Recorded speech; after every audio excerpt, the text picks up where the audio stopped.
Jake from State Farm? I feel like I'm the only person on the planet who still plays Witch's Broom. Oh, you think so? Guess who edits the Witchy Wiki? Your Mystical Khakis 15? Yeah, that's me. Hey, whatever game you play, State Farm supports you. And we're not the only ones.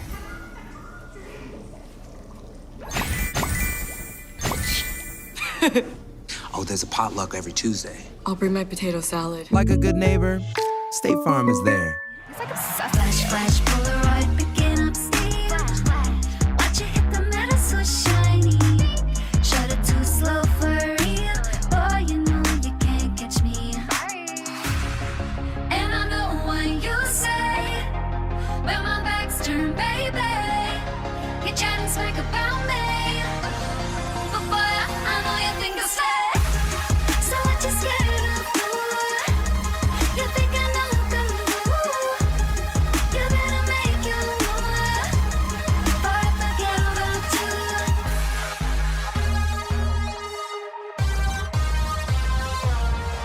School is over in a matter of weeks, and I know you're failing, Daddy. I'ma slay my SATs, gonna go get my degree. Bye bye, boy, you're on my own. Bye bye, what you gonna do when I leave? Crying yourself to sleep. I will make the most of me. And I know what you say. When my back's turned, baby, you try to smack about me. But boy, I know you think I'll stay. So what you scared of? You think I know the move?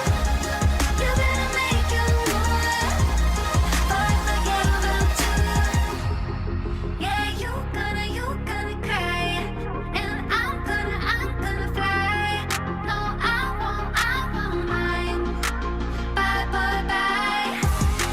Yeah, you gonna cry, and I'm gonna fly.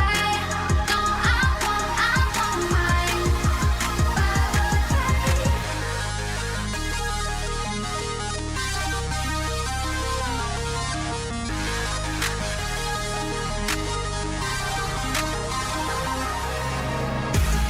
So what you scared of? You think I know the move? You better make your move, or I forget about you. Yeah, what you tryna do? You're looking like a fool. Don't wanna miss this move, or I forget about you. I was in the front row and I was just to see what it's like being at VidCon for the first time. And I just ran up and I got to take a photo with him and talk to him. I met Ainsley and Guppy. I met Leah Ash. Super exciting. Almost crying.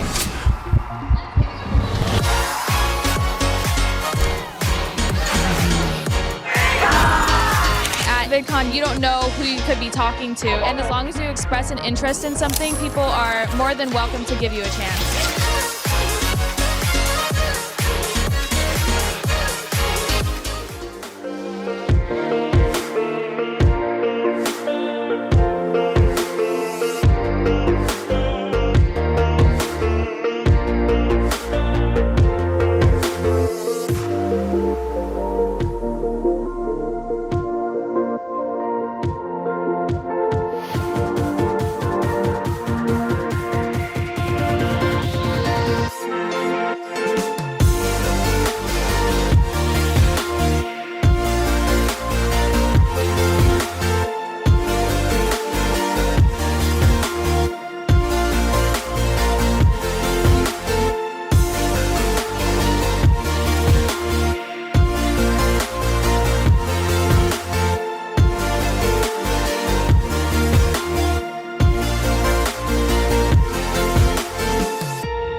Hello.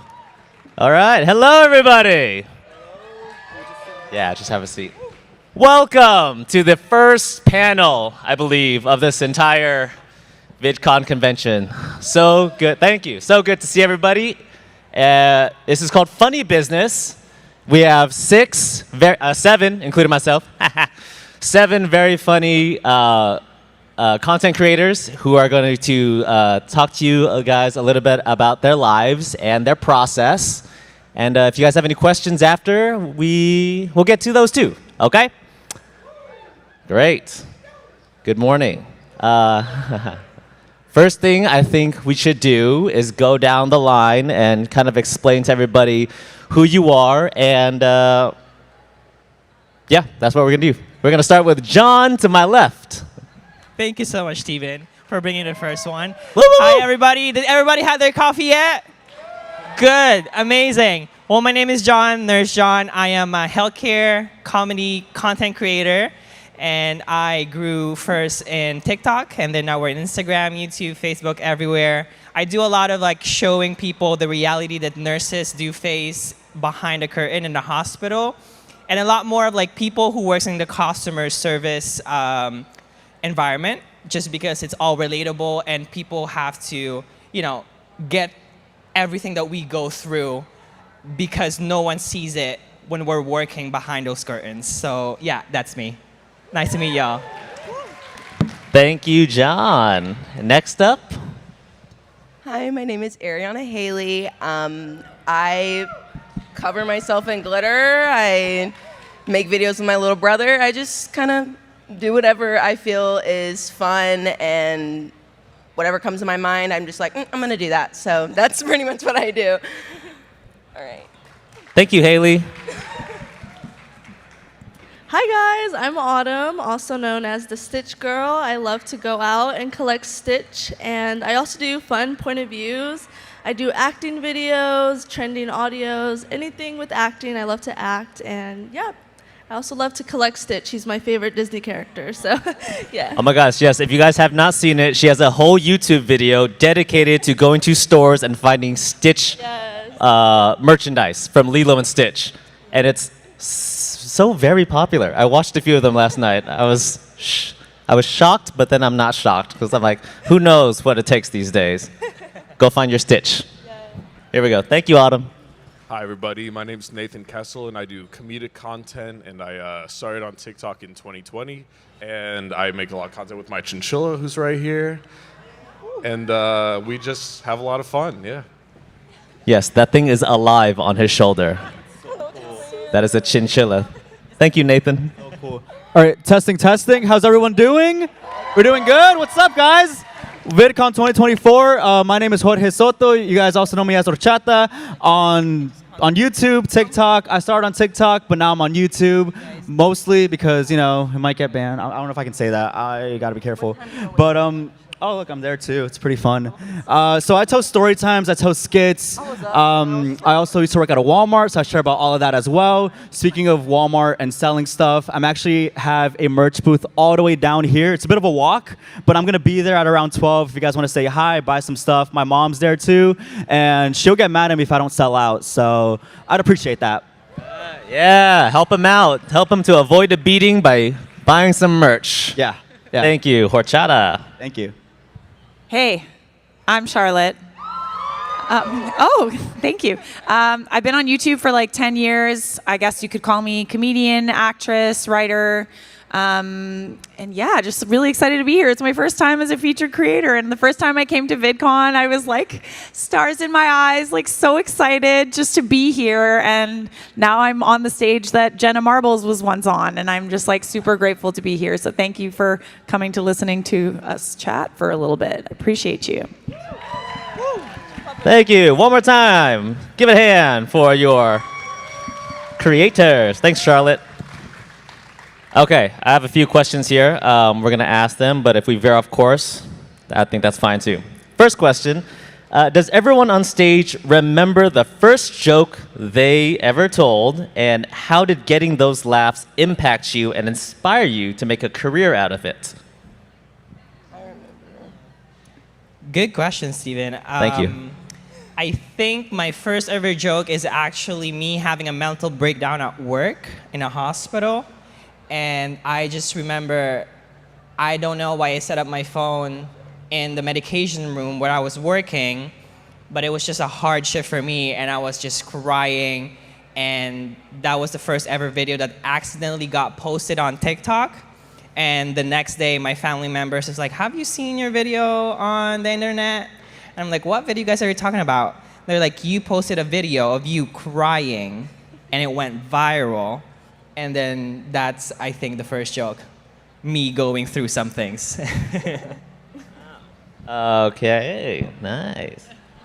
Anybody else? My first joke was my mom. Whenever we would get into arguments, it felt like she didn't understand. Like what I was telling her wasn't what she was hearing. So it would be what I'd say to my mom, like, "Hey, Mom, I want to go out with my friends," and what my mom would hear was, "I'm gonna go out and I'm gonna get arrested and I'm never coming home." And that was like my first joke and my first series that ever went viral on TikTok.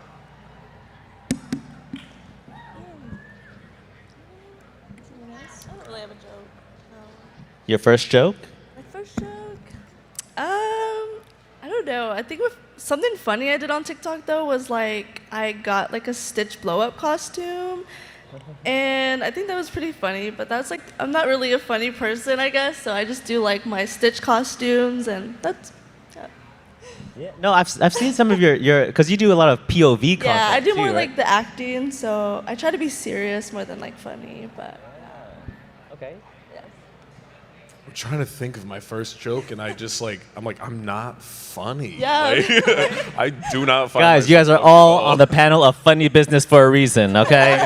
But the thing but is that chinchilla next to you is just so funny. Right. Looking at it. That's kind of like my whole vibe of my channel is that it's like, and how you guys were like, oh my gosh, chinchilla, what? That's kind of like the content I make where it's like, I guess it makes people laugh though, but to me it's like, I like making people forget that they're a human being for a second and just like, wait, what is happening right now? That's kind of my whole like thing, and I've always done that where it's like these crazy tattoos of like games of tic-tac-toe or whatever, and it just makes people laugh, I guess. So I'm just a crazy person though, I'm just chilling. I also seen you do content.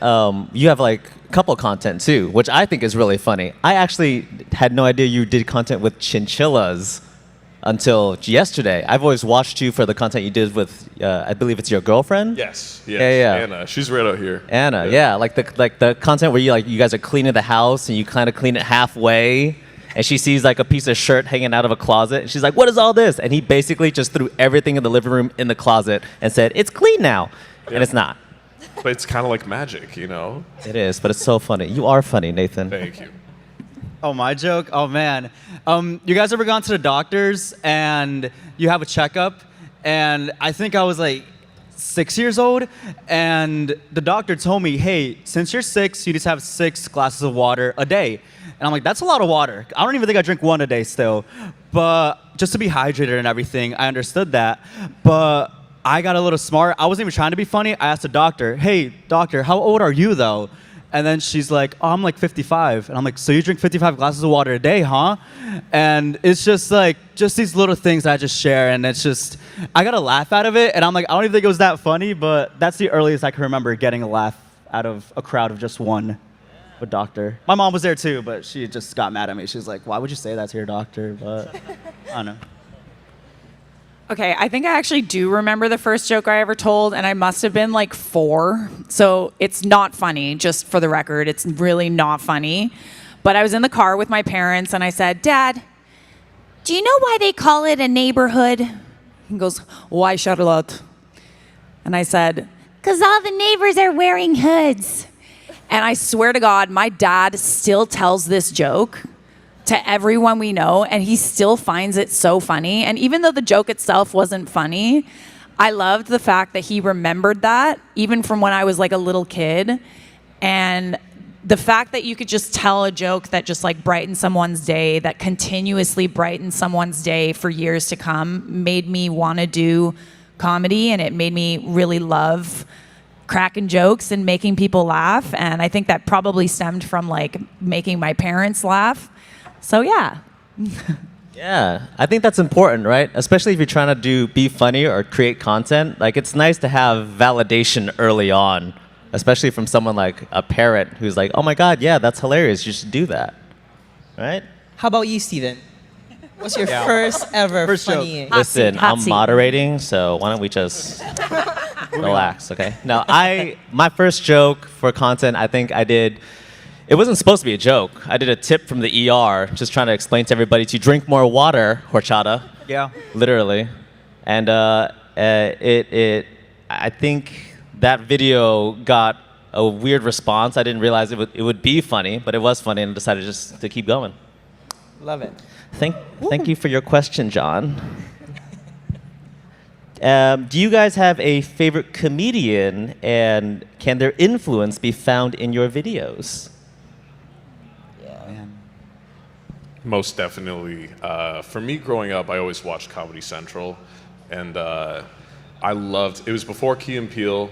It was the OG Dave Chappelle who did skit content, and it just made me laugh. So I probably watched it a little too early. I started watching it when I was like 7 years old. I don't know what my parents were thinking, but I loved it, and he really inspired me to do like skits. You know. Yeah. Nice. And so I'm sorry. I'm just realizing this thing is freaking moving. How many of these chinchillas do you have? Because your videos, you seem like you have an infinite amount. Yeah, it's like a glitch. They just like live in my pocket, but we have 5. You have 5. Yeah. Is this one your favorite? Is this why it's here? This is our going out chinchilla. He has going out chinchillas. Yeah. This one is so well behaved. Her name is Chicken Nugget, and the rest of them you can't really take them out. Yeah, like they're prey animals, so they can get really skittish. But Chicken Nugget is just like my best friend, so always can go out. Gotcha. Does anybody else have a? I think my favorite is George Lopez. He's really funny. I remember just waking up at 3 a.m. and seeing him jumping in the air on my TV, and yeah, I really related to him. He's really funny, so he really inspired me to be like a content creator. So. George Lopez is kind of my hero too. He has like the same career that I want, like stand-up comedian to sitcom to like TV show guy. I love him. My favorite, like my inspiration completely comes from Liza Koshy.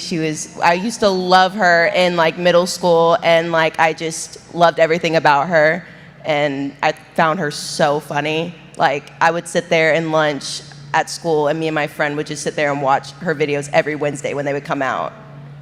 You also do. So I watched your content too. You have a lot of content where you do family content, but you're also like a professional dancer at one point, were you? Oh yeah, I've danced for 13 years. You danced for 13 Yeah. years, right? Yeah, it's kind of bittersweet because last year was my last year competing. Oh no. Yeah. Yeah, so you do dance content, you have the family content, but you also do like voiceovers. So Yes. do you have like one type of content that's your favorite, or do you try to do content that encompasses all of those?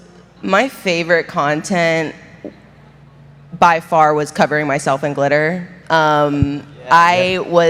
I just loved the way it looked. I was obsessed with doing every single color, getting all my friends to do it with me. I actually got his girlfriend to do it with me one time. That was one of my favorites. And I guess like the voiceover videos, those are also like really fun to do, but they're really hard to record because like if you really watch closely, sometimes I don't give myself enough of a break to speak over the voiceover, so I have to slow it down. So you see me move like really slow, and I try to hide it, but it's still noticeable. Yeah, I love that. Some of your content that I really love is when you do content with your little brother. Is it your little brother? He's kind of big now. He was little. Now he's huge. He's taller than me. I watched the entire evolution of him in your content. Yeah. From you at home to you moving out to him visiting to you missing him. I thought it was so sweet. Yeah, he's my best friend. He's like me, but just 6 years younger. He's so big now. Like, I don't understand. He went from like short, like a foot shorter than me, to like now he's like 5'9", 5'10". I don't know. He's really tall, but yeah, he was actually supposed to come with me today, but he couldn't make it. Does he like being in your videos? He did when he was younger. Ever since puberty, he doesn't really like him so much. He's like quieter. He's more shy now too. Oh, man. Yeah, he's like trying to be cool. He's still my little brother though. All right, I definitely have a favorite comedian, and many of you won't know who this is, but her name is Lucille Ball. Oh my God, yes! She had this show, just a little show, called I Love Lucy, and at one point, 50 million people used to watch this show on television every night. And everyone stopped everything they were doing to watch Lucille Ball. And I think there was something about her that was just so universally funny. You could watch it in any other language and, you know, it would have dubbing or it would be in a different language and it would still be funny because she had this like amazingly funny face and she wasn't afraid to get like, you know, to contort her body and to be like, you know, ugly sometimes, you know, like she was totally fine with just like doing something for a laugh, and she was a physical comedian and she was a very smart businesswoman. And I think there's something about her that's like super, super inspiring, and there's very few women I think that can say that they are like Lucille Ball, and I don't know if we'll ever have another one, but I find her so inspiring. And yeah, that's my favorite comedian. Oh my gosh, she was one of my favorites too. Oh, she's just the best. I think you're right. Like she had such a universal like type of love because she was really good at physical comedy. She was. You know, so you didn't have to talk. She didn't have to talk a lot. No, she didn't. She could just make a funny face, and people would find it absolutely hilarious. And I don't think that there were many women that were willing to just be like weird like that. And I just love that about her, that she would just like push the boundary of what, you know, women could do and to be accepted, because we're all expected to kind of just be beautiful all the time. And she didn't give two craps, okay? So I just love that about her, and I find her so inspiring. Yeah, and it was back in the day when it was black and white too. And she was married to Ricky Ricardo. What ethnicity was he? She was, yeah. He was what was it? He was Cuban, right? Which was, I don't think that was the norm back in the day. No, it definitely wasn't. Yeah, so great show. Thank you. Oh, my favorite comedian is Gabriel Iglesias. I love Fluffy. I love watching his stand-up, all of the storytelling too. It honestly inspires me to want to do stand-up comedy as well and like tell all the stories that I tell. Also, a YouTuber named Swoozy was one of my biggest inspirations on YouTube as well. And yeah, these guys are just so funny, and I just want to even just have 1% of their energy in my videos is just, yeah, I just want that in my videos. Oh my God, yeah. Yeah, Fluffy. I mean, have you seen Fluffy live? I met him once. Oh, it was actually crazy. Yeah, it was backstage. He just took me backstage. He gave us chocolate cake, which is like the funniest thing ever. That's his thing. Everybody, That's his thing. Yeah, the audience. Whenever you show Fluffy is a comedian. He's a larger comedian. They call him Fluffy, but anytime he does a show, his audience members will bring him a cake. Yeah. And so. And he shared his. He's like, I have so many. Like, here, just take this one. I'm like, okay, let's eat it. It was so good. Probably the best chocolate cake I had. I don't know if it's because it was with him, but it was also him. Also, his friend Martin, who's always in the videos, are there as well. And they're just talking, just like we just kicked it back. It was so. It felt so weird. I'm like, this just doesn't. What am I doing here? Like, this is so cool. But yeah, biggest inspiration. You're well on your way, Horchata. Anybody else? Oh, me. I'm also big on stand-ups, like some of you guys. One of my favorite ones is Dave Chappelle, won the Psych, and actually Joe Coy. He's a Filipino stand-up comedian, and right now I'm also doing stand-up, which I've never thought I would be doing myself. But it's just inspiring because you hear the stories and you relate to it so much, and it's just so funny to talk about the things that you've experienced in real life. And you can laugh at it with the other people because they go through it and you're like, oh my God, so I'm not the only one going through it. And it's just so funny because, you know, you don't feel weird that you're the only one experiencing that very specific experience. And then you get to understand like, okay, I'm not alone, you know, experiencing all those stuffs together. So, yeah. And I think that's more specific for us more than anything, because I think our content, which is very, medical based, You know, I didn't know when I was doing the medical content that I would have such a huge medical community showing up to these shows. And I don't know if you feel the same way. I thought maybe it would have been a combination of people in the medical field and everyone not in the medical field. But when I started doing the live shows, it was a lot of medical professionals coming up. And I wondered if that's like, did you feel the same way? Oh, the same way. Actually, you are one of the first TikTok superstar I've been watching when I started TikTok. And, you know, I was like, oh my God, this man is so funny. He works in the ER, he's an EMT. He just gets every single thing that we're going through in the hospital. Keep going, keep going. And, oh my God, Steven, I know you're loving this, but, you know, it's just relatable because you're telling people the things that are like crazy for the public to understand about like nurses. Like, oh my God, did you guys actually have someone like climbing off the ceiling or someone like screaming everywhere in the hospital, and then you tell it so real, and then people are like, okay, maybe it's actually true. And then so I was like, you know what, I'll follow this guy, and maybe I could share my piece of experience as a nurse too. So yeah, and we have a ton of stories, and I think what makes it so great is that like when me and John put stories out there from the hospital, people who don't work at the hospital would be like, there's no way that's real. And then you see in the comments, every healthcare worker is like, that's happened to me, you know? So it's very validating to be like, see, it's not crazy. This actually happened. We're not crazy at all. Someone actually swallowed an ice cube and was afraid they had not pooped it out yet. That just made Exactly. sense. I'm like, damn, that must be rough, but That's a very mild story, okay? Me and John both have stories of like patients like taking their poop and flinging it at us. We could literally sit down with you guys and tell every single story that you want to hear, and it's unbelievable. It's so real, and I think what's great about like how it connects with people is that, you know, when you get to a certain age, everybody has a hospital story, either their own or someone they love has gone to the hospital. And I think that's how it connects with everybody. You know, everyone has a hospital story. And at least one of you guys here is connected to a nurse, a doctor, a social worker, something who's working in a hospital. And I can tell you right now, one of those healthcare workers have sat down with you and probably tell you all the traumas they've been through. And you're just like, oh my God, okay. I just don't get it. Yeah. And I thought working at Walmart was bad enough. Jeez. I do think that it's incredible what you guys do, though, and it's Laugh at My Trauma, right? And I think Kevin Hart has a special literally called Laugh at My Trauma, right? And if you look at the greatest comedians in history, like Robin Williams, yeah. Dave Chappelle, all these guys, it's like some of the most traumatized people, but it's a story, and it's like, you know what? This will make somebody else feel so good, so much better about life from my own experiences, you know? And that's the most beautiful part about what you guys do, is that you see such real things every day. And you find the humor in it. Yeah, and if you want to be a creator, storytelling is such a huge, huge aspect of social media. So everybody's got a story to tell. Yeah, no, and that's exactly what it is, right? Comedy is trauma over time, right? Trauma bun. Yep. Sure. South Park says 23 years, right? 23 years, yeah. Yeah. You know?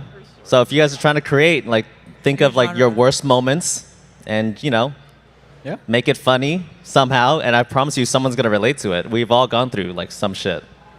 I'm sorry, some things. Yeah. Hi, kids.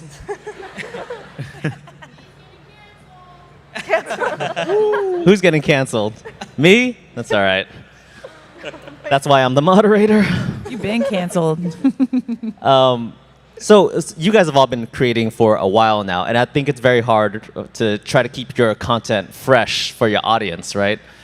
Yeah. Do you guys have any, like, how do you guys do it? How do you guys keep it fresh? How do you guys keep finding inspiration, especially for you with all your POVs? Yeah. I've watched a few of them. They're so creative, and I don't know where does it come from? I honestly, reading books and watching movies, I like kind of try to like get the ideas from that, whether it be like, oh, finding your soulmate. I just try to relate to like real life situations, like you said. Like I use high school experiences too, like, you know, finding a boyfriend, or like, you know, just different movie ideas. It's kind of hard, but like definitely reading and watching movies helps a lot with creating like the point of views. So.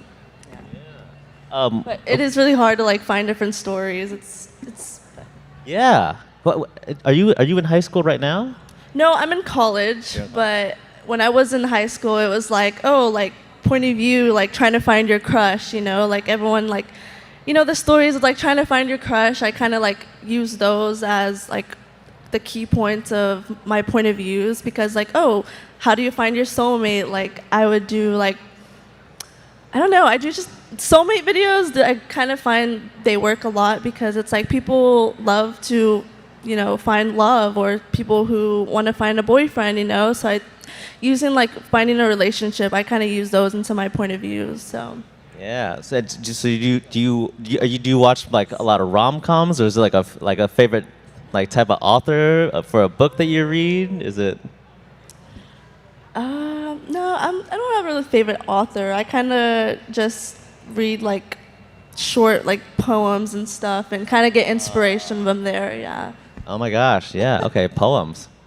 Yeah, because a lot of your content, it does kind of like revolve around, you know, teen angst and like trying to find love, and I think you do like things with like a number on like your head. A princess point of view, like point of view, like trying to find your prince or something like that. So yeah. Oh my God! Yes, I love that. I forgot the question.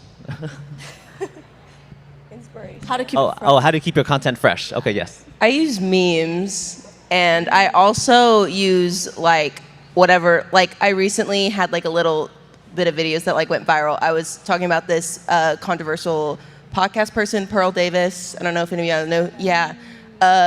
You Can Ask My Boyfriend. I was like, look at this video. Can you believe that she said this? I'm making a video about it right now. And I had him like come in and be like, okay, well let's ask a man. I mean, I would ask yours. And I was just having really a lot of fun with it, and it just literally just became like an addiction. Then I just like let it all out on the internet, and I stopped. So I mean, it's really just like I'll have ideas or I'll get it from memes. Memes. Like, and that's pretty important, right? Like trying to capture what's topical at the moment, like either on TikTok or YouTube, and capitalizing it and making content.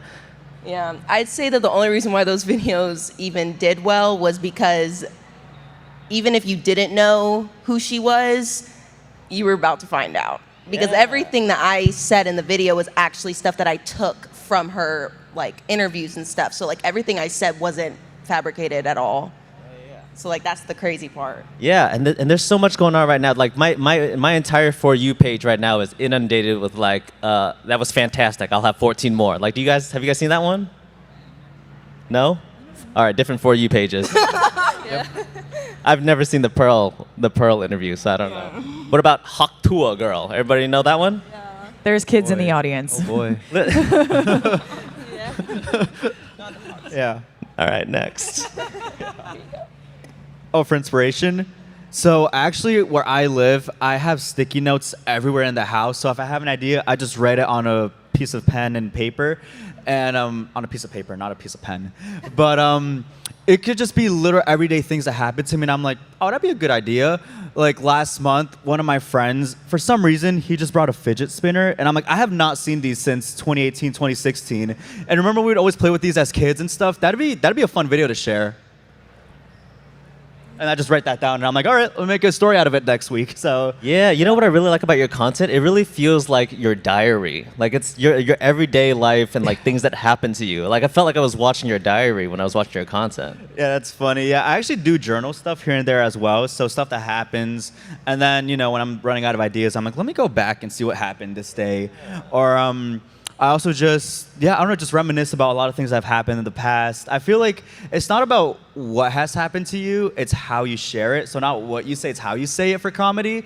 So people always tell me, you have like the most interesting stories. And I'm like, I really don't think I do. I just went to public school, honestly, too. So I just share everything that happened there, like cutting the lunch line. And I'm like, oh, that'd be a fun video to share that because like this happened to me. So, and I think it comes off as more relatable too. Because when it's too extra, like, for example, like me meeting Gabriel Iglesias, like, it's just so niche and so specific. I don't know how many people can relate to that.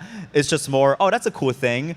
But if I share another story, like, oh, I was working out of Walmart, and then someone yelled at me, this and that, and then just everyone's like, oh, that's funny, like that's cool. So, yeah. Yeah, that's great. I love that. For me, I have a couple of like formulas to stay fresh, not get burnt out, and things like Formulas. Get your pen and papers out, guys. yeah. So for me, I like to keep my channels like a New York Times comic strip, where it's like I know I'm always gonna see Dilbert and Garfield, and so for me, it's like, all right, I know that I can at any moment in the week, like my content will take like 5 minutes to film. And it's like, it'll be something with my girlfriend doing a couple video, or I do this series where I like wax my whole body and sing like silly SpongeBob songs. Like, all right, cool, I'll do that tomorrow, and then the next day I'll do like a Cheese of Truth, then the next day is a Balls of Fate, and it's just nice to have a cycle of content. And then now I'm really focusing on like passive life content, where it's like, okay, funny stuff with my girlfriend, we go to Target, and I'm like, I'll just give her the camera, I'll just be like, hey babe, film this, and she won't know that I'm thinking of a skit, and she'll be filming it, and I'm just shoving all of the Pokemon plushies into a shopping cart, and I'm like, I'm just gonna film this, and I'll think of a funny caption later, and it might come to me later that day or later in a week. And it's like when you let him go shopping unsupervised, you know, and it's like, oh yeah, he spends like $500 on Pokemon plushies, or like, you know, and I didn't actually do that, you know, that would be insane. But, you know, having things where it's like part of my life, so it doesn't take time away from existing. Yeah, and I think that's interesting because I don't know about you guys, but you never know where that inspiration's gonna come from, and you know, it's sometimes it's random. Sometimes the most viral videos are the most random times in your life where you have inspiration, where you're just like, oh my god, I should make this video right now. And there's some days where you spend hours trying to make a video and it does not do well, right? Oh, absolutely. With the waxing series, the reason that started was my friend genuinely asked me, like my neighbor during the pandemic, because had nothing to do. She was like, I kind of want to like wax you because you're so hairy it's gross. And I was like, okay, I guess, thanks. And I was like, let's film it. Yeah. And it, you know, 400 million views later, you know. 400 million views. Yeah, and a new one, I'll post a new one, another 400 million, 100 million, 200 million. It's like, I'm like, how is this fun? I don't know. I guess it's funny, but like, I have a great time doing it. And listen, I'm telling you, man, you never know. Look, there's Stitch merchandise. Okay, did you forget? Like that is waxing so cool. videos. Whatever, like if you guys want to make content, whatever ideas that you have, just fucking do it. just Do it. Just try it. The worst that could happen. Just do the it. worst that could happen is that no one sees it and no one likes it. Yeah. Right. But if everyone sees it and if everyone sees the video and it gets like the views and the likes, I mean, then you're funny. Boom. Like. Right. It's like a great return, but I mean, yeah. Yeah, you never know. Yeah, you know? My mentality is have so much fun with it too, to the point where you can just like have it for yourself, like a own little vault, where like not even like posting it doesn't even mean much in the best way possible. So if it gets 0 views, that really doesn't mean anything. And if it gets 1 million views, that also means like, hey, that's pretty cool though, but it doesn't get to your head either. Right. So you can keep on going. You just gotta love doing it. That's how I feel. It's just like, oh, this video did not that good, but it's fine. You know, I had fun with it. It's just, I just love sharing that. And I think also it's the authenticity that people are looking for. So when it comes to content, how I keep my my content fresh and always, you know, up there and people are interested and they're watching of it is I'm also changing it. Other than making comedy skits, I show a bit of my life, what I do outside of being just a nurse, and more importantly is that I show who I am. That I am not just who you see from the videos. I am also the same person. If you meet me in Walmart or CVS, that it's the same person. And I think that's one way for people to relate to you is that they want to feel that you can be their friend, which I make my community feel that way. That, hey, you know, we're besties and we are besties and you guys are the people that I talk to the most and you guys are knowing a lot more of my life than my mom or my friends, because I'm literally telling you guys that every single day. And I want you guys to know that this, you know, connection that we have is something that you could feel too if you meet me in person, right? Charlotte, any inspirations? I would say that a big part of my creative process is spontaneity. I was never very good at like reading a script and saying a joke because I feel like all the funny kind of like left when you had it memorized. So like a big part of my comedy is being spontaneous, and not only that, creating is very spontaneous. So when you get an idea, like maybe you're doing some ideation in the morning and you're kind of thinking about what you're going to do that day, and you just kind of come up with something that's like, oh, that's a banger. Oh, that's such a, oh yes, let's do that. And then you kind of follow that and you just do it pretty much immediately. There's definitely something to be said for just like really following that kind of creative download. Oh God, I sound like I'm like drinking the Kool-Aid a little bit, but like you kind of get like a download from the universe, and it's that like creative voice that you have that's like telling you to like make something. And then you do it, like because if you don't do it, it's gonna be stale, and you're gonna come back to it and you'll be like, oh, it's not that funny, blah blah blah. Just do it. If you get a creative idea, just do it. I feel you. I would be taking showers and I'm like, oh my God, this idea. I would stop taking shower just to film that idea. Literally. Because I was like, if I don't do it now, the energy, the compassion that I have for that idea is not gonna be the same anymore. And I think it was Elizabeth Gilbert. She did this TED Talk on creativity where she's talking about the creative process. And she's a writer. She wrote Eat, Pray, Love. And she would talk about how she'd be in the car sometimes, and all of a sudden this like line came to her, like this idea came to her, and she couldn't write it down at the moment. So she would like reach up and grab it and like pull it toward her, and the words would come back to her backwards, right? Because it was like a line of words, if that makes sense. And I just found that super, super interesting, that creative ideas can be this like concept that just like come to you from like up there, you know? You know, I think it's so interesting that you guys, the two places that you guys, in the shower or in the car driving, that is where I get most of my ideas from when I'm doing the most mundane everyday activities. When I'm just sitting there, I'm just driving. When I'm off my phone, I'm just showering. Or last week when I was sitting in my barber's chair waiting for a haircut, just the most random ideas come to me. Yeah. Right? Or when you're sleeping, you ever have dreams and you're like, I really need to write that down. Yeah. And then you wake up and you're like, oh, my phone's across the room. I can't. I'll remember it in the morning. And then you wake up and you're like, where did it go? You know, you forget everything. It's so difficult. It's always when you're not on your phone, though.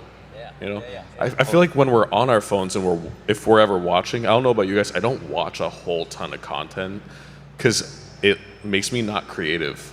Like I can't focus, and I'm like, oh man, I wish I thought of that next video. Man, why didn't I think of that? Like it's like a doom cycle, you know, because you want to know what's relevant, you want to know what's going on in the world, but then it's like when you're driving and you got that song playing in your head, and then you're like, I have a skit, I have this story I got to tell.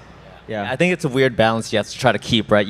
Of course, you want to keep up with what's going on, so you have the content relevant to today to make, but also, you know, give yourself enough time to just be alone with your own thoughts too. I think that scares a lot of people, right? Just sit there and put the phone down, just be alone with my own thoughts for like an hour. Let's just see what happens, right? Yeah. And I was gonna say too, I mean, the shower, driving, and sleeping are like the top 3 worst places for my tactic with sticky notes. I feel, because like sticky notes will get wet, or I'm driving, I'm like, I'll be distracted, or sleeping, I can't write. But yeah. Charlotte, I wanted to ask you, a lot of your content, I was watching it, it's a lot of reaction videos. It is, yeah. It's like more commentary than reactions, like I actually talk. Yeah, but you know what's so crazy about that? I think your video, I think a lot of people want to do reaction videos, and a lot of people try to, but you do it is in such a way where it's so prolific. You have so many followers across all social medias. You have so many videos. Do you have any advice for anybody who's trying to get into the space of like reacting to videos and, you know, making that sort of content? So there's a lot that goes into it. I know reaction content kind of has a bit of a bad rep. I would say, I think I'm an improv actor, so I kind of am very good at the spontaneous kind of comedy and kind of coming up with things to say like on the fly. Also great facial reactions. Yeah, the Lucille Ball. Just, but it's not as easy as you would think, but it's allows you to post the most. So that's why I ended up doing reaction content. I was in a terrible job and I just wanted to leave. And I tried a few different types of content, and reactions is what stuck. And it was just this endless plethora of just like things that I could give my opinion on. And it's changed over time. You know, I used to react to like funny texts, and then it was, you know, like funny TikToks, and now it's more like relationships and mother-in-laws and bridezillas, and like it changes shape all the time. But I would say, talk about things that like actually excite you and you actually have something to say about. Because like just like kind of, you know, saying, oh wow, that's not going to work. First of all, it's illegal, so you have to have something to say to make it transformative and to make it reaction content that's actually allowed. So talk about topics that like excite you and you have lots to say about, like stuff that you can add your personal experiences onto that you can make into that transformative content. So it's not just you taking someone else's content. Yeah, I would say just, you know, focus on things that really, really excite you, that you're excited to talk about. Yeah, it goes back to what John said, right? Just trying to be authentic in your content. Just like, you know, if you know the material inside and out, you're going to have a lot to say, right? Sure, that's it. And I think also being authentic to yourself will not lead to burnout, because you're just having fun, right? You're enjoying what you're posting. It's not becoming like a pressure thing for you. And it came to me at one point where, you know, I've gained this much of engagement and people are, you know, really looking forward to my videos. And I was like, oh my God, I have to work harder. I have to keep doing this. I have to, you know, sometimes I would film until like 3 a.m. in the morning. It happened that way because I'm getting the pressure of I have to keep making videos for people. But then I had to take a step back and realize that, wait a second, I'm not doing this for the people, I'm doing this for myself because I am enjoying making this video, but then I'm forgetting the enjoyment because it's becoming work for me at some point. So I had to take a step back and realize that I have to keep the fun and make sure that I'm having fun, because the first time that I did this because I was having fun. It was for my enjoyment. And then, you know, to never ever let, I guess, the popularity, the engagement get into your head, and just ground yourself and remember that, you know, where you started is where you should always be in terms of like your personality, who you are. It should never change because that's what people loved about you. That's what people follows you for. Facts. So keep that. Yeah. Yeah, and I think having like a driving force too of like what you just said, where it's like I really want to share a story to make people laugh. Like, let's laugh at our trauma, right? And for me, I started doing social media because of community service. And I was already in the entertainment industry. I was an opera singer, actually, before I started social media. And I sang all over the world. And when the pandemic hit, I lost my job. And I was like, oh my gosh, if I'm sad and depressed, the rest of the world must be falling apart. So I was like, all right, it's my job. Just like when I would do community service, and like I still do it to this day, I love getting to feed homeless people. And that's not something I will ever post about because I don't believe in exploiting that, but it's something that my girlfriend and I do regularly and something I've always done. But getting to what I realized is that people were trapped in their homes and their apartments. I was in a tiny little 1-bedroom apartment. I was like, oh my gosh, people are as hungry for a reason to smile and laugh as a homeless man was on the street for food.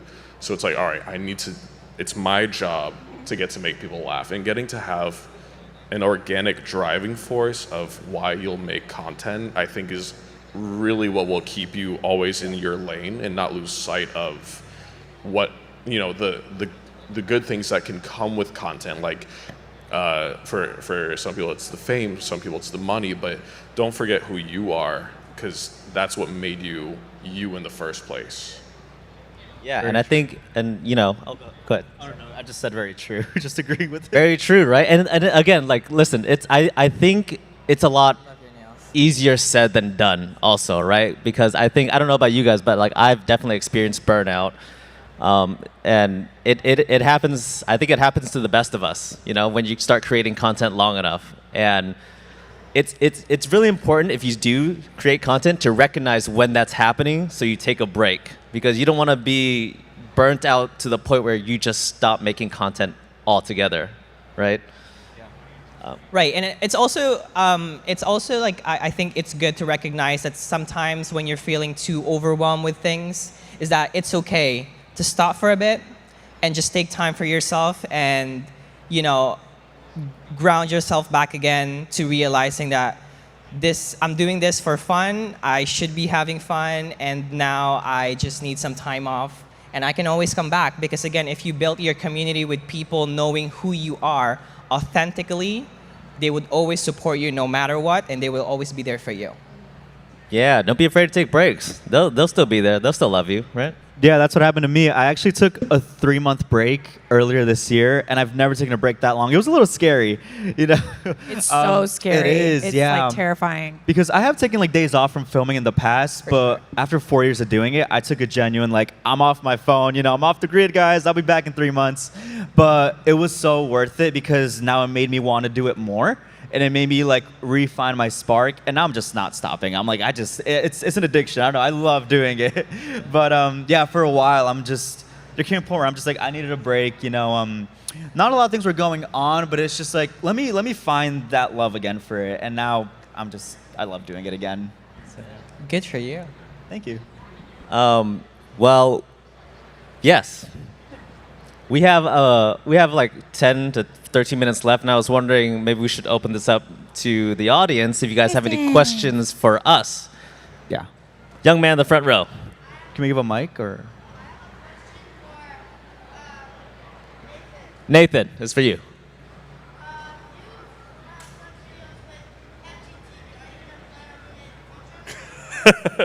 He asked if can you repeat the question? Yes, he said, I've seen you make videos with FGTV, who's a great YouTuber. In the past, am I going to make any in the future? Yes, FGTV is a dear friend, and I will make videos with him again soon. We're trying to coordinate like a time to hang out.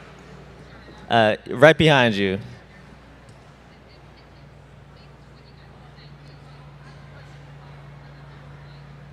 think we should like.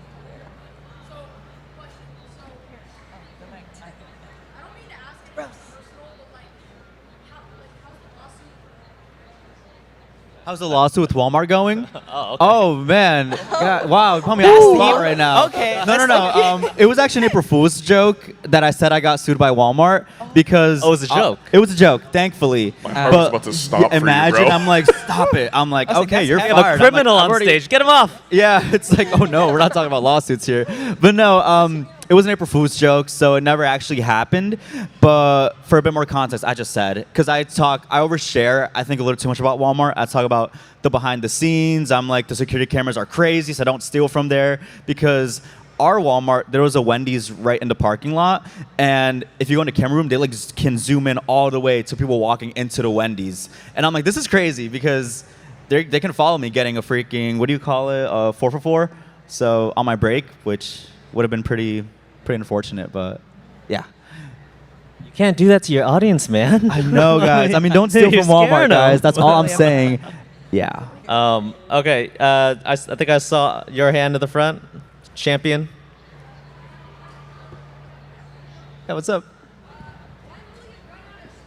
When will I run out of stories? I never will. And I'm never going to run out of stories. Not after 3 months. Not after a 3 month break. I did for 3 months, though. I ran out of stories for 3 months. But it's crazy because I think of one thing, and I think of so many things. So, for example, the fidget spinner. Then I started thinking of so many toys back in 2016. I thought of, like, do you know the little poppets? Like those little fireworks that you throw on the ground and stuff? I would play with those as a kid. And then what else? Like the shock gum I made a video about, like the little gag gum that if you pull on it, it shocks you. I can speak for hours about these stories, guys. I think I'm gonna stop here, but yeah. Yes, Jennings with a hat.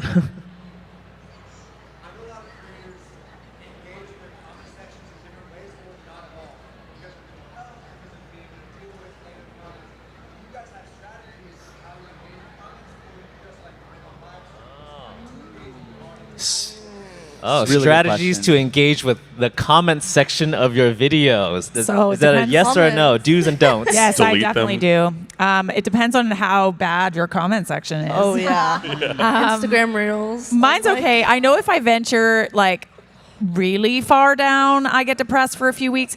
But if you just kind of like wait till the video goes up, first 30 minutes, respond to the top comments, maybe check in again, respond again to a few people, make sure you're hearting and showing that you are participating. It's usually like later on when a video, unless something's really wrong with the video. Like, don't get me wrong, sometimes there's been times where it's like, Charlotte, what did you actually just say? And then, so that's concerning. But most of the time, all of the comments at the top are really nice. So just like within the first 30 minutes of the video going up, make sure that you're participating and showing the love back. Maybe check in again, say hi, and like a few hours down the line, and then forget about it. Like, do not venture down there in the depths. Has anyone here been keeping up with my content and commentating it's not a milkshake, it's horchata? I don't know if you guys know what that is, but my little logo, it's an horchata. People mistake it for a boba cup or a milkshake or something like that. And now I have all of my subscribers just commenting on all my videos. It's not a milkshake, it's horchata. And I'm trying to heart as many as I can. It's like over like 20,000. I'm like 4,000 in, guys. You guys gotta give me a second, but I just love engaging with the audience too. I love comments. Like, everyone always says, when we run out of stories, do you have infinite stories? I just love hearting all those comments. Here and then people say I look like Ben of the Week, but I don't see it. But yeah, it's just always funny stuff like that. For sure.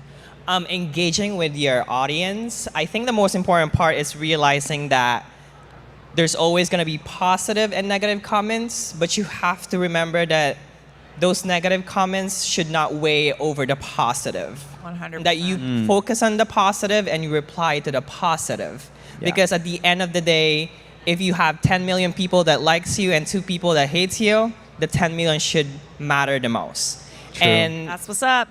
that's it. And engaging with your followers also shows how much of interactions you give them and that you don't forget them, right? Because it's like a two-way conversation. Because the reason why they comment on your video is because they want to ask you something or show appreciation. And I think it's just makes sense that you respond with like, oh my God, thank you so much for, watching the video, or like, I love,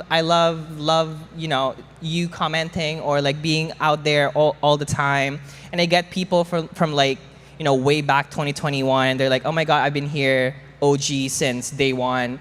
And it just feels good that people are still engaging with you. So I think it's just good that you engage back to them. And of course, you cannot respond to 20,000 comments of people.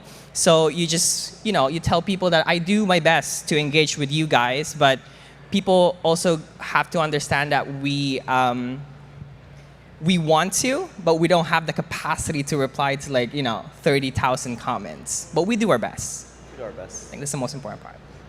Ariana, Autumn? Have y'all ever gotten those comments? They'll be like, I'm not breathing until you reply to my comment. Every time I get those, I'm like, I hope they're not dead. This comment was 3 hours ago. For me, it's like a week ago, and I started. I'm like, bro, you good? Like, it's a week, bro. You still there? Yeah. And I don't get a reply Y'all back. also get bot comments. I delete those. Yeah. The bot comments. The Ashley comments.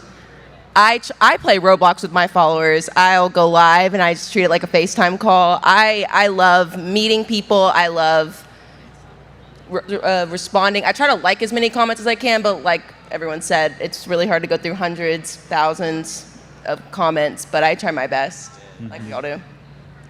Yeah, I think with that's why I love to live stream, because it is kind of like a FaceTime call with your fans. So it's like talking to them on live, and just for me, when I do like my Stitch videos, they comment like, oh, I bet you don't have like a Stitch TV. So when it comes to like communicating with your fans, I love how in the comments you can see like their ideas, or like what their interest of like what you want to do, and like stuff like that. That's what I really, reading the comments is like the place where it's like, wow, it's like, it's just like exciting. I love to see what they have to say, and I've definitely gotten ideas from videos from the comment section all the time, right? Totally. Yeah. For me, I don't get a ton of hate comments, but I get a lot of hate DMs. And those are so fun and very descriptive and detailed. Share with the class. Put it up here. Oh, yeah, right. I know. Yeah. But it's like I'll always go in and look, and it's like, it's like a archetype of like hater that I'll get, and I'll look at their page, and it's just like one picture every single time of a Ford F-150. I'm not even kidding you. Every single time. And I'm like, block. I don't know. And I think that's the best thing you could do. Blocked. Right. Just like in real life, right? You guys probably could like relate to it too. If there is someone negative within your space, blocked, silent, don't respond. They want Because- that reaction. So exactly. just block and delete, ignore. Exactly, because people craves for attention, and if you Yeah. give it to them, they feed of it. So the best thing you can do is, enjoy yourself, enjoy what you're doing, and just remember that as long as you're not stepping on someone else's foot, you're in the right track. Yeah, speaking of craving for attention, look at all these hands. Right over here. You've had your hand up forever. Hello, yes. I'll come to you.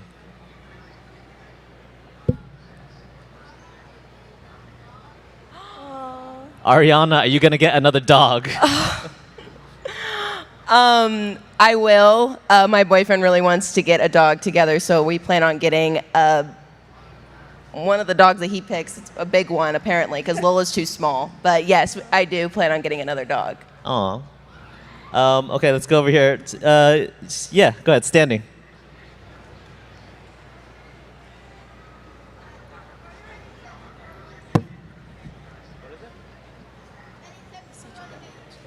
Any tips for running a YouTube channel? Does anybody want to take that one? Yes. For YouTube, if you want to go viral on YouTube Shorts, it's 2 to 3 videos a day for 4 to 6 months. Once you do that, and don't take a day off, because if you take a day off, it restarts from scratch. And as soon as you do it, videos from let's say you post right now, right? And let's say you don't do that consistency until 2 years from now, even your videos that you post today will skyrocket up to 100 million views. He's actually right. I'm not even joking. Like, I don't know about 2 to 3 a day. That might be a little too much. I started with 2 a day actually, and then just don't stop. I feel like you keep on knocking on that door, one of them's gonna budge. Just keep on having fun with it. And yeah, it took me like 6 months to get my first 1,000 views on a video, which is a lot. Consistency. Consistency. Consistency is key. Yeah, the shorts are really something that I saw, like the engagement, because I love to make the long form YouTube videos.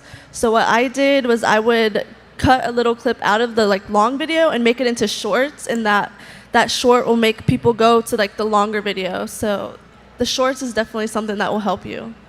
Yeah. Good. In the front row, yes.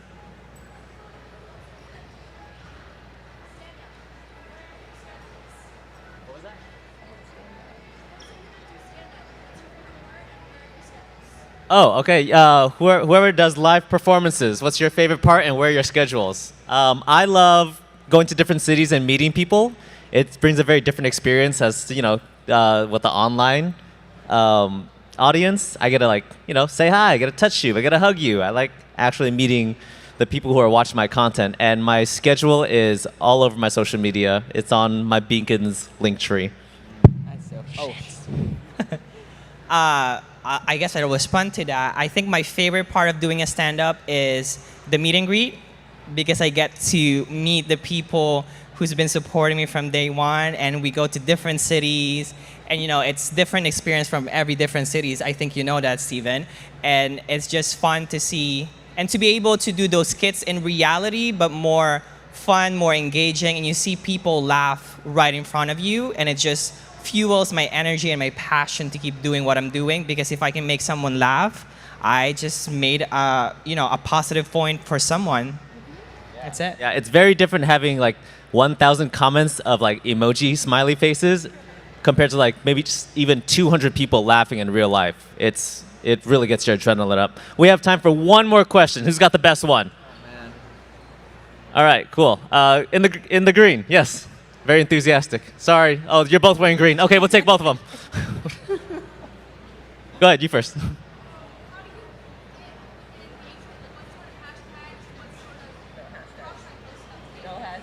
How do we get more engagement? Do you guys use hashtags? I don't.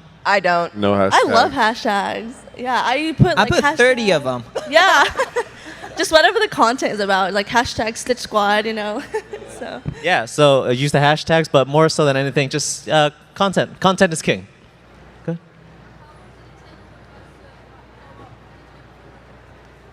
What was that last part? Oh, how long did it take you guys to blow up, and did you ever feel like quitting? Can we go around? Let's say how long we've been creating content for. I've been creating content for 10 years, and it wasn't until I started doing like brides and wedding stuff that I really blew up over the course of like maybe 3 months. So I was on YouTube only doing videos that had like 10,000 views, which is still a lot, by the way. But then it was only when I started my own channel and I started talking about topics that I really, really loved that my channel took off. I think I got like 100,000 subscribers in 3 months. Yeah, so there it is. 10 years. That's how long it takes. I've been doing it for 4, but like I said earlier, it took me like 6 months till like I really found my niche and the storytelling part. I was just really doing skits and stuff. They were doing good on TikTok, but YouTube wouldn't budge. YouTube was like, no. But I'm like, okay, 6 months later, I finally started getting a bit of traction, and like Nathan said, all of the videos blew up at once too. So I went from 11,000 subscribers to 1 million in like 2 months. It was nuts. I'm like, this is amazing. crazy. I'm scared, but I'm good now. So. That's actually incredible, though. Yeah, YouTube is crazy. It's life-changing. It really is. I started on TikTok March 3rd of 2020, so just over 4 years now, and I landed my first trend April 19th, and that video landed on like Ellen DeGeneres, MTV, ESPN SportsCenter, and it was a little bit quick, but I was also much older. I started when I was 24, and like after graduate school, you know, and already in the world of entertainment, singing opera and musical theater professionally around the world. So I was like, I have an idea of like, I can see what people are doing. Here's my original concept, and let me see if I can do it a little bit better and make it rewatchable. That's like the goal for those of y'all who are getting started, is rewatchable content, you know, making people glued to the screen. I've actually been doing social media for ever since I was like 10 years old. It's always been a dream to, you know, be a social media influencer. So I definitely had those ups and downs of like, dang, this isn't gonna work. But I stuck to like doing what I love, and that's what kept me like doing and posting on social media. Is I really enjoyed it, and I kept fighting for that dream one day that, you know, I'm gonna go to VidCon, and this is my first VidCon, and I'm so excited that I was here. So I just want to thank all of you guys. I really appreciate y'all for supporting me, and yeah, just keep your dreams. Anything's possible, and keep at it. So. I made my TikTok account when I was 15 during COVID, and it took me 2 months to hit. It took me a month to hit 1 million. I made goals for myself, and so I'd say like define blowing up, because like up until a certain point, when is it? I mean, I went from 1 million to 2 million, all the way, crawled my way up to 16. Like it's a ways away, you know? So I mean, would I say I blew up at 15, or would I say I'm blowing up now or last year? But I've been doing it for now 5 years, which is crazy. This is my second VidCon, and it really is a dream. Definitely, like, I went to public school and everything, and I just randomly just made videos, and then I hit 10K in like a week, and I thought I was on cloud 9. I thought I had just hit the jackpot, and then little did I know things were only going to go up from there. So, yeah.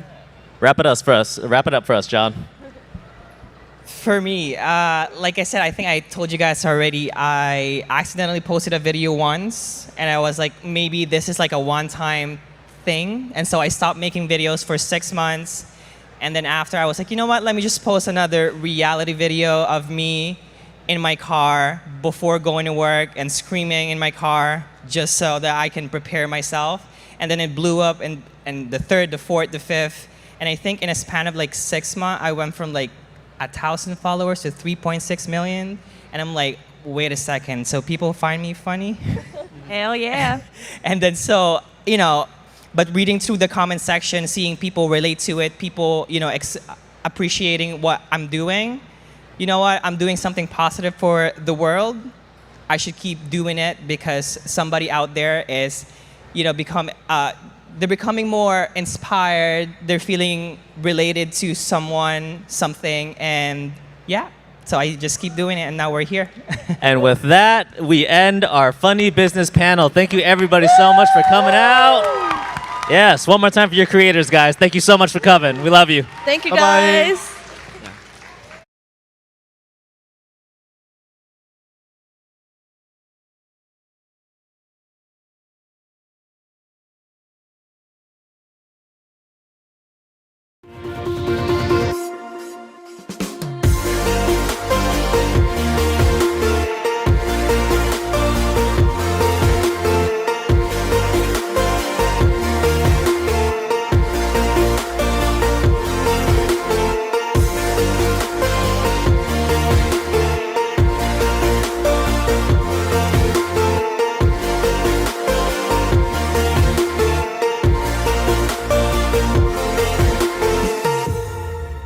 This is something she's going to remember. I think just appreciating and being there for what she wants and what she strives to be. Like, she's also a creator too on her own, and so it helps her see, what else is out there.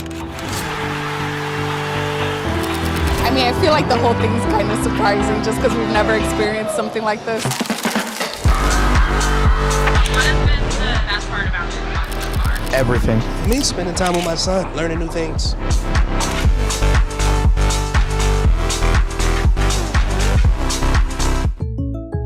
Boom! Dusty! Light work, easy money. I ate this dude's lunch. Back to the lobby! Not good, not me! Just get good, bro! Just get good! I gamed like I had plus 50 toughness, but really, I'm plus 100 afraid. Hey, life can be scary, but State Farm supports you. I feel plus 250 relieved. Hey, Thank you. of course, man. Pass the ball! Like a good neighbor, State Farm is there.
State Farm is there to support you. You can beat Bake Wars.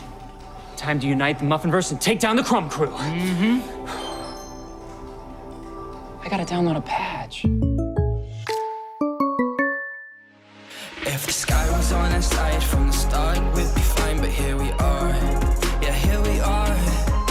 There's wonder in your eyes. I wonder if we got it right within the stars. Within the stars.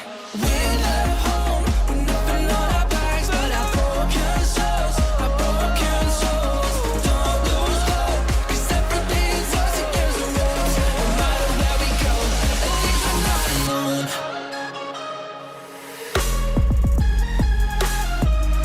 At least we're not alone.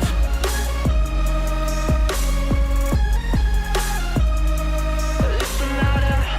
I'm never letting go of you. We're broken souls, broken souls. I'm never letting go of you. So no matter where we go, at least we're not alone.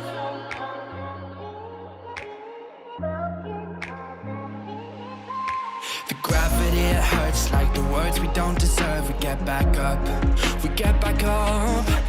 The fire always burns with the lessons that we learn. We can't run, we can't run. Oh, the glimmer in your eyes can't be ruined by the dirt. And I want you to know your worth. We're left home with nothing on our backs but our broken souls. Our broken souls. Don't lose hope, 'cause everything's ours against the rules. No matter where we go, at least we're not alone.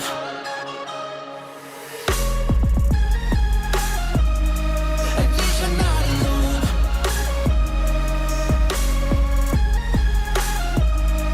At least we're not alone.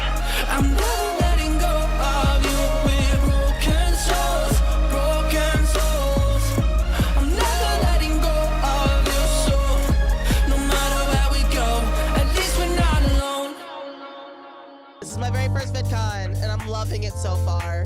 Everyone's excited to meet something or someone. I came here for the advice, the vibes, and the good times. It's a place of positive energy.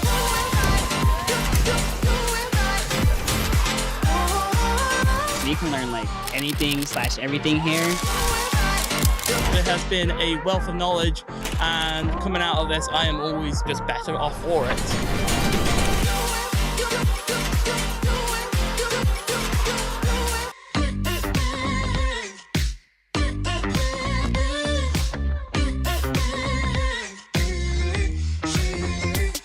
Stop playing games, I need a taste of what I'm waiting for. Oh, your smooth talk just ain't enough, you got to give me more. It takes a lot to lock me down, so show me what you got. We can't keep on going on like this. Come on and make me jealous. You've got to turn it on. You know I love the chase, but I can only wait so long. Come on and make the effort. Don't leave me hanging on.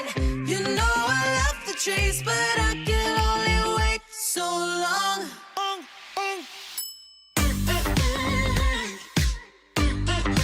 Wait so long. Wait so long.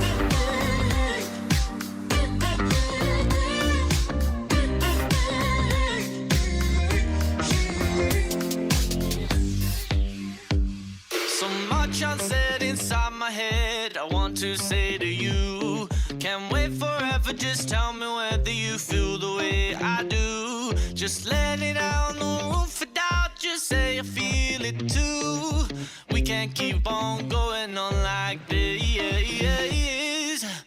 Come on and make me jealous. You've got to turn it on. You know I love the chase, but I can only wait so long. Come on and make the effort. Don't leave me hanging on. You know I love the chase, but I can only wait so long.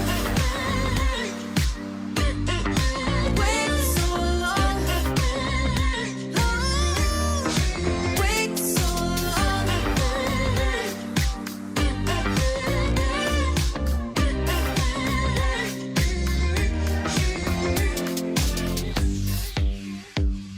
You hide your feelings every time. There's no point in trying to hide. So go ahead, give me a sign. 'Cause we won't know if we don't cross the line.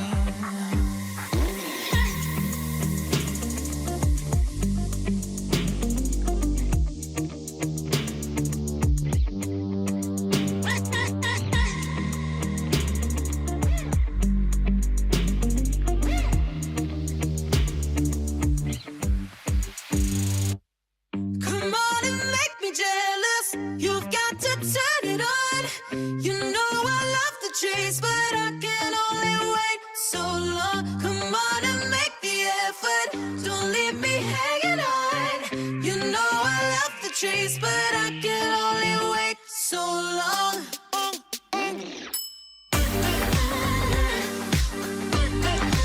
Wait so long. Wait so long. Said I could wait so long.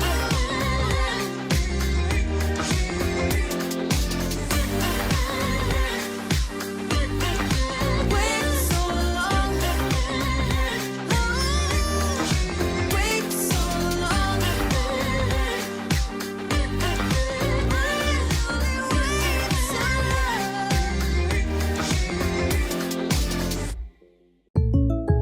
Jake from State Farm. I feel like I'm the only person on the planet who still plays Witch's Broom. Oh, you think so? Guess who edits the Witchy Wiki? Your Mystical Khakis 15? Yeah, that's me. Hey, whatever game you play, State Farm supports you. And we're not the only ones.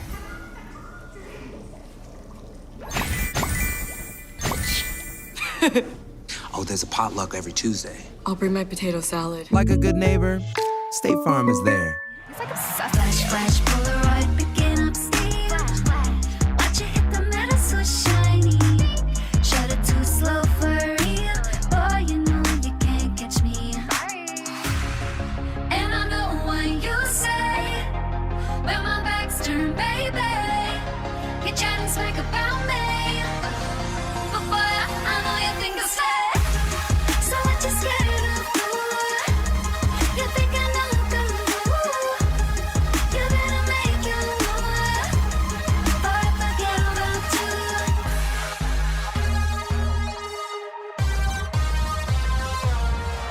School is over in a matter of weeks, and I know you're failing, Daddy. I'ma slay my SATs, gonna go get my degree. Bye bye, boy, you're on my own. Bye bye, what you gonna do when I leave? Crying yourself to sleep. I will make the most of me. And I know what you say when my back's turned, baby. You chat and smack about me, but boy, I know you think I'll stay. So what you scared of? You think I know the rule? You better make your move, or I forget about you. Yeah, you gonna cry, and I'm gonna fly. No, I won't mind. Bye, bye, bye. Yeah, you gonna cry, and I'm gonna fly. No, I won't mind.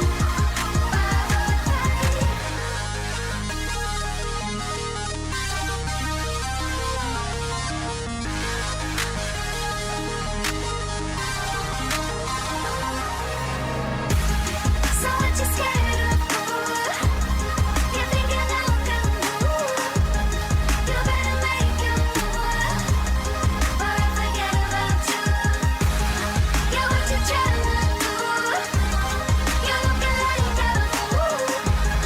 Don't wanna miss this move, or I forget about you. I was in the front row and I was just to see what it's like being at VidCon for the first time. And I just ran up and I got to take a photo with him and talk to him. I met Ainsley and Guppy.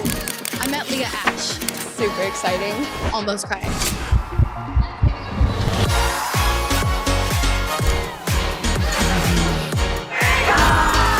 At VidCon, you don't know who you could be talking to. And as long as you express an interest in something, people are more than welcome to give you a chance.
This is something she's gonna remember. I think just appreciating it, being there for what she wants and what she strives to be. Like, she's also a creator too on her own, and so it helps her see, what else is out there. I mean, I feel like the whole thing's kind of surprising just because we've never experienced something like this. What has been the best part about VidCon so far? Everything. Me spending time with my son, learning new things.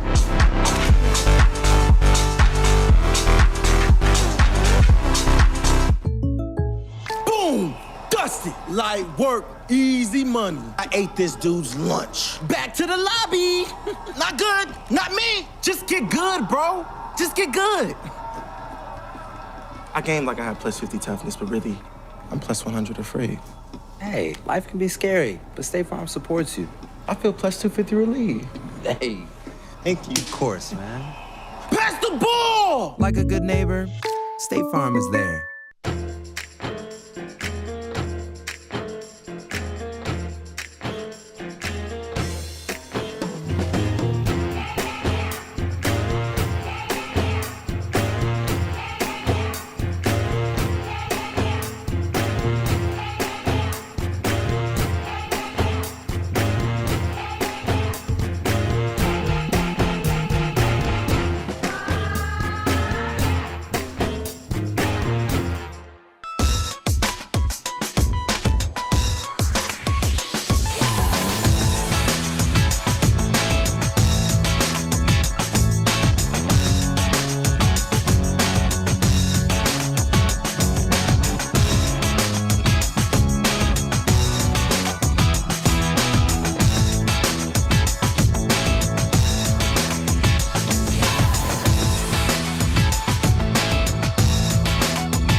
State Farm is there to support you. You can beat Bake Wars.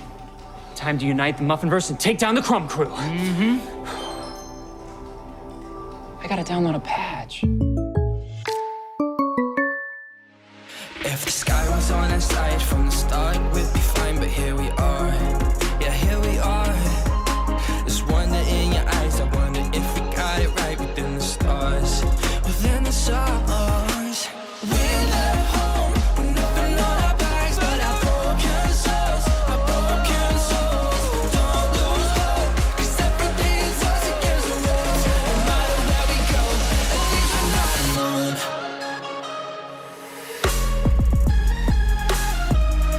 At least we're not alone. At least we're not I'm never letting go of you. We're broken souls, broken souls. I'm never letting go of you. So no matter where we go, at least we're not alone.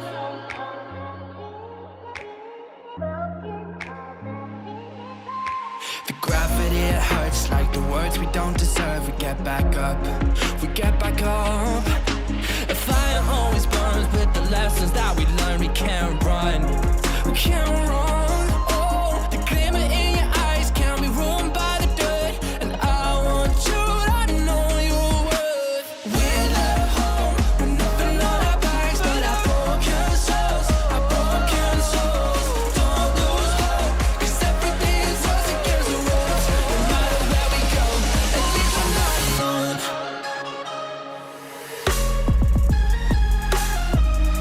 At least we're not alone.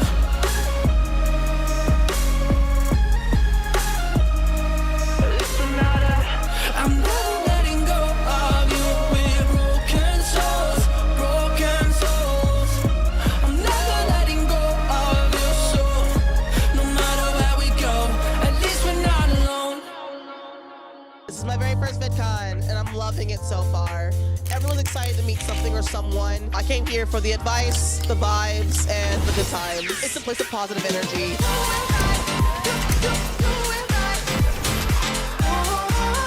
You can learn like anything/everything here. There has been a wealth of knowledge, and coming out of this, I am always just better off for it.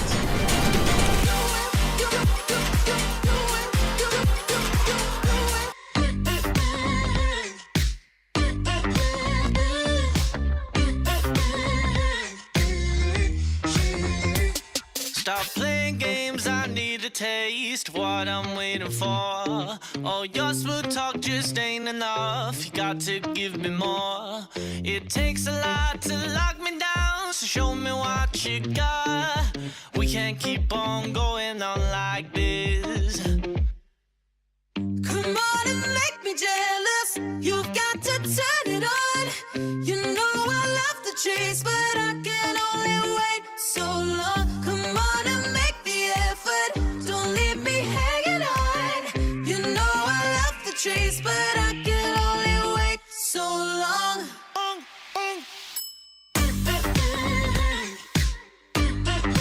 Wait so long. Hello, everyone. Welcome. Happy Pride Month. Happy first day of VidCon. Exciting. Today we're here to talk about LGBTQ stuff, basically being gay and chronically online. So welcome. In case you're unfamiliar with our panelists, we have a lot of great LGBTQ content creators here. We have Georgie, aka Soupy Time, our resident TikTok court jester.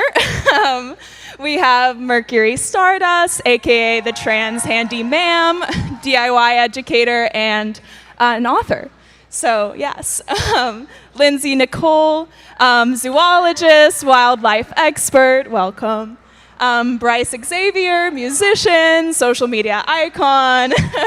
Another social media icon to the left, Naomi Hartz, LA influencer, welcome.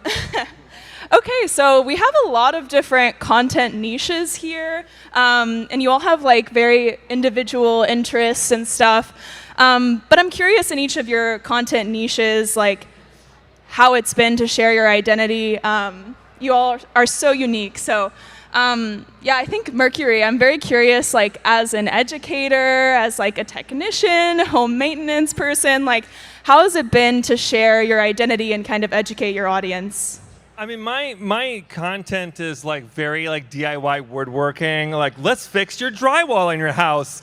So like being in that space as a queer content creator, it can be like, you know, a sandpaper on your skin sometimes, right? Like you're honestly in that space and that's a very unique perspective. So it can be kind of like I'm educating people on like queer 101 all the time. Like they're not necessarily familiar with the ins and outs of all the transness and the queerness that I give. So I'm educating on drywall, but I'm also educating on a fundamental level of what it is to be queer in America, you know? Yeah, and it's interesting too how like you're taking your identity into all of these niches, and it might actually give you kind of a unique perspective in your respective fields. I know you're into wildlife, bugs, creatures. How has it been for you to share, you know, your identity with your audience?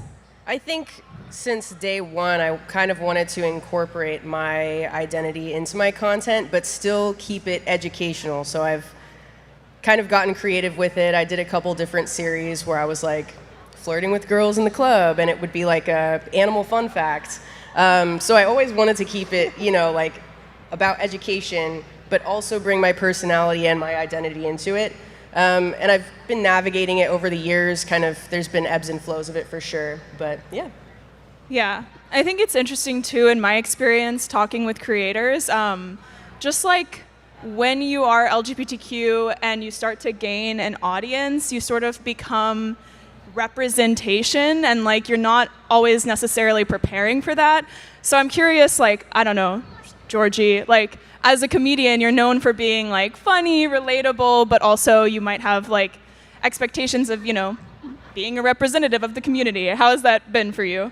I think the biggest issue is it's hard to be a representative of an identity that you're not sure of yourself or is not completely set in stone, as in like, I don't know, bisexual, any pronouns, just throw it at me, you know what I mean? Like it's kind of like a blob of an identity that I have. And not really that expressive. I mean, obviously like I share my sexuality like sometimes, but often it's like, oh, I didn't know that was what you were, or I don't know where I was going with that. But moral of the story is sometimes I get bogged down by a bunch of like, I don't know, 20 to 30-year-old men in my comment sections that are like, oh, you're so pretty, you're so whatever. And then I come to the convention and see the people that actually see my videos, which is the queer youths, which I love.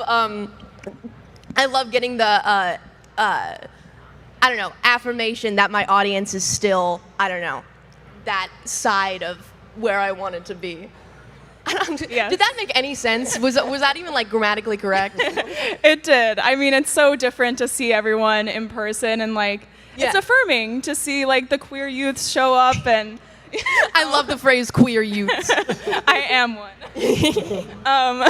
Naomi, have you had like a similar experience? Because you're also known for being very like funny, relatable, but also you're kind of like an advocate for queer liberation, fat liberation. So yeah, how has it been for you kind of balancing that? Honestly, I love to have fun with content, and as what was said, it's like we don't necessarily ask to be representation, but it's something that's kind of put upon us. But I take that with great pride because I always think about what I wanted to see growing up, and I wanted to see a plus-size trans woman who looked like me, and being able to be that person and getting to do that while having fun and like sprinkling comedy in there just makes life so much better. Yeah. I think too, being here, I'm kind of struck by how many wonderful creators there are that are providing representation that, I don't know, I wish I had as a kid. I had a little bit of that. I was thinking of you, Bryce, too, and like your music and how you share your relationships and things like that. I don't know, how has it been for you to like see the audience reception to that? I think it's exactly what you just said, like having the thing that we didn't have as queer people growing up where in my music I'm able to tell stories that younger me would have loved to hear and know that it existed, to like not feel alone, you know? I feel like that's the main part of it, of the reason why we are creating this art for the queer youths, as we're trademarking now, is so they know that they're not alone, you know? Like, there's so many times in our lives as just like young adults in general that you feel like this experience or situation happening to you is like only happening to you, and it's the most crippling thing ever. But being able to just go on your phone, see someone that looks like you or might not look like you, that's telling a story that you might resonate with, makes you feel like there's community out there, which there is, and I'm glad that that's something that we're able to create and people are able to connect with through my music. Yeah. Can y'all think of any like examples of when you were young, an example in the media that you saw and was like an inspiration for you? Yeah. I think it was very different for different generations. Like for me, growing up in the 90s, you know, there was no trans representation. The only thing I ever saw was like Ace Ventura, Pet Detective, you know, Mrs. Doubtfire, you know, Buffalo Bill from Silence of the Lambs. Not necessarily favorable views of trans people. You know, it's always a man pretending to be a woman in order to get revenge on someone or hurt someone. So in my brain, I etched it as trans bad. Me wanting to express myself in a dress was like the scariest thing in the world. But seeing Tu Fung Fu as a kid, I'm sure Naomi knows what I'm talking about. As a kid, you know, with Patrick Swayze in a dress, with Wesley Snipes in a dress, seeing these very traditionally masculine men wearing feminine things and taking it seriously was like the first time I ever saw my form of queerness on the big screen and thought, oh, that could be accepted. I could be myself. Yay, you know? But it took like 20 more years for me to actually get to that point of feeling confident enough to pursue that, you know? Yeah, definitely. Anyone else? Any memories fondly of something in the media? I want to say the first representation I saw was in Degrassi when I was in middle school. I remember a character, I think her name was Alex, and she was in a relationship with a girl, and I thought she was so cool. And I just wanted to be like her, and like looking back, I don't really remember if that was maybe the best kind of character to look up to. But now, you know, as time has gone on, there's just so many different forms of representation. You can find inspiration in a lot of different characters and a lot of different people online, and it's just great to see that diversity now. Media is just so different now. You know, media is like, I made this joke with a bunch of creators this morning, but like, we go to the bathroom and open up our phone and we are having a relationship with someone while we're pooping. You know what I mean? Like, they're on our phone, and that's such a different, intimate connection with somebody than like going to a movie or having a family movie night and seeing queer people in front of your family. You get to see people be themselves in a private setting too. Like, we will be laying in bed all alone, seeing trans people and queer people and LGBTQ people of all kinds, and we get to be like, what is that like? You know, and explore without people looking at us while we're exploring. You know, very different vibe.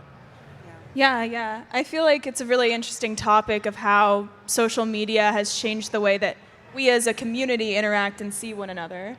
Yeah. I'm curious too, like a lot of people in the audience are in the community, so to speak.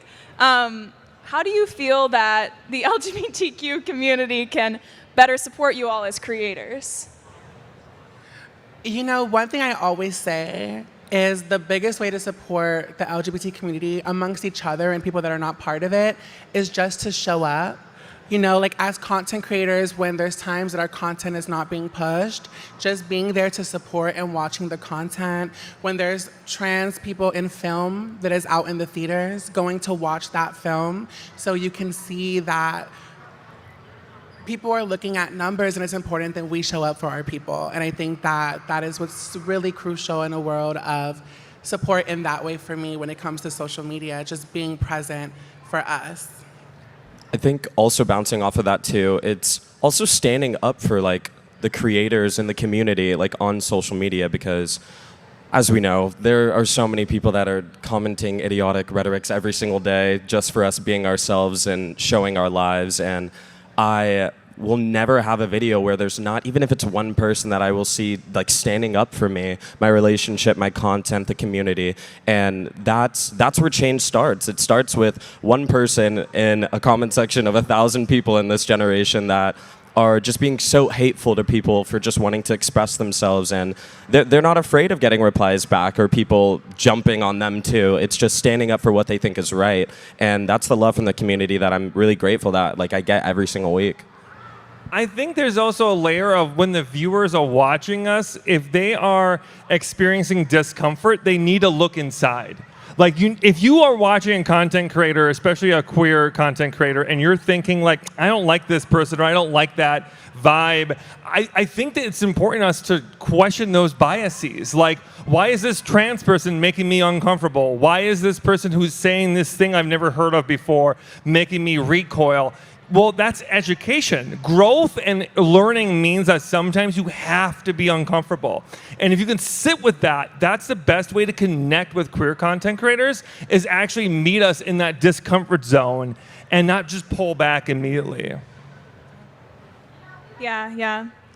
I'm thinking a lot about your comment, Georgie, about the creepy 30-year-old men in your comments section. How do you deal with, like, you know, weirdos and negativity, like specifically in comments, and like how out of hand it can get? Well, I think what I was just thinking about is one of my most like popular, I guess, queer-themed videos was when I was really younger and I was getting like hounded by, I guess, people interested in me. I don't even know what their deal was, but just constantly when it wasn't public information, what's your sexuality? What are your pronouns? It was in 2020 when it was, do you listen to Girl in Red? Do you remember that? Where it was like, oh, like kind of trying to ask it subtly. And I made a video where I was like, no creator like owes you an answer to this question. And like if like when they're ready to come out on their own terms, like that's how you should, like, that's when you should respect them and when you should respect their choices of when they're ready to come out on their own terms. And I ended the video by saying, oh, by the way, sweater weather, whatever. Like, you know, I still gave the explanation. But I think I'm like, as on the side of the 30-year-old men, I'm also a big advocate for people in the community, like giving time and giving grace to us as people to share our stories and come out with our like identities when we're ready, and to like solidify those in our own realms, not necessarily in the public eye. Did that make sense? Yeah, I mean, have any of you guys had that experience of like people demanding to know that information that is really none of their business? You know? I've had the exact opposite. Like, I chose to put my identity right there as a trans handyman. The first time I did content, I was genuinely worried no one was going to know I was trans. I was sitting in my car with overalls on after I was doing maintenance one day, answering a maintenance question. So I thought everyone looking at me was going to be like, that's a straight man, you know?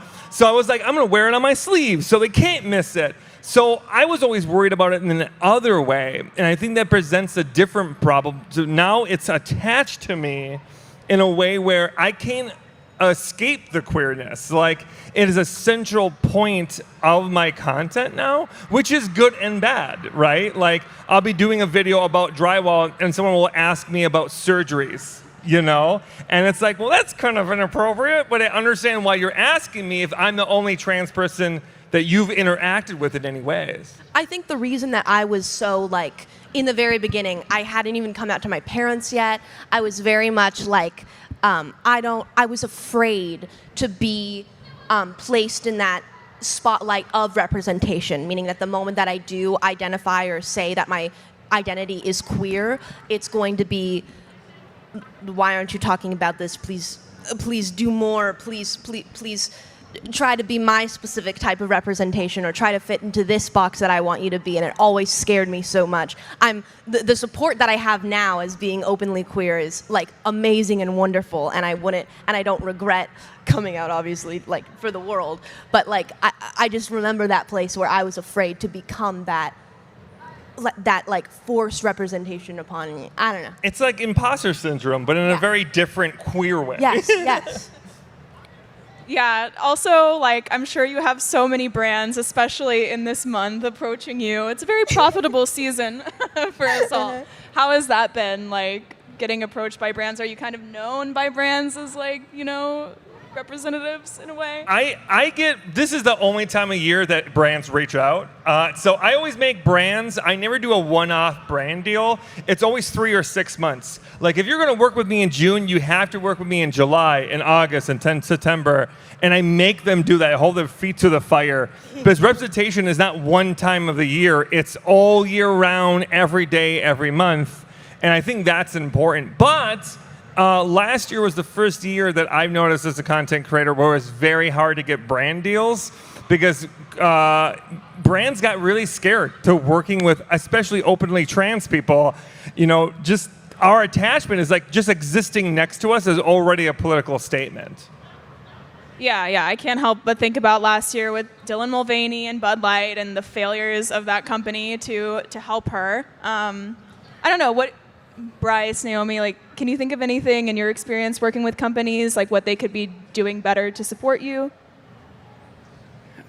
I think, honestly, it's such a difficult situation because it's like the truth is just be there as a support system. Like, it's like as queer people, as the community, we are more than our label and we should be more than a month. And it's like, I feel brands feel it's very lucrative to come and say hi and book us during June, especially if you're openly queer or like visibly queer.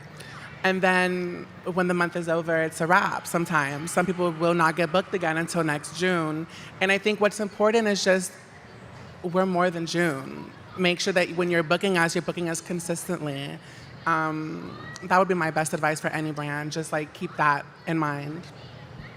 I think like a really good thing too is just like also community outreach between like each other with creators. Like when a brand reaches out, if I'm not exactly sure if they're working with queer people year round, I will ask my community to find out because I'd rather miss out on one brand deal working with a company if like their integrity, I know at the end of the day, they don't really care about me because that's what we saw last year because when one situation happened that they were worried about attaching queer people to their companies, every single company that would have been working with queer people for Pride last year pulled out. And that's what it looks like when you don't really care about the people that you're actually trying to work with. You just care about like filling a quota.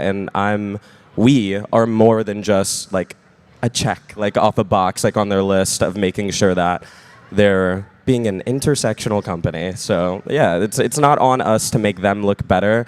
It's on all of us to want to actually make campaigns, make art, make these videos that are gonna do something for some positive reason for companies that are, you know, putting those dollars into actual like youth, queer youth, and not just using us to put it into like oil or something. I don't know. I'm thinking about social media platforms too. Been a rough year on X in particular. GLAAD called it the worst social media platform for creators, but also like shadow banning, like tons of other issues on basically every single platform. Yeah, what about platforms? What could they be doing better for all of you? I like how all of us got so quiet. We're so afraid to get blacklisted.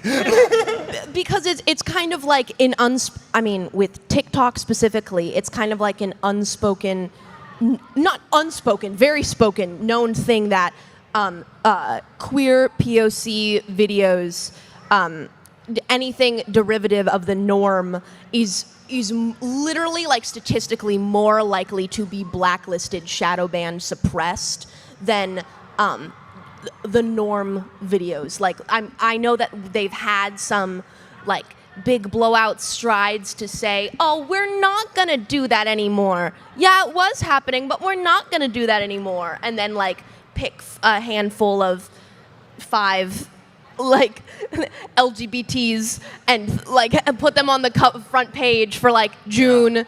And then say, oh, we did it, all done. And like this year, I do an annual Gender Affirming Care fundraiser every year, me and Jory. Alluring Skull, wonderful human being. And last year we raised $2 million, and this year we raised $2 million. And multiple times, thank you. Yeah, claps for that. Multiple times we were banned on TikTok during a TikTok live-a-thon. You know, it was 14 times I was banned while raising millions of dollars for gender-affirming care. It's like, but I think that we could be here all day being like, oh, this platform needs to do that, this platform needs to do that. The platform ain't coming. None of these platforms are going to change and help us. We, as content creators, have to uplift each other. And that means white content creators working with black content creators and uplifting their voices. That means taking up crazy amounts of space in order to make sure that voices are getting heard, and not just like, here's my struggle, I'm going to talk about my struggle and no one else's, you know? Yeah, have y'all had the same experience? I don't know, like, how's it been on the platforms for you? Honestly, like, for me and my experience and what I would say is there needs to be more people behind these systems versus bots. And I think that is why when we get mass reported, because it happens, as trans people, as people of color, as queer people, mass reports will come. Just they see you, they don't like you, they can't relate, report. And when you're getting mass reported to a system where no one's behind it, you're going to get banned. And it's unfortunate because the people who are targeted are people like us on this couch.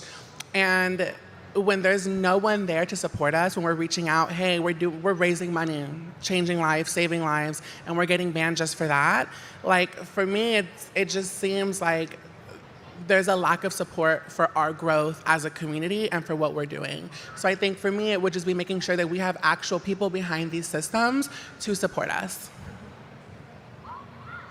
Have there been any like positive developments, like new tools, like content moderation stuff, like anything that you've noticed that's been helpful lately?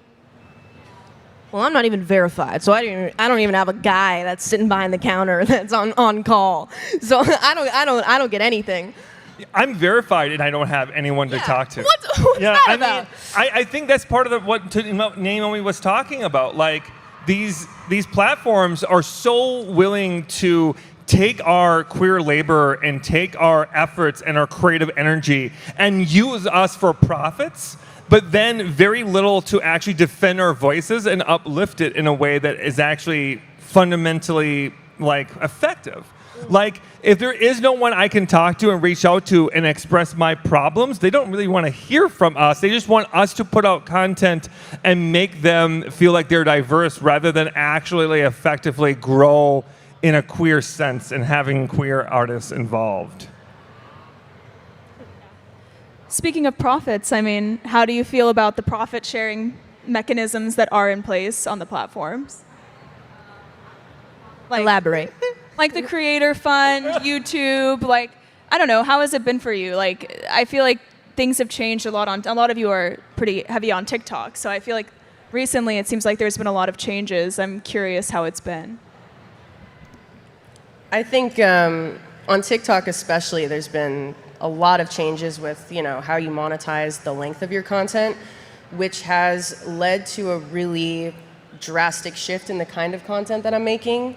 I started on YouTube about 2 years ago, and as I've moved into longer form content, I feel like I'm definitely doing a lot more educational stuff, but TikTok gave me the, I guess, flexibility and ability to be more creative with the content that I was putting out. So I was doing more queer content. I was doing like queer series, and I'm not really doing that on YouTube anymore. And I'm not monetizing short form videos, so it just like it's just, you know, trying to figure out how I use my time. And so I'm trying to figure out how to incorporate, you know, my identity more into my content, if it even makes sense, if people would be like thrown off by it, if it would be jarring. So yeah, I mean, I wish it was more consistent. I wish it wasn't, you know, bopping around all the time, what kind of content you can monetize. But yeah, I think the changes in the last few years have been very jarring for a lot of different creators. Yeah. I'm so curious about your niche, like zoology, wildlife. I don't know, how is that like? I'm just curious in terms of the audience reception. Like, what it has been like for you, like in the comments section and stuff, and like people responding to these series you're doing. I think in general, people who are into animals are really nice people. People are generally really supportive. When it came to specifically my Flirting with Girls at the Club series, it was probably my best performing series. I think it was back when really short, like 5-second videos did really well. That's not really a thing anymore. But last year during Pride was like the last time that I did that series, because I all of a sudden got flooded with hate comments. It got to the wrong side of, the algorithm, and I don't know if it was because of everything going on. I think it was around the Bud Light situation, and so, it was just weird. And so since then, I kind of took a step back, and I'm trying to figure out, like I said, how to reincorporate more gay content, because I don't know. Unfortunately, I'm human. I can't help that those comments affect me, and I guess it's just a weird situation, and I'm interested to see, hear how you guys deal with hate comments probably consistently, right? I'm a blocker. I listen. Retweet, yeah. I'm a blocker. If a comment catches, if I don't like it, because sometimes I'm like, okay, you're fat. Oh, you're a man. Okay, whatever. Whatever. But when they start to get too articulate and start really getting me, blocked. I can't handle it. But that's how I deal with it. I'm protecting my peace when it's someone that's trying to just bully me online. I agree. It's my world that you're being brought into, So if you're on my account and you're gonna say negative things about me, no. Honestly, it could be something so small. Someone could be ew, and I'm blocked forever. You'll never get the chance to do that again. It doesn't take much for me. So that's why my account's so curated. It's peaceful most days. Yeah, I block people when I see mean comments on other people's videos, right? I'll go through, I'll literally be oh, this is a wonderful queer video. Then I'll look at the comment section. I'm I'm blocking you, I'm blocking you, I'm blocking you. I don't We'll be trust them. next. Yeah. I've done the moderation, as in as soon as one of my friends makes a video saying, guys, my video got on the wrong side of TikTok, I'm the reporter.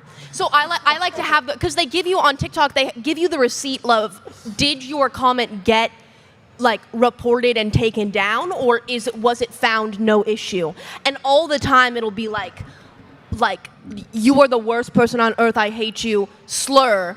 And then you'll report it, and it'll say, we did not find any harassment or whatever I reported it for with this comment, and the person gets off scot-free. You know what I mean? It happens all the time. Yeah, and we as queer content creators, we know what dog whistles they're saying. We know what they're actually leading to. But they don't. The moderators don't always necessarily understand what they're saying and what that is actually leading to. So sometimes for me, it's just protect my own peace, baby. I just want to block all the day, every day. Definitely. I'm a big fan of blocking. Block them all.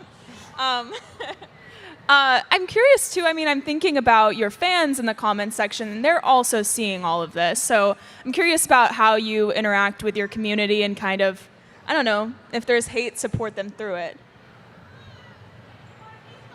I have to calm down my fans sometimes. If someone says something really mean, they'll start going in on that person. I'm no, that's not the way.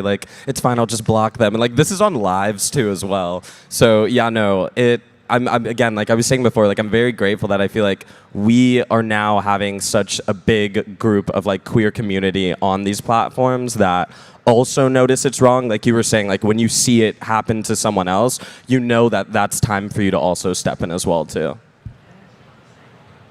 Yeah, creating a space where we can express ideas and different thoughts, but also creating a space where those thoughts don't become, a death threat, And it's weird how slippery slope that is. Sometimes I'll respond to a negative comment, and then that will then just turn into an avalanche So I always refer to my voice on the internet as like a shotgun blast rather than like a bulletin board. Like I want my ideas to be a bulletin board for thoughts and expression, but in reality, whenever I say something, that's gonna, depending on how I say it or how I present that against a troll, can turn into a shotgun blast, and that can hurt people inadvertently. And being aware of that power is so important. That was so good. That was so well said. That was a great metaphor. It's crazy.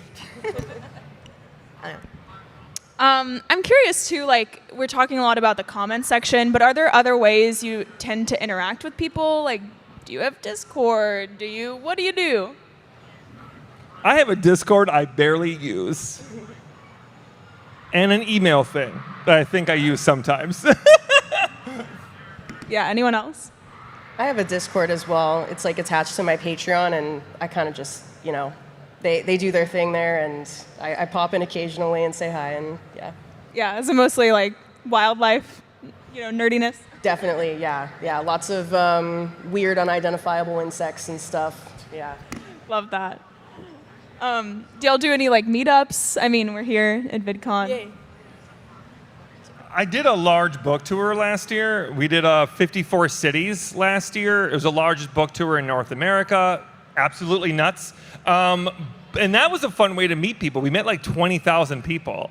And that's wonderful and great, but also like, those are the people who are the most hardcore fans, and they're the ones who want the most human interaction. So you're also getting like a disproportional vibe of what your audience is.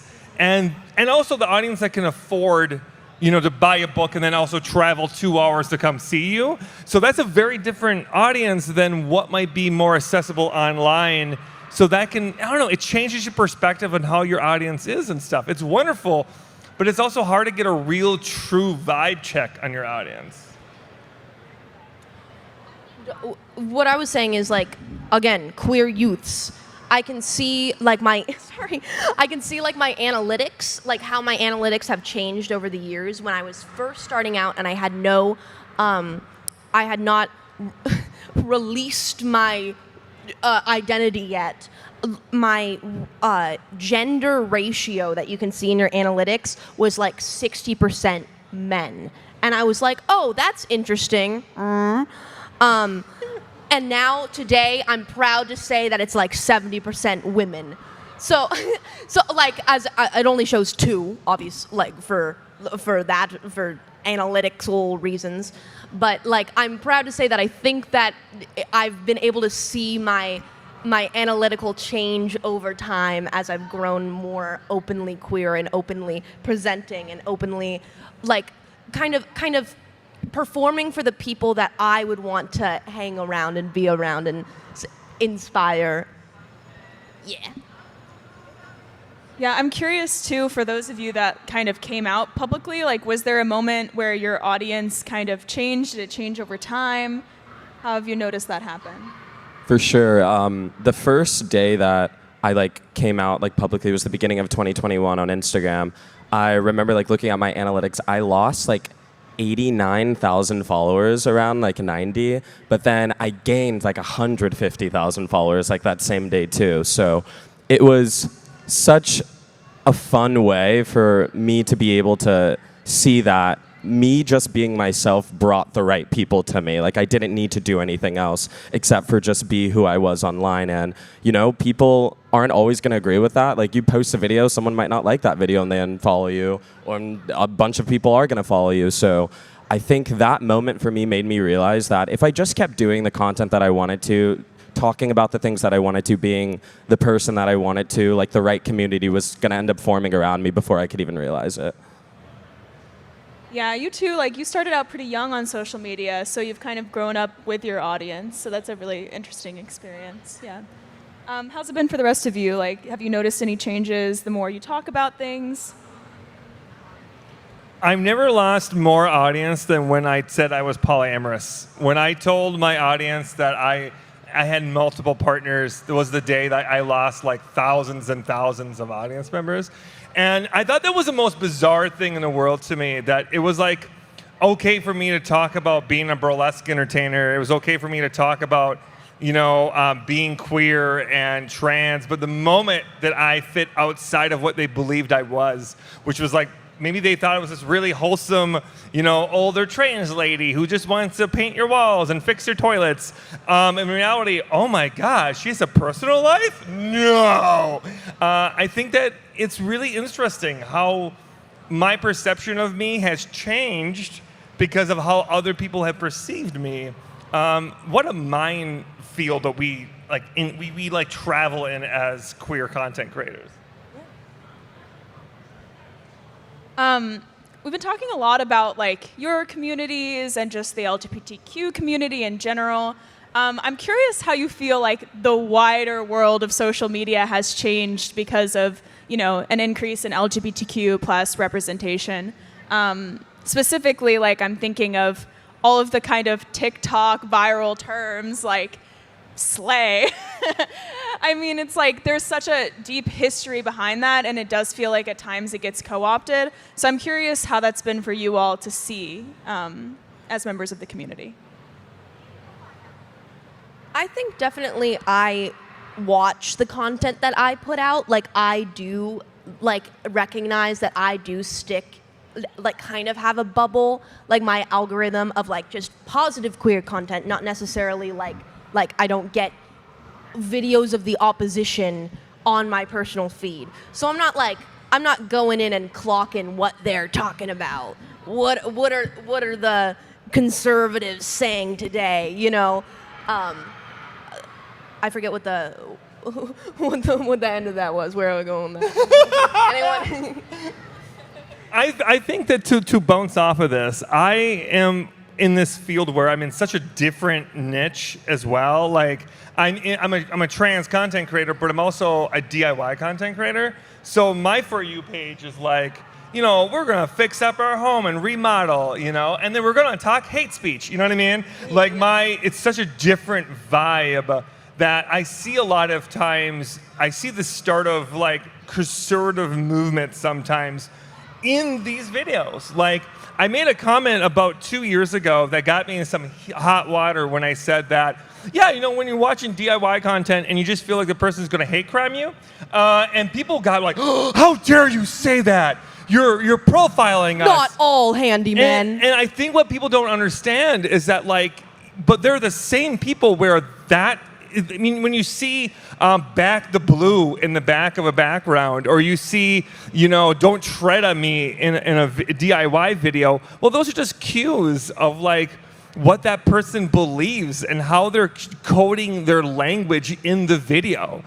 So me as I'm a trauma-informed educator. So the way that I speak to people tends to speak to an audience that knows what it is like to live through the world through trauma. So I'm going to attract a lot of people who need that type of love and support. But when you're in a video and you're just yeah, you got to do it the right way. This is the right way to do it. None of that weird, that rainbow stuff. Well, you're going to attract that same type of negativity and hatefulness that we are trying to fight against all the time. Yeah. Winding up on the wrong side of the internet, it sounds like. Have you ever noticed, I don't know, are there particular videos where you feel all of a sudden, there's just a random group of people, you're how did you get here? Unfortunately, no. I do a lot of comedy content, and I feel like my content ends up on what we would call, I guess, the wrong side of TikTok. But fortunately, I don't know if it's the comedy, I don't know what necessarily it is, but it hasn't been all bad. I feel like it's been pretty well received, and I can appreciate that from that aspect. When I do end up on the wrong side, and it is for something that is not comedy, and it's me talking about my transition or me talking about something else, then I'm oh, it's getting weird. Then I'm we need to get our community come help. We need to refresh these comments because it's not working. But fortunately, not as bad. I think in the beginning when I first started TikTok, it would end up more on the wrong side. But as I started to grow, it slowly, surprisingly stopped getting on that side. I have noticed that whenever I had big moments of like growth as a content creator, that's when I'm going to feel the most uncomfortable. If I'm gaining 100,000 followers in a day, ooh, I'm going to notice. And I don't know, you learn a lot about yourself when you see other people project those things on you constantly too. And I think the more viral your video is, the more eyes that there are on your videos, the less they see you as a person. And so the comments get a little bit more hostile as the video gets bigger and bigger, maybe because they think that you're not going to see it. Yeah, and both of us operate in these spaces where the first thing they might be following us for is not the queer stuff. Right. And I think that that's a part of it too. Like if they watch one video that you're talking about your specific content, then they're going to be like, oh, I love that. And then they see a video holding the hands of our lover, you know? Yeah. And it could be a whole different vibe. Absolutely. My queer transition was away from the Rick and Morty fans because I used to like do lip syncs to Rick and Morty videos. So when I started looking a little gayer and like talking about liking women or something, they'd be like, what? Huh? That doesn't make sense, but you're a girl who liked the Rick and Morty. You were on our side. You were supposed to like men only and be for us. You know, that's when I started losing like followers by the day, and I was like, what's happening? But it's nowadays it's like good riddance. Thank God, you know, that I transitioned away from that fan base. Yeah, you're inadvertently curating your audience and you might not realize Exactly. it. Yeah. Lesson learned, stay away from the Rick and Morty audios. I don't know. I feel really excited to be here. I mean, it's only the first day of the conference. Like, I don't know. It's gonna be so fun to walk around and see everything. How has it been for you all so far and like your VidCon experiences? It's been great. I've been having a good time. I've been seeing people that I know and that I love online and that I've family is here, friends. So it's been a great VidCon so far, and I'm excited to see how it continues. I'm hosting a Pride Party on Saturday if you want to be there, you know, for the queer youth. Word of the day. Queer youth. But Youths. Yeah, anyone else? VidCon experiences? How has it been? I mean, it's nice to be around people that understand what it's like to be in the public eye. Like especially even just like going to the hotel and feeling like I don't need to worry about people coming up to me and taking a photo. It's just like nice to have that camaraderie so much and feel like you're connected in a kinship. Since I'm a content creator, I don't like necessarily have a job where I'm always bouncing ideas off of people anymore. So now it feels like I have coworkers again, and that's a nice vibe.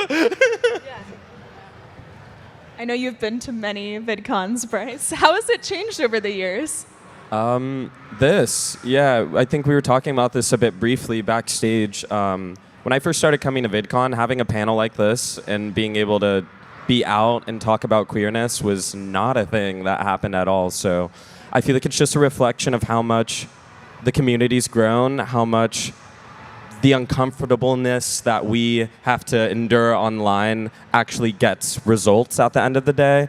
And if we keep just pushing those boundaries, all that pushback on people that might not support us, might not like us yet, or might not see us the way that we see ourselves yet, we're going to be able to get to the other side together, thankfully. That was so like cute and wholesome. I love that. Like seriously, like I really feel that. Like I'm very grateful to be just sitting here with like other people that not only know what it's like to be a creator, but know what it's like to be just a queer person, like in life in general, growing up online, essentially, no matter how old we are, we're figuring it out as we go. So I'm glad we're able to like do it together and bounce off each other as well.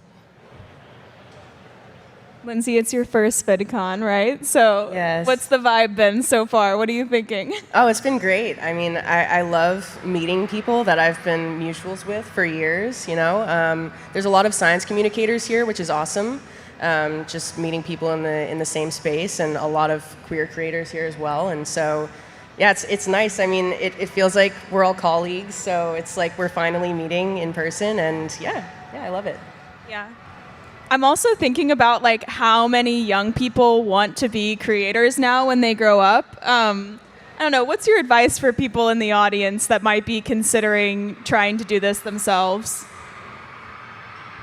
be yourself. Like make videos that express your your core and individuality. I think that like trying to not copy, but try to like fall into someone's niche, or like you can obviously have inspirations, but I think like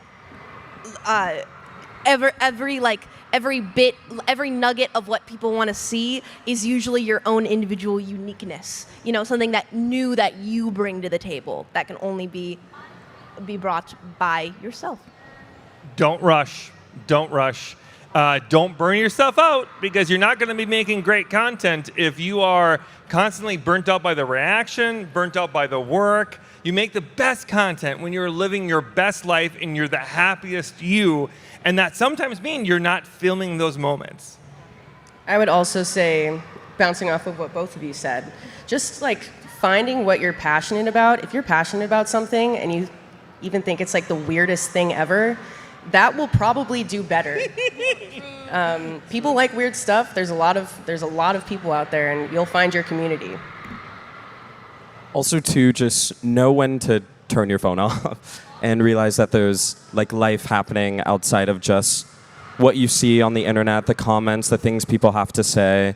And you'll also be able to draw so much more inspiration for what you want to create in your videos online if you're actually experiencing. Don't focus too much on comparing yourself to other people, comparing yourself to other content creators. We're all just doing our own thing the way that we can separately and together. So just find the thing that makes you feel like you're being your most authentic self and record. And I mean, this is such a basic rule, and I used to hate hearing it when I was starting out. Be consistent.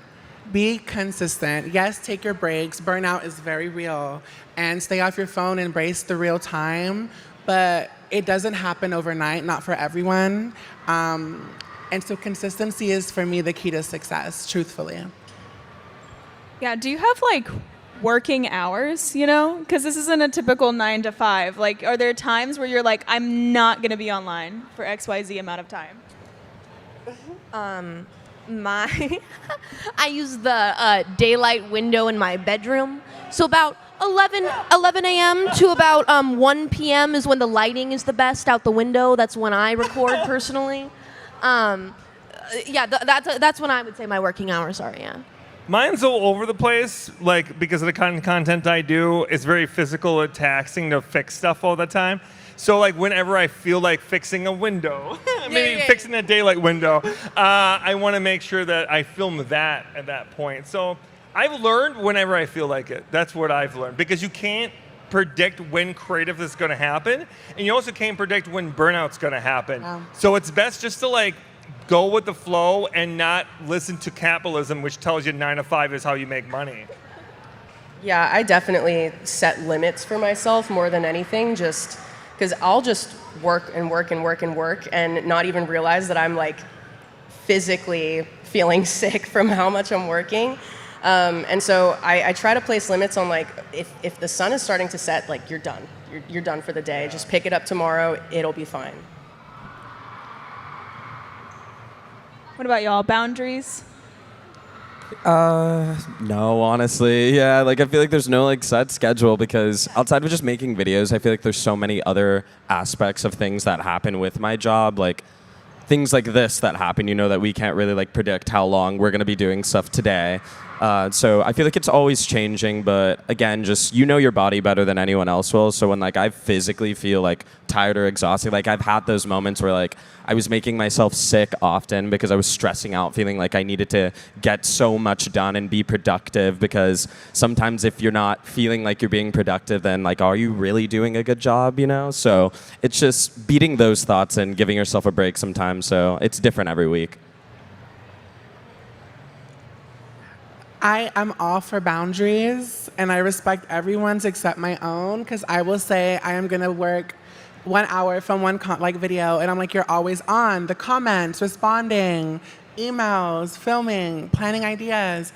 So, I mean, I'm getting better in the sense that I'm like, okay, like maybe like just try to schedule it out, because I think that's always been the hardest part of content creation for me, is not having a schedule. And so because we don't have a schedule, and I'm such a schedule-based person, I just spiral and start to like, what's next? and as content creators, I think it's important for us to not just be like, the job is making the video. That job is like making the video, which is like 5% of my job. Like majority of my job is like, for me anyways, it's like dealing with sponsorships, dealing with talking to other content creators, working on my second book, planning the book tour, all those things. That's a huge part of the job. What the audience sees is like 5% maybe of the things that I do. So like the 9 to 5 can happen during those hours that make sense for that. Like me signing all my copies of my book and working with my team and all that stuff. And then the actual creative part can be very flex, very lucid, because it should be. Yeah. I feel like as creators, you're the only ones who totally understand everything that goes into it. I'm curious what questions you have for each other. Well, Bryce, for you, what has it been like to really expand your brand and grow it over the years? It's been making the brand myself, I think, has been like the best part about it. Like I have so many like sub niches of things that I do online. Like I make music, but I also make just videos about like fashion and what I'm up to, like trips that I go on with my partner. So I feel like the part of evolving was just me realizing that I could just be myself in all of those categories online at the same exact time, because there would be moments in my career where I was like, I'm not talking enough about my music. I'm talking too much about like the fashion or this side of it. Like I'm like losing the plot, But I realize it's always going to be changing. 70% here, 30% there. Do you ever feel scared of like being a brand? Do you ever feel like that takes away your humanity sometimes? I definitely think when I was younger, for sure. Like when I first started like doing this, like quote unquote as a career, I was 13, 14 years old, and that's like probably like the worst like time, I feel like, growing up like publicly online to like hundreds of thousands of people's opinions of you. And at the end of the day, yeah, like a brand or company reaching out to you saying like, I need you to be this and like do this. And I'm like, I don't even know who I am as a person right now. I don't know how I could do this for a company. So I definitely think it took a lot of community. Like I'm very grateful for like the support system that I had for like my family, my friends around me, even like my team, because you can really overly sell yourself so much that you forget that you are a person that's just trying to share their life on screen, and you're not just a brand, But I think it's one of those things where it's a mental clock in, like where I show up sometimes knowing that I'm showing up for work as myself, but then there's some days online where I am just showing up as a person talking about something that I like, that I really enjoy, like an outfit that I just want to like share like with my like online friends, as I feel like they are. Yeah. Yeah, any other questions for one another? Well, Naomi, how has it been for you as a trans woman on the internet, taking up space over the years? Like, how has it changed from when you first started to now? Honestly, so when I first started content, I was in a point in my life where I didn't want to come out again. I was in a place in my life where I hate the term, but had possibility as a trans woman. And so having to come out in life and being scared to come out on the internet I was worried about it. But I was like, I'm not living my authentic truth if I'm not presenting as my whole self. So my content shifted from just being this plus size person, plus size woman online, to being a plus size trans woman, because that is who I am, it's my identity. And I feel like everything clicked and changed for me once that happened, because people were like, this is her truth, this is who she is. And there's still times today when people are like, you're trans, I'm unfollowing. Even though it's in my bio, even though I speak about it often. But for me, it's just like, as I think you said it earlier, curating your audience, like those people just exiting, and you're seeing a whole new wave of people coming in that support you for who you are and showing up authentically. It's been amazing. So I've loved to see the growth of trans visibility, and I want to see more of it. Does anyone else ever get those comments where people are like, I don't typically like the queer people, but you're one of the cool queers? Do you ever get those kind of comments, y'all? Yes. Yes.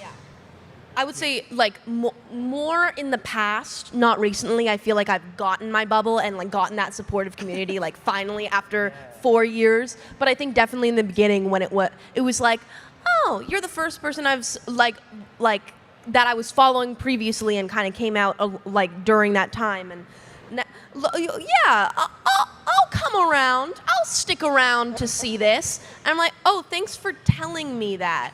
Yeah. Such a strange thing to say. I get say comments, to a human. I get the comments all the time when people are like, "Oh, you're the first trans I've liked."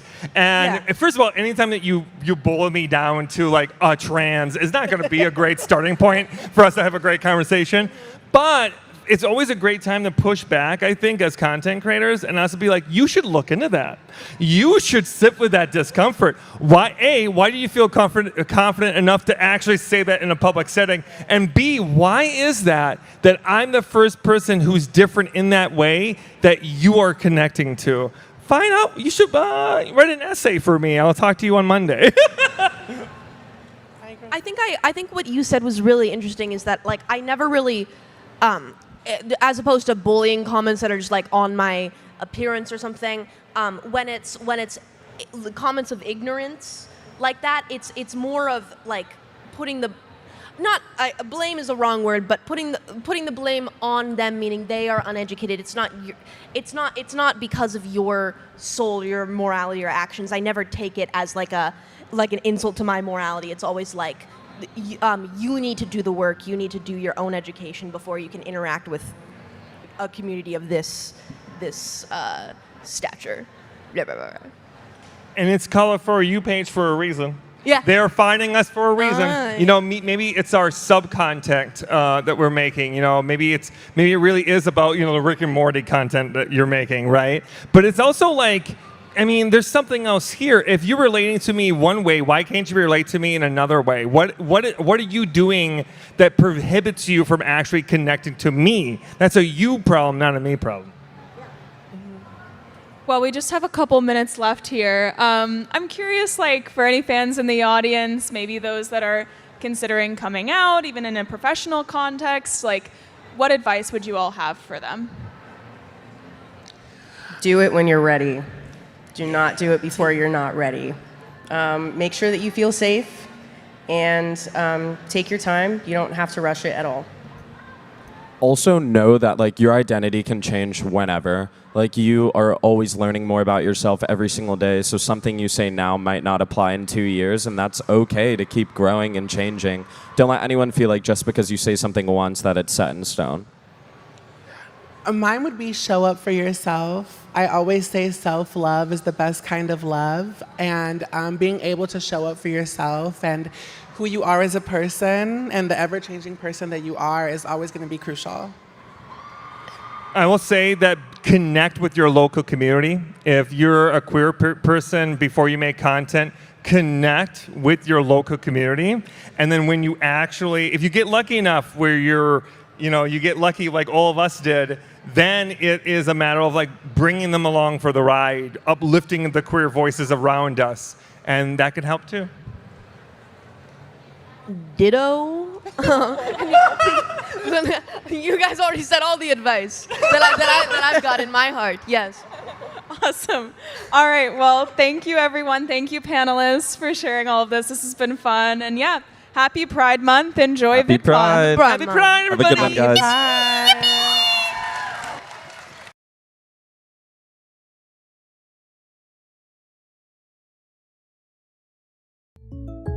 Jake from State Farm. I'm not ready for the final Boston Bake Wars. Oh, forget that. You've got State Farm supporting you. Hey, say it after me. I will unite the Muffinverse. I will unite the Muffinverse. I can't hear you. I will unite the Muffinverse and defeat the Crumb Crew.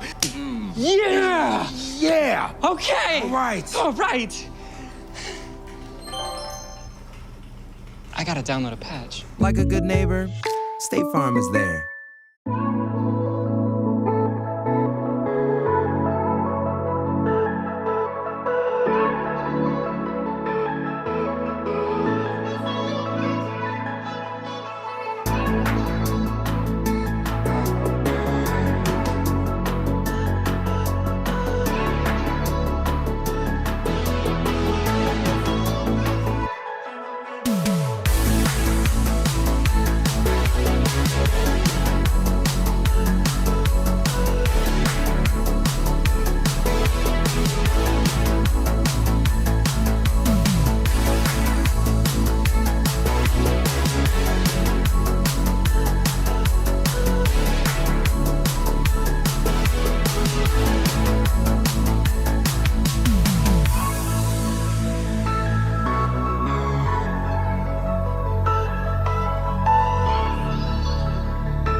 This is my very first VidCon, and I'm loving it so far. Everyone's excited to meet something or someone. I came here for the advice, the vibes, and the good times. It's a place of positive energy.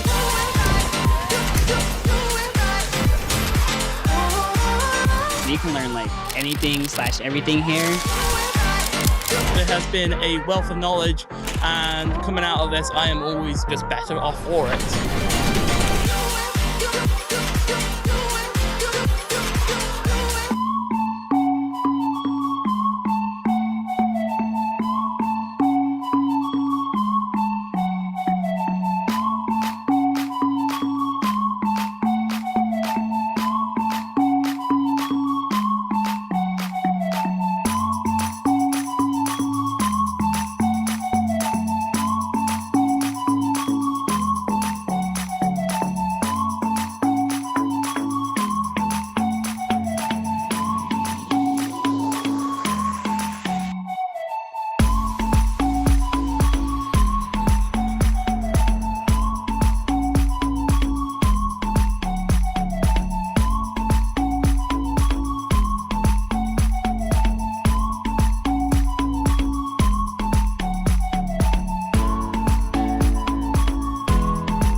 good, bro. Just get good. I gamed like I had plus 50 toughness, but really, I'm plus 100 afraid. Hey, life can be scary, but State Farm supports you. I feel plus 250 relieved. Yeah, yeah.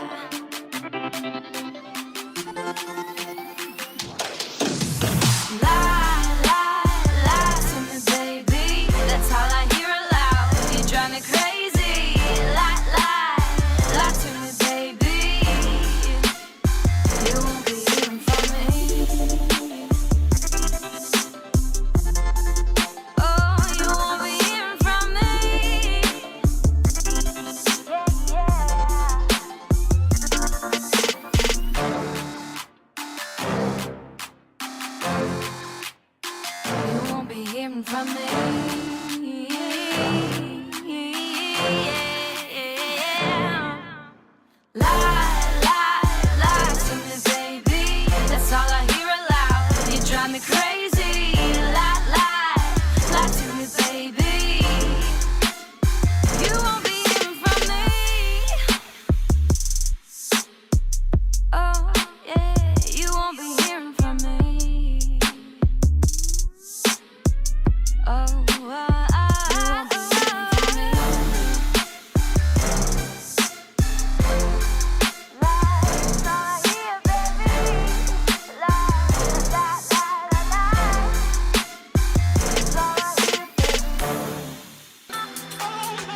swag like you never seen. I'm the one that they all envy. Everywhere I go, they all wanna be me. Girl boss, ain't nobody stopping me. Got the glass, feeling like a legacy. All eyes on me, they all wanna see. I'm the one, I'm the one, I'm the one. I got the power. I got the money, everybody wants to be me, be me. I got the power.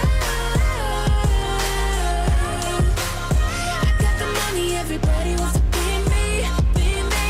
Everybody wants to be me, be me.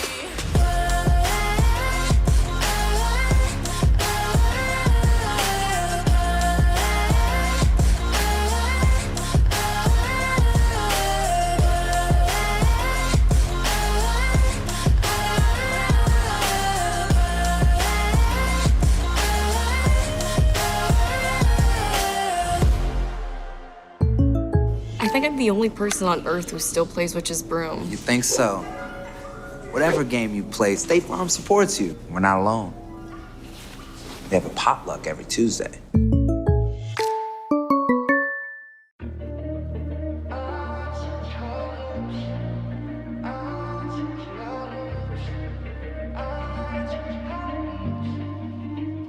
We're slamming every door.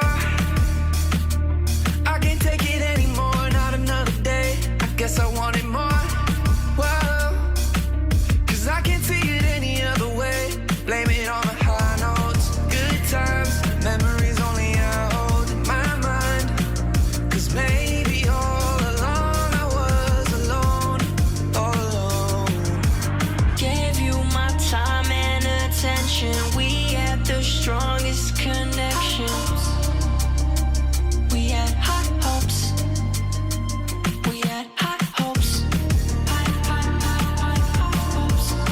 High, high, high, high, high hopes. High, high, high, high, high hopes. I had such high hopes. I had such high hopes. I had such high hopes. Yeah, I had such high hopes. And the realest thing I said after any argument was I love you, and the hurt I caused was never my intent. I admit I was the one, I admit I did you wrong, I admit I could be better than I was. Turn a high hope into a letdown. You turn a good heart into a ghost town. 'Cause maybe all along I was alone, all alone.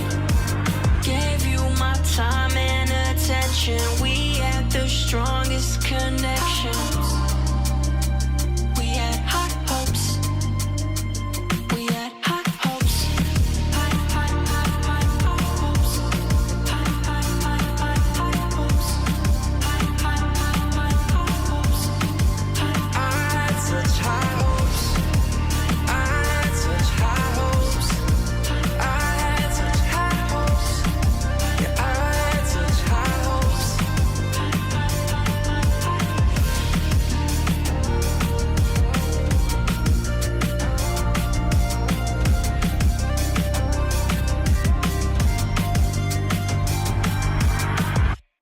I was in the front row and I was just to see what it's like being at VidCon for the first time. And I just ran up and I got to take a photo with him and talk to him. I met Ainsley and Guppy. I met Leah Ash. Super exciting. Almost crying.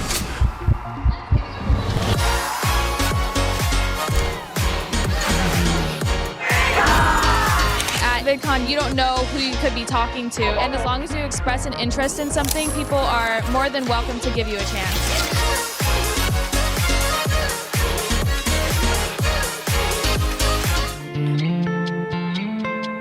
Let's go back to where it started. I miss everything about you, about you.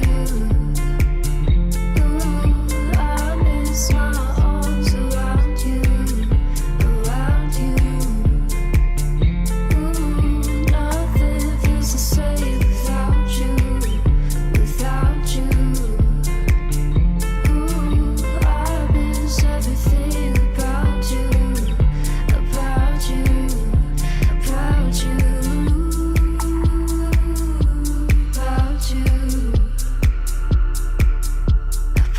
you, about you, about you, about you, about you,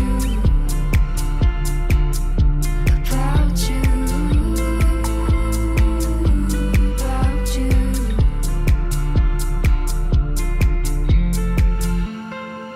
Let's go back to where it started. 'Cause I'm broken, let's be honest.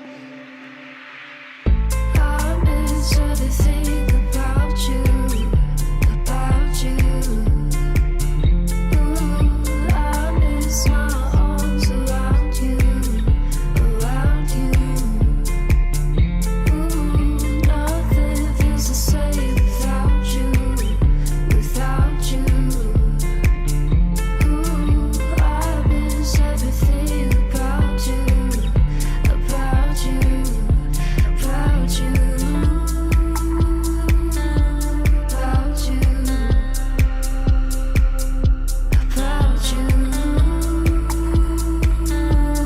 about you.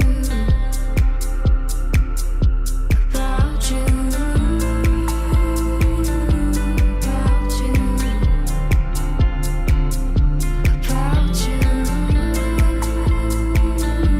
about you.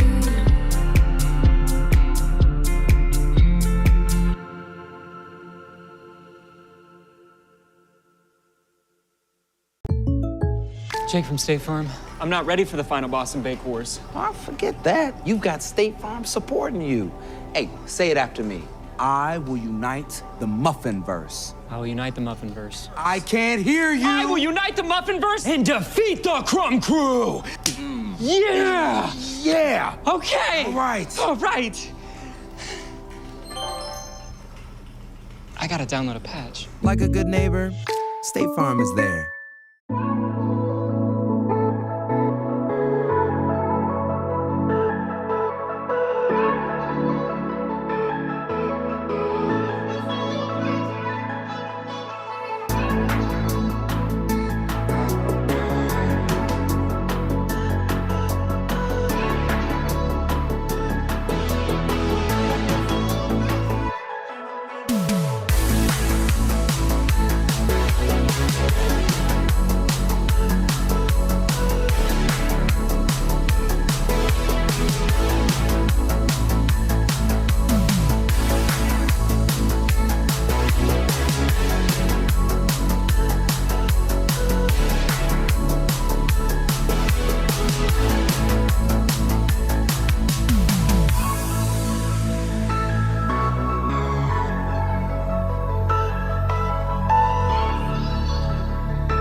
This is my very first VidCon, and I'm loving it so far. Everyone's excited to meet something or someone. I came here for the advice, the vibes, and the good times. It's a place of positive energy.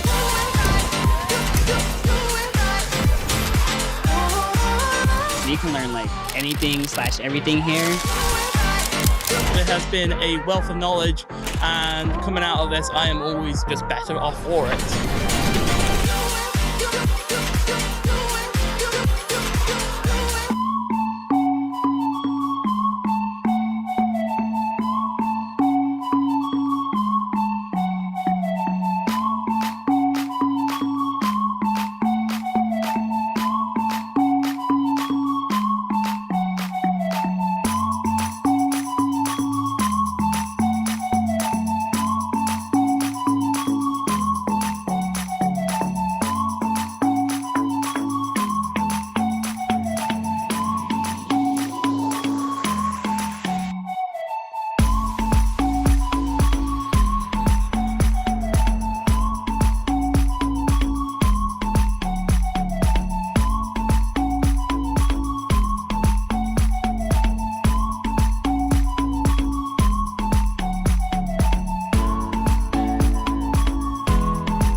good, bro. Just get good. I game like I have plus 50 toughness, but really, I'm plus 100 or free. Hey, life can be scary, but State Farm supports you. I feel plus 250 relieved. Yeah, yeah.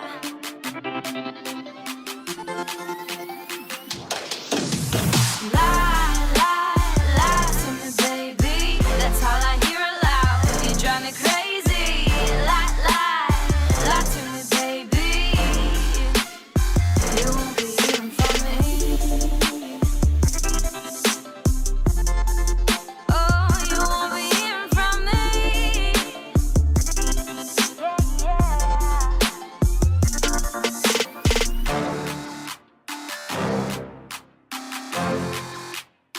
You won't be hearing from me.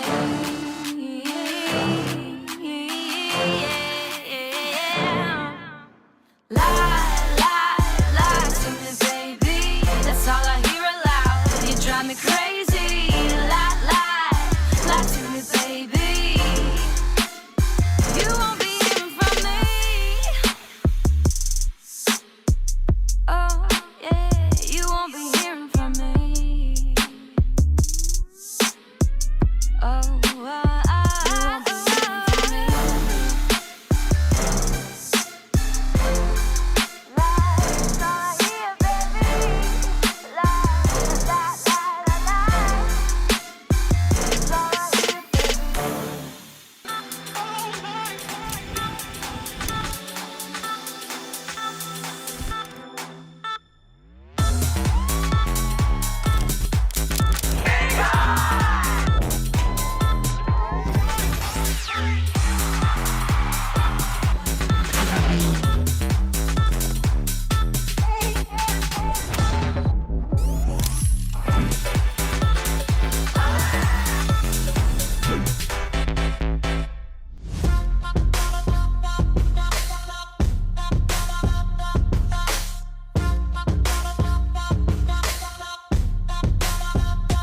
I run things, I got the power. Stacking my money every hour.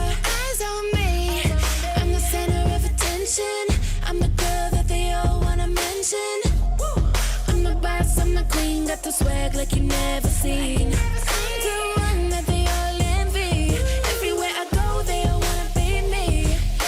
Girl boss, ain't nobody stopping me. Got the glass, feeling like a legacy. All eyes on me, they all wanna see. I'm the one, I'm the one, I'm the one. I got the power. I got the money, everybody wants to be me, be me. I got the power. I got the money, everybody wants to be me, be me. Everybody wants to be me, be me.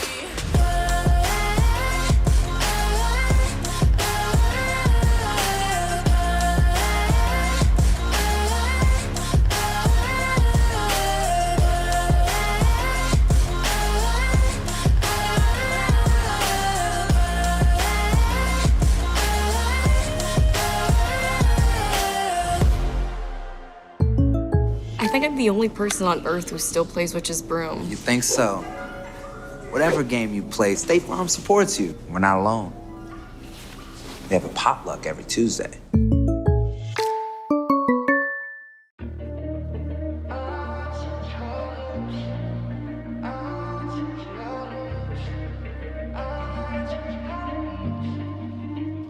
We're slamming every door. I can't take it anymore, not another day. I guess I wanted more. Whoa, 'cause I can't see it any other way. Blame it on the high notes, good times, memories only I hold in my mind. 'Cause maybe all along I was alone, all alone. Gave you my time and attention. We had the strongest connections.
front row, and I was just to see what it's like being at VidCon for the first time. And I just ran up and I got to take a photo with him and talk to him.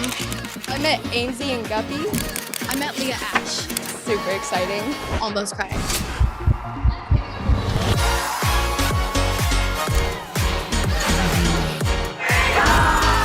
At VidCon, you don't know who you could be talking to, and as long as you express an interest in something, people are more than welcome to give you a chance.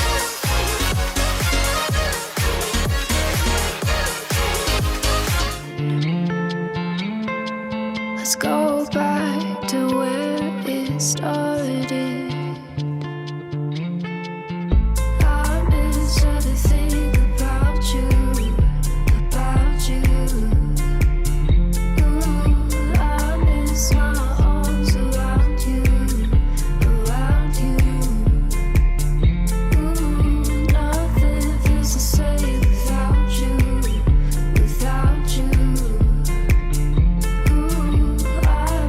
Everything about you, about you, about you, about you, about you, about you, about you, about you.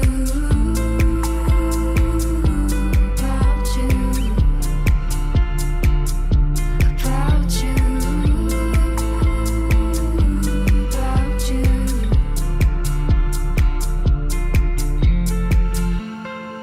Let's go back to where it started.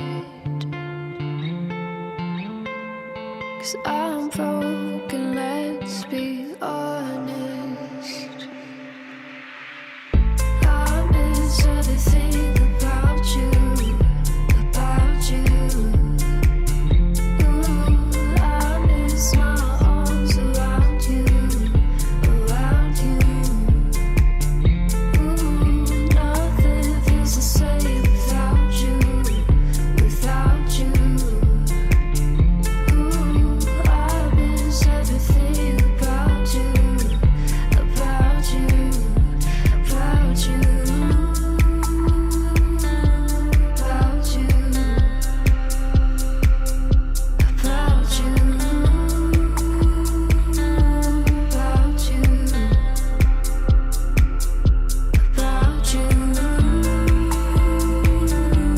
about you, about you, about you, about you.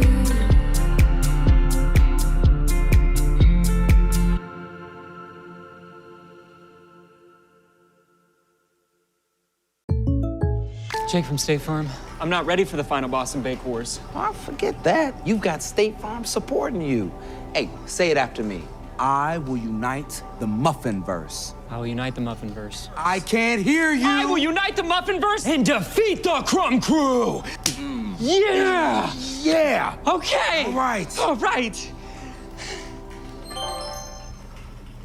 I gotta download a patch. Like a good neighbor, State Farm is there.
VidCon, and I'm loving it so far.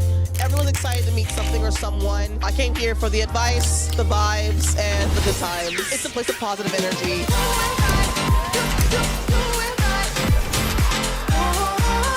You can learn like anything / everything here. There has been a wealth of knowledge, and coming out of this, I am always just better off for it.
good, bro. Just get good. I gamed like I had plus 50 toughness, but really, I'm plus 100 or free. Hey, life can be scary, but State Farm supports you. I feel plus 250 relieved. Yeah, yeah.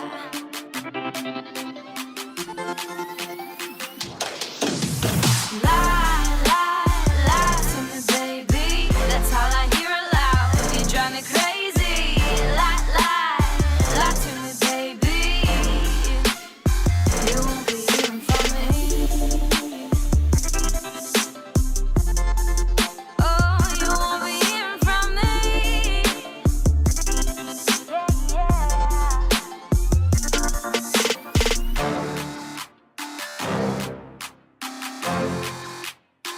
You won't be hearing from me.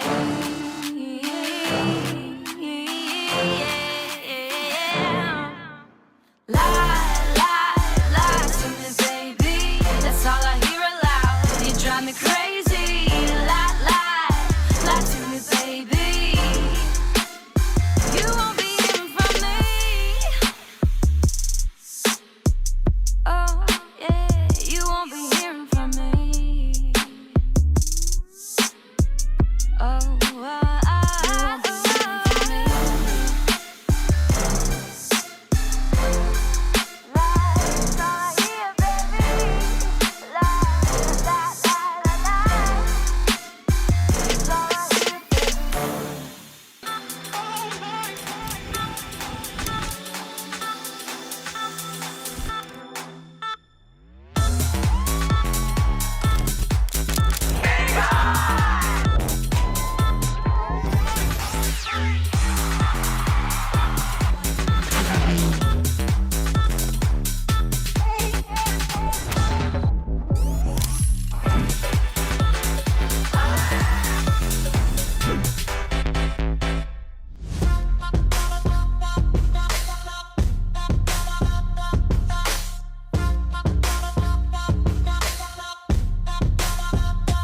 I run things, I got the power.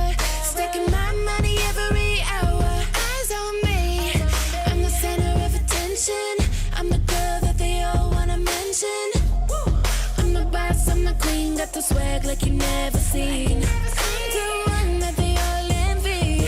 Everywhere I go, they all wanna be me. Girl boss, nobody stopping me. Got the glass, feeling like a legacy. All eyes on me, they all wanna see. I'm the one, I'm the one, I'm the one. I got the power.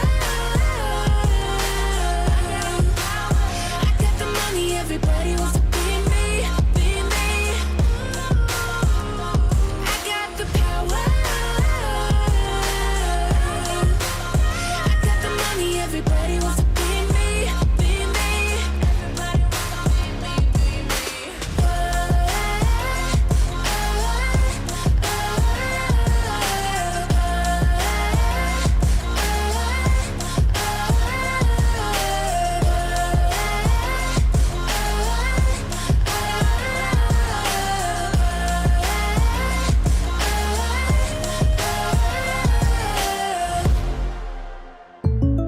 I think I'm the only person on earth who still plays Witch's Broom. You think so?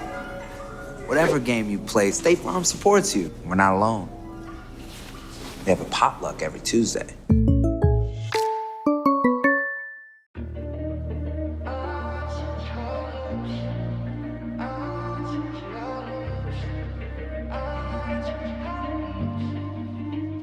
We're slamming every door. I can't take it anymore, not another day. I guess I wanted more. Whoa, 'cause I can't see it any other way. Blame it on the high notes, good times, memories only I hold in my mind. 'Cause maybe all along I was alone, all alone. Gave you my time and attention. We had the strongest connections. We had high hopes. We had high hopes. High, high, high, high, high hopes. High, high, high, high, high hopes. High, high, high, high, high hopes. High, I had such high hopes. I had such high hopes. I had such high hopes. Yeah, I had such high hopes. And the realest thing I said after any argument was I love you, and the hurt I caused was never my intent. I admit I was the one, I admit I did you wrong, I admit I could be better than I was. Turn a high hope into a letdown. You turn a good heart into a ghost town. 'Cause maybe all along I was alone, all alone. gave you my time and attention. We had the strongest connections. We had high hopes.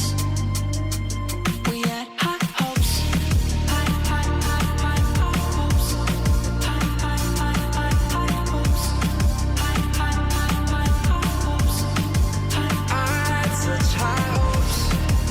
I had such high hopes. I had such high hopes. Yeah, I had such high hopes.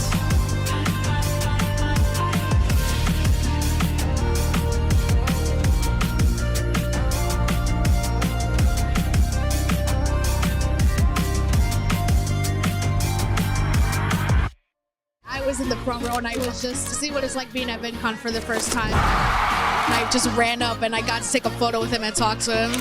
I met Ainsley and Guppy. I met Leah Ash. Super exciting. Almost crying.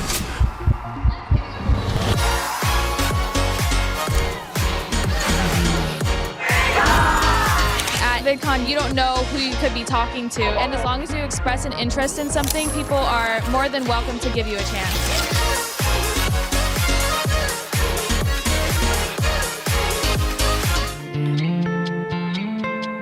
Let's go back to where it started. I miss everything about you, about you. Ooh, I miss my arms around you, around you.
honest.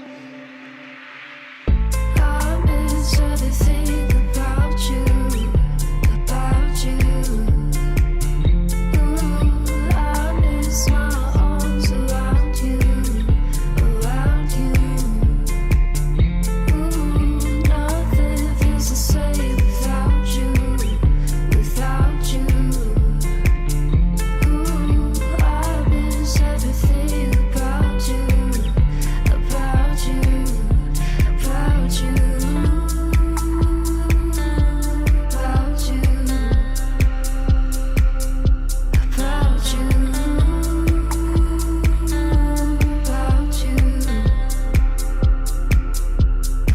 you, about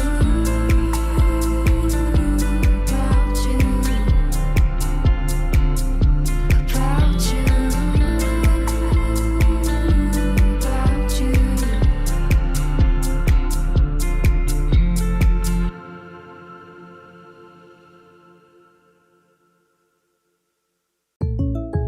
Jake from State Farm. I'm not ready for the final Boston Bake Wars. Oh, forget that. You've got State Farm supporting you. Hey, say it after me. I will unite the Muffinverse. I will unite the Muffinverse. I can't hear you. I will unite the Muffinverse and defeat the Crumb Crew. Yeah. Yeah. Okay. All right. All right. I gotta download a patch. Like a good neighbor, State Farm is there.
This is my very first VidCon, and I'm loving it so far.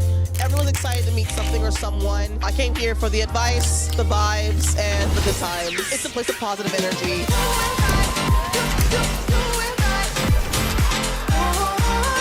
You can learn like anything / everything here. There has been a wealth of knowledge, and coming out of this, I am always just better off for it.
good, bro. Just get good.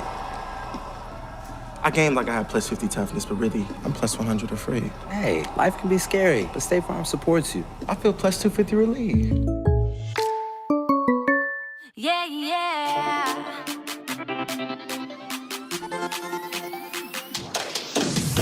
Lie, lie, lie to me, baby. That's all I hear aloud. You drive me crazy.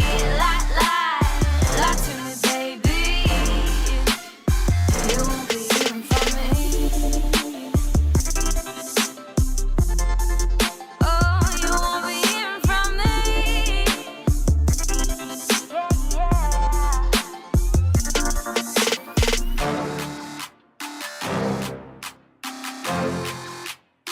You won't be hearing from me.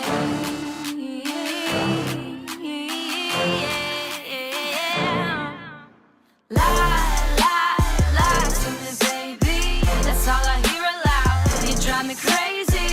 Lie, lie, lie to me, baby. You won't be hearing from me. Oh, yeah, you won't be hearing from me. Oh, you won't be hearing from me. Lie, lie, yeah, baby. Lie, lie, lie, lie. It's all I hear, baby.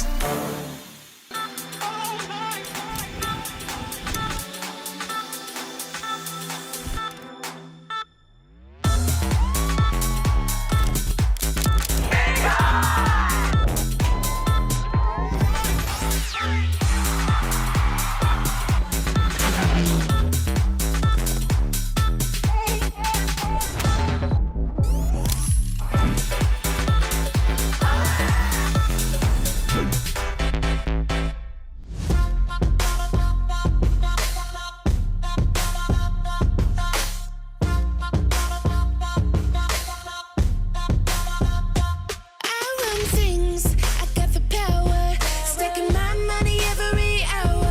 Eyes on me, I'm the center of attention. I'm the girl that they all wanna mention. I'm the boss, I'm the queen, got the swag like you never seen. I'm the one that they all envy. Everywhere I go, they all wanna be me. Girl boss, ain't nobody stopping me. Got the glass. Feeling like a legacy, all eyes on me, they all wanna see I'm the one, I'm the one, I'm the one. I got the power. I got the money, everybody wants to be me, be me. I got the power. I got the money, everybody wants to be me, be me. Everybody wants to be me, be me.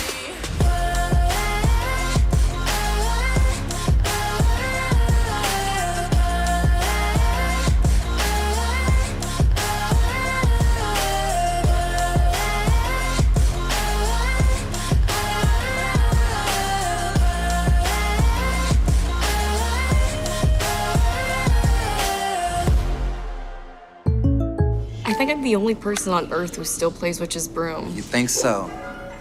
Whatever game you play, State Farm supports you. We're not alone. They have a potluck every Tuesday.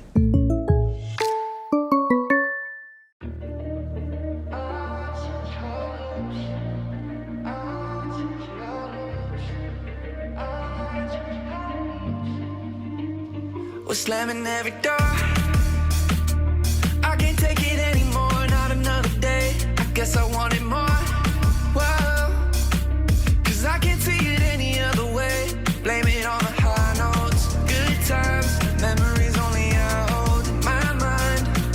'Cause maybe all along I was alone, all alone. Gave you my time and attention. We had the strongest connections. We had high hopes. We had high hopes. High, high, high, high, high hopes. High, high, high, high, high hopes. High, high, high, high, high hopes. High, I had such high hopes. I had such high hopes. I had such high hopes.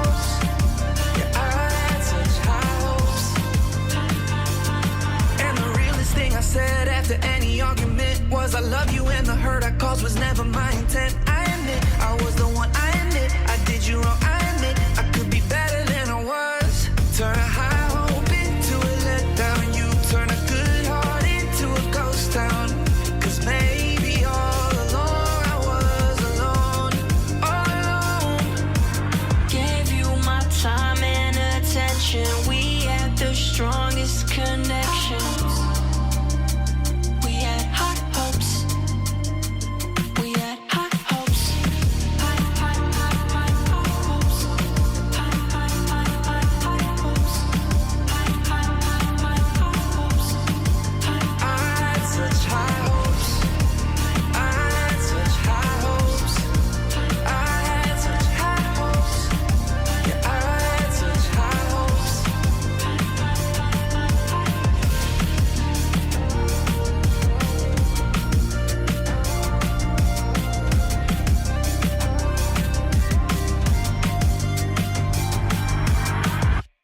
I was in the front row and I was just to see what it's like being at VidCon for the first time. And I just ran up and I got to take a photo with him and talk to him. I met Ainsley and Guppy. I met Leah Ash. Super exciting. Almost crying.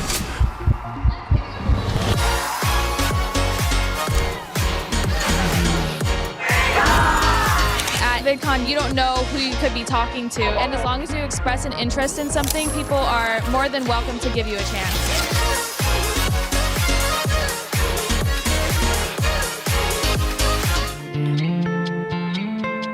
Let's go back to where it started.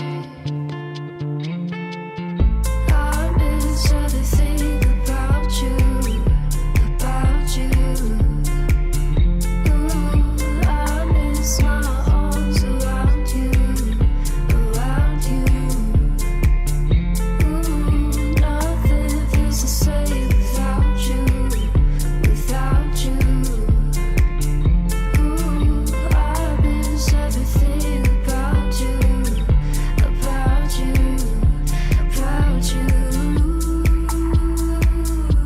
about you, about you, about you, about you, about you.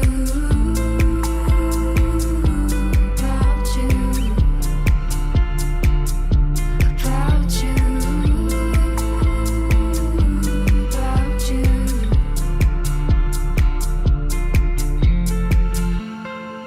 Let's go back to where it started. 'Cause I'm broken, let's be honest. I miss everything about you, about you. Ooh, I miss my arms around you, around you. Ooh, nothing feels the same without you, without you. Ooh, I miss everything about you, about you, about you, about you, about you,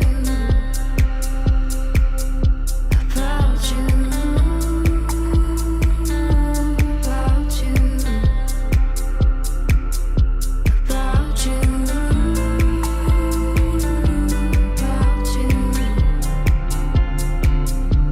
about you, about you.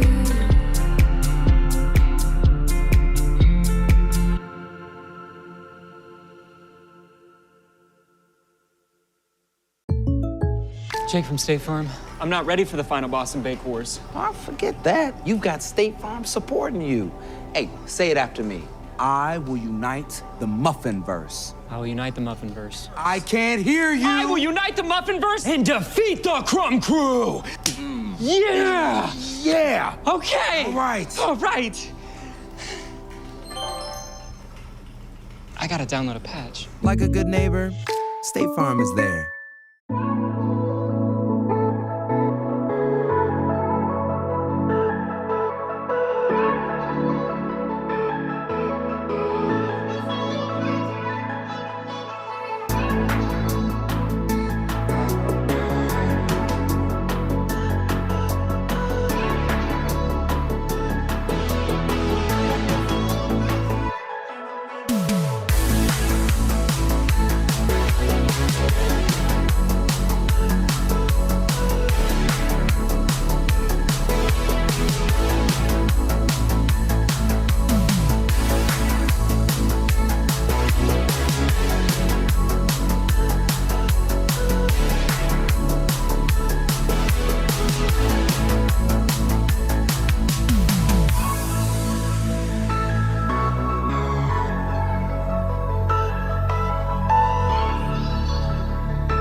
I'm loving it so far. Everyone's excited to meet something or someone. I came here for the advice, the vibes, and the good times. It's a place of positive energy.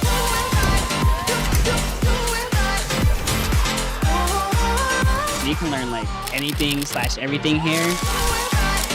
There has been a wealth of knowledge, and coming out of this, I am always just better off for it.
Just get good, bro. Just get good. I gamed like I had plus 50 toughness, but really, I'm plus 100 or free. Hey, life can be scary, but State Farm supports you. I feel plus 250 relieved. Yeah, yeah.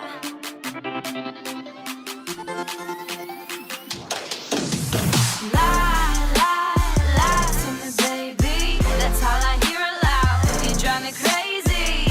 Lie, lie, lie to me, baby.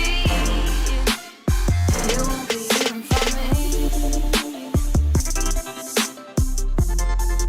Oh, you won't be hearing from me.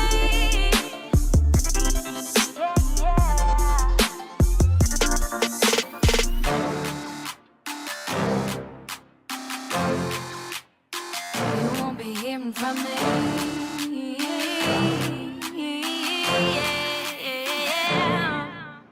Lie, lie, lie to me, baby.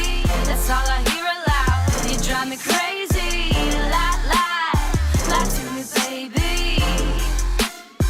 You won't be hearing from me. Oh, yeah, you won't be hearing from me. Oh, you won't be hearing from me. Lie, lie, yeah, baby. Lie, lie, lie, lie, lie. It's all I hear, baby.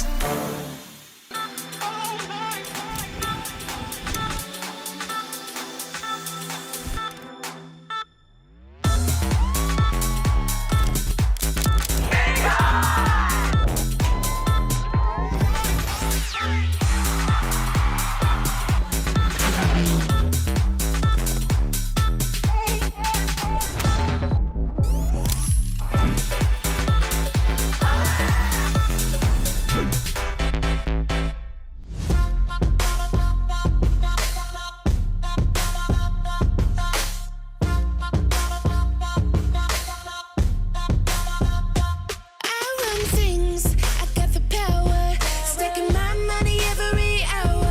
Eyes on me, I'm the center of attention. I'm the girl that they all wanna mention. I'm the boss, I'm the queen, got the swag like you never seen. I'm the one that they all envy. Everywhere I go, they all wanna be me. Girl boss, ain't nobody nobody's stopping me. Got the glass, feeling like a legacy. All eyes on me, they all wanna see. I'm the one, I'm the one, I'm the one. I got the power. I got the money, everybody wants to be me, be me. I got the power. I got the money, everybody wants to be me, be me. Everybody wants to be me, be me.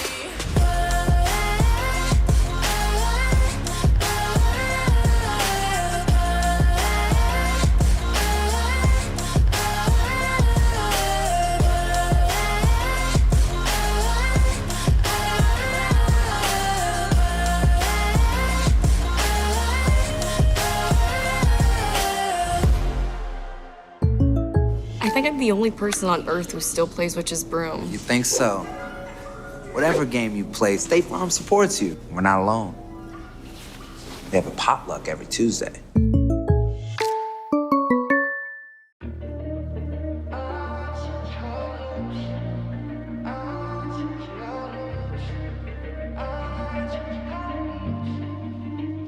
We're slamming every door. I can't take it anymore, not another day. I guess I wanted more. Whoa, 'cause I can't see it any other way. Blame it on the high notes, good times, memories only I hold in my mind. 'Cause maybe all along I was alone, all alone. Gave you my time and attention. We had the strongest connections. We had high hopes.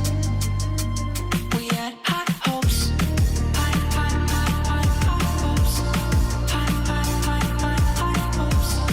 High, high, high, high, high hopes. High, I had such high hopes. I had such high hopes. I had such high hopes. Yeah, I had such high hopes. And the realest thing I said after any argument was I love you, and the hurt I caused was never my intent. I admit I was the one, I admit I did you wrong, I admit I could be better than I was. Turn a high hope into a letdown. You turn a good heart into a ghost town. 'Cause maybe all along I was alone, all alone. gave you my time and attention. We had the strongest connections. We had high hopes. We had high hopes.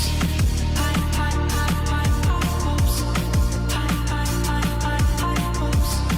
High, high, high, high, high hopes. I had such high hopes. I had such high hopes. I had such high hopes. Yeah, I had such high hopes.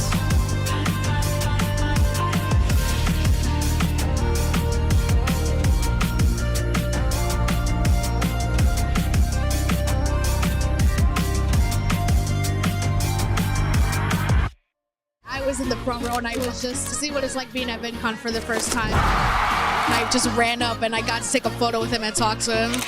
I met Ainsley and Guppy. I met Leah Ash. Super exciting. Almost crying.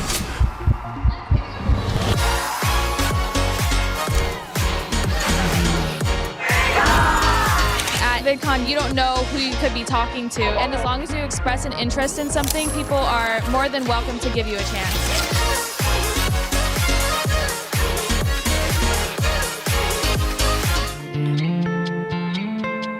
Let's go back to where it started. I miss everything about you, about you. Ooh, I miss my arms around you, around you. Ooh, nothing feels the same without you, without you. Ooh, I miss everything about you.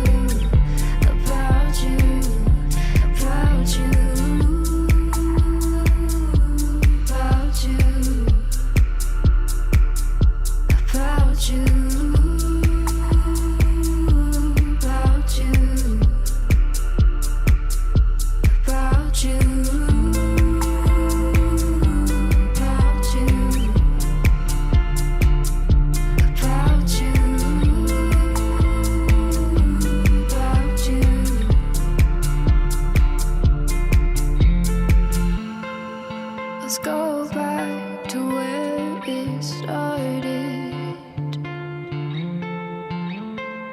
'Cause I'm broken, let's be honest. I miss everything about you, about you. Ooh, I miss my arms around you, around you. Ooh, nothing feels the same without you, without you. Ooh, I miss everything about you, about you, about you, about you, about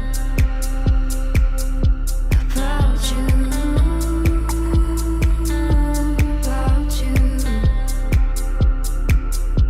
about you, about you,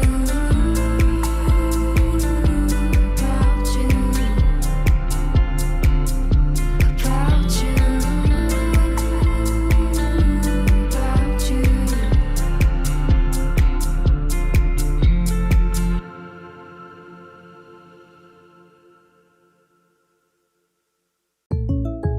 Jake from State Farm. I'm not ready for the final Boston Bake Wars. Oh, forget that. You've got State Farm supporting you. Hey, say it after me.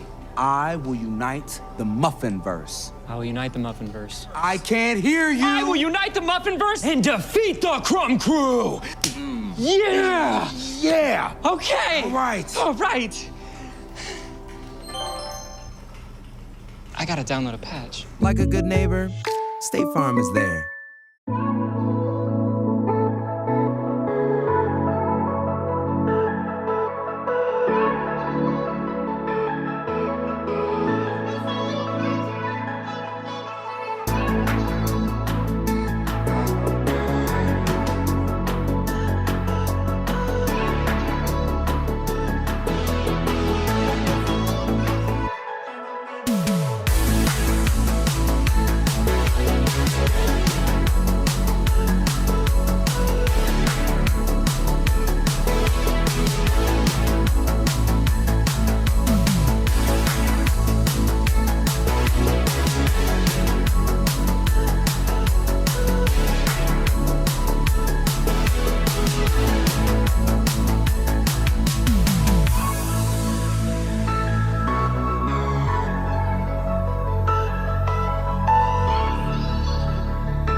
This is my very first VidCon, and I'm loving it so far. Everyone's excited to meet something or someone. I came here for the advice, the vibes, and the good times. It's a place of positive energy.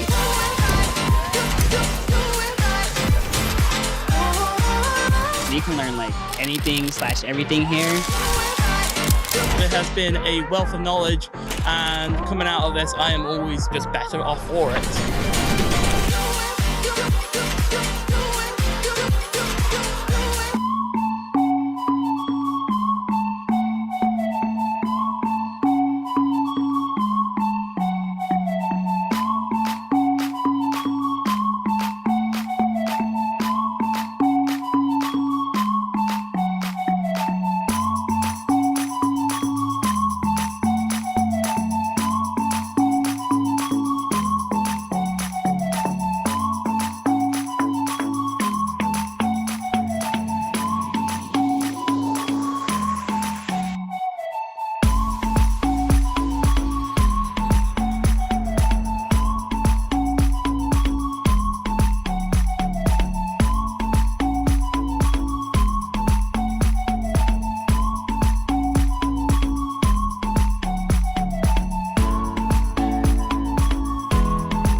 good, bro. Just get good. I gamed like I had plus 50 toughness, but really, I'm plus 100 afraid. Hey, life can be scary, but State Farm supports you. I feel plus 250 relieved. Yeah, yeah.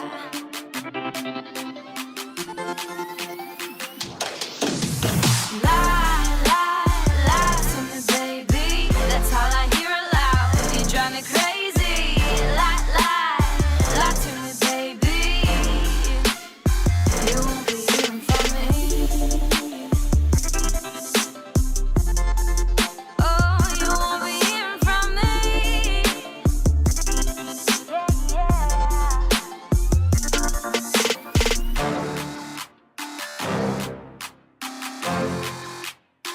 You won't be hearing from me.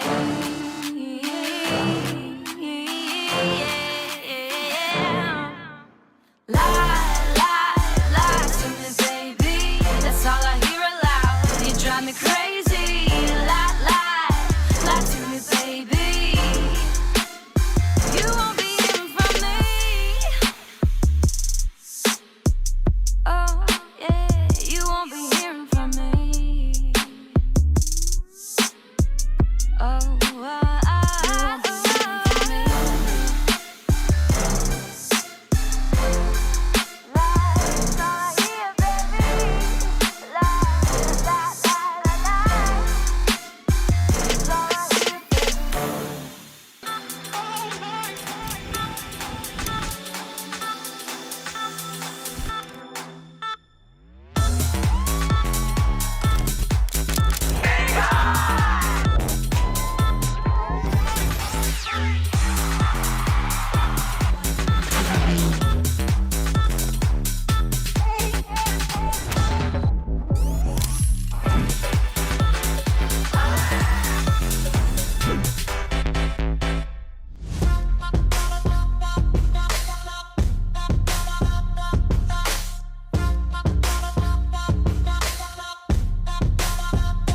I run things, I got the power.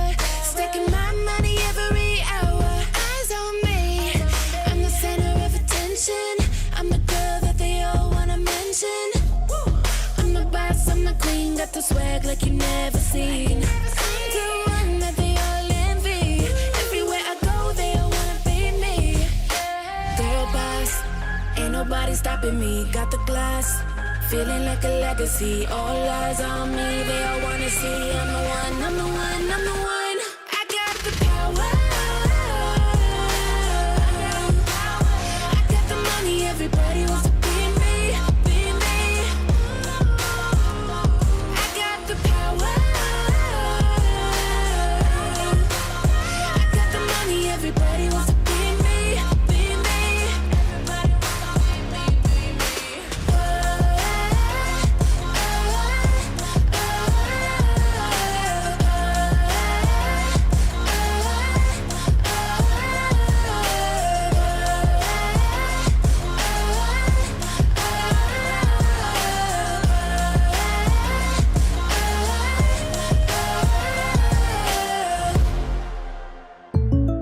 I think I'm the only person on earth who still plays Witch's Broom. You think so?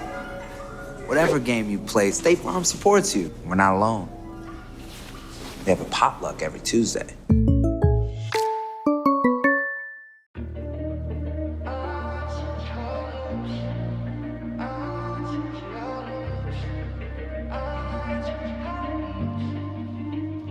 We're slamming every door. I can't take it anymore, not another day. I guess I wanted more. Whoa, 'cause I can't see it any other way. Blame it on the high notes, good times, memories only I hold in my mind. 'Cause maybe all along I was alone, all alone. Gave you my time and attention. We had the strongest connections.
front row, and I was just to see what it's like being at VidCon for the first time. And I just ran up and I got to take a photo with him and talk to him.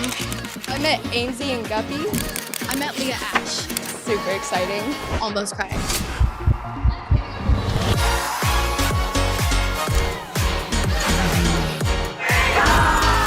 At VidCon, you don't know who you could be talking to, and as long as you express an interest in something, people are more than welcome to give you a chance.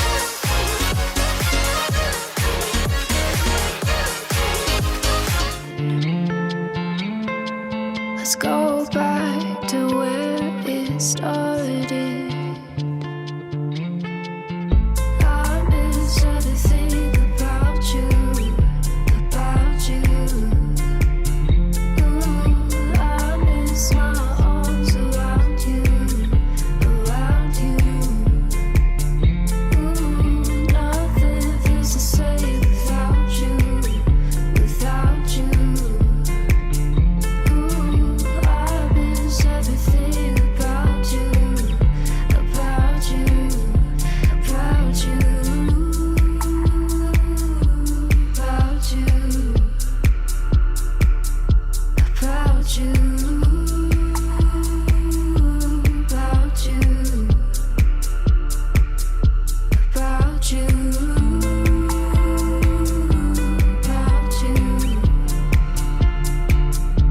About you, about you.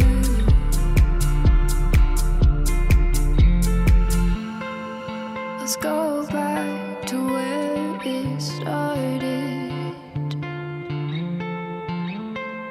'Cause I'm broken, let's be honest. I miss everything about you, about you. Ooh, I miss my arms around you, around you. Ooh, nothing feels the same without you, without you. Ooh, I miss everything about you, about you, about you.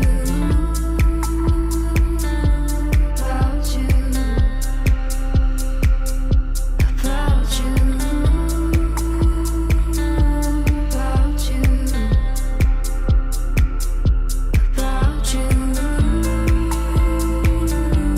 about you,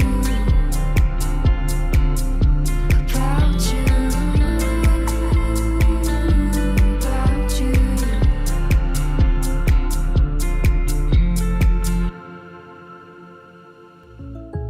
Jake from State Farm. I feel like I'm the only person on the planet who still plays Witch's Broom. Oh, you think so?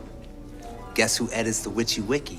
Your Mystical Khakis 15? Yeah, that's me. Hey, whatever game you play, State Farm supports you.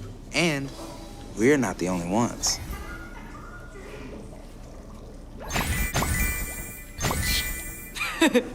Oh, there's a potluck every Tuesday. I'll bring my potato salad. Like a good neighbor, State Farm is there. When it's dark, can you see the light? The hard times, they can be alright. Your star shines bright from any view. Happiness don't come for free, but I got you and you got me. Wherever you go, I'm coming too. We can see only open roads, chasing the sun, not losing hope. There's nothing in our way right now. There's nothing that can hold us down. There's nothing in our way right now. 'Cause together we're unstoppable. We're unstoppable. Nothing in our way, nothing in our way, nothing in our way, nothing in our way right now. Nothing in our way, nothing in our way, nothing in our way, nothing in our way right now. Let's make this feeling last. To live in the present and forget the past. There's nothing that we can't get through, no. Ever since you came around, my heart never seems to have a doubt. I'm on the one way up with you. We can see only open road, chasing the sun, not losing hope. There's nothing in our way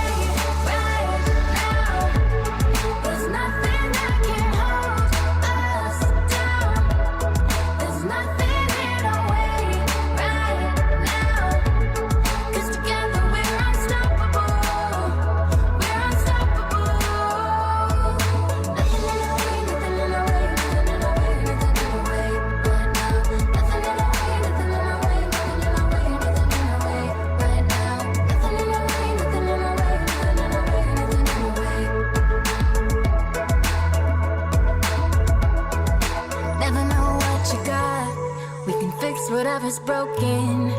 There's no need to cry when the road we're on is open. There's nothing in our way right now. There's nothing that can hold us down. There's nothing in our way right now. 'Cause together we're unstoppable. We're unstoppable. There's nothing in our way right now. There's nothing that can hold us down. There's nothing in our way right now. 'Cause together we're unstoppable. We're unstoppable.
Jake from State Farm. I'm not ready for the final Boston Bake Wars. Oh, forget that. You've got State Farm supporting you. Hey, say it after me. I will unite the Muffinverse. I will unite the Muffinverse. I can't hear you. I will unite the Muffinverse and defeat the Crumb Crew. Yeah. Yeah. Okay. All right. All right. I gotta download a patch. Like a good neighbor, State Farm is there.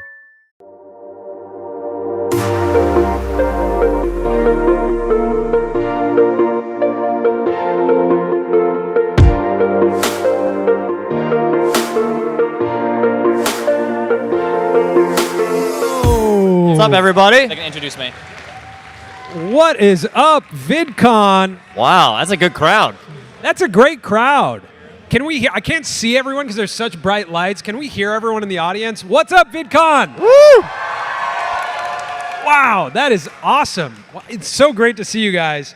And it's so great to be here back in Anaheim. Can we get a show of hands? How many people here are creators? Wow, that's a lot of creators. And I would assume it's similar, but how many of you are actually doing the editing? Any of you? All right. Good. So we're going to be talking about keyframes, rendering, all the fun stuff that we all deal with on a day-to-day basis. But we're going to introduce our guest to the stage. And we wrote a little nice intro that is directly from his website. Hayden Hillier-Smith is an industry leader in online video editing. He's often considered a secret weapon of highly successful channels. He holds the 2020 Streamy Award for Best Editing. He's edited for creators like Mr. Beast, Logan Paul, Michelle Khare, Mark Rober, and more. He's also the founder and co-host of the Editing Podcast, which covers all things editing and interviews editors from both Hollywood and YouTube. Let's give a warm welcome to Hayden Hillier-Smith. Yeah! Come on. Nice, I get the comfy chair. Let's go. Wow, you get your own chair. This is great. This is awesome. Are you filming us right now, Hayden? Yeah, I'm filming you guys right now with the Meta glasses. Okay. Wow. I've been loving these because I've been so into, not quite resentment, but it's in the sense of like, when we're having a cool memory, we get out our phone, we start recording it, and then we're seeing it through our phones.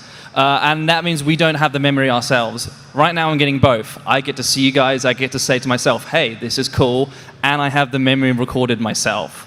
And so it's like, it is like kind of genuinely looking back at your own memories because it's through my perspective.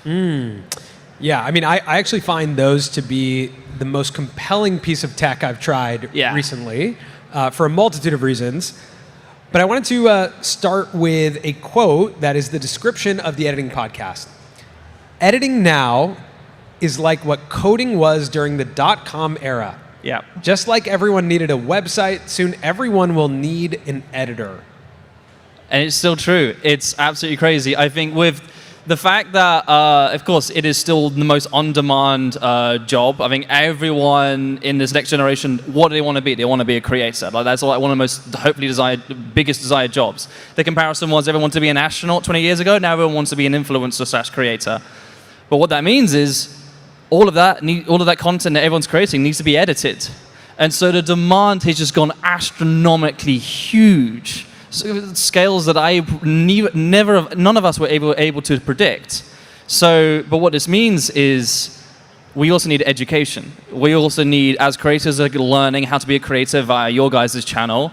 I think editors are wanting to learn how to be editing with our channel, with the Editing Podcast, and with my channel, Hillier-Smith. And then what this means is like what we're both doing is rising tide lifts all boats. And then everyone as a creator and the editors, they can all be better sooner. And so I love the fact that like we both have similar mission statements in that. Do you think that editing gets the respect that it deserves? I feel like as two editors who've been in it for so long, of course we're creators in our own right, but we've also made things for other people. We've been a part of media companies, and like sometimes I'm amazed that people don't always think about the editors and how like these things wouldn't happen without them. And I think what I like about your show, the Editing Podcast, is that it gives it the full respect that I think it deserves. Yeah. I'm curious how you feel about that. I think the best way to describe that is in TV and film, they still call them the invisible artist. Whereas here, what we're trying to do is like, well, I look at that and I go, well, that's a terrible name. Let's showcase that. We all have seen it when, let's say, a creator probably maybe even loses their editor or they have to get a new editor. We feel that difference. And I think in the editor, and especially with like the very loud sort of meta style where the editing in web media is part of the character, it's part of the personality, it's not invisible editing. So therefore that's having to be celebrated a lot more. I think the best examples always would be, it's like how I would interpret footage compared to who I'm working with. One of the best examples always would be if, with one of my old clients, Logan Paul, if he did like some big silly stunt, and he does a dirt bike, he drives a dirt bike off a giant ramp, what do? I, as an editor, as an artist, what will happen if I put Beethoven underneath that? Whereas another editor might put maybe trap hip-hop music underneath that. And that's simply not as interesting. That personality and character that I, as an artist, as an editor, am putting in, adds towards what was Logan's brand at that time. And so back to the root of your question, the show is, again, celebrating those artists that probably never really, maybe even realized they were artists. And we kind of get to celebrate them. I think editors are inherently insecure, and so one part of it is also kind of affirming that they are doing a great job. Yeah, I remember for me as a huge fan of Casey Neistat, he was so proud of his editing, and it was so integral to all of his videos. Like you were very aware of the fact that he was editing, and a lot of the best creators, like even Emma Chamberlain, right? Like she'll pull out from one of her videos and like, at least in her old school videos, and she would show you editing, right? And she would like add commentary. And there's a lot of pride in being an editor. And I kind of had this realization that like in the creator space, editors are like the new rock stars. Like if you have this skill set where you can edit and you can tell a story, you can find your own community and people like you. Like you can spread a message. And I just found that to be like very empowering, that in this industry, if you understand this skill, like a whole world can open up for you. Like even if you're someone who's shy or you're introverted, if you know how to do this, you can reach people and tell your story. Well, the best thing is, my best response to that is that I've always wanted to be a filmmaker in all of the aspects. I originally wanted to be a director, or originally wanted to be a writer, trying to be a cinematographer.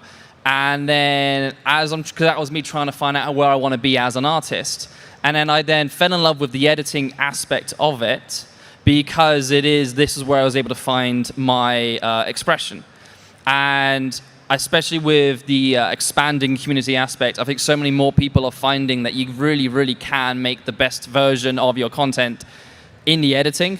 And I think so I think so many more people are having that same path where they're trying all of the aspects of creating, and then they come into the editing part and went, this is the most fun.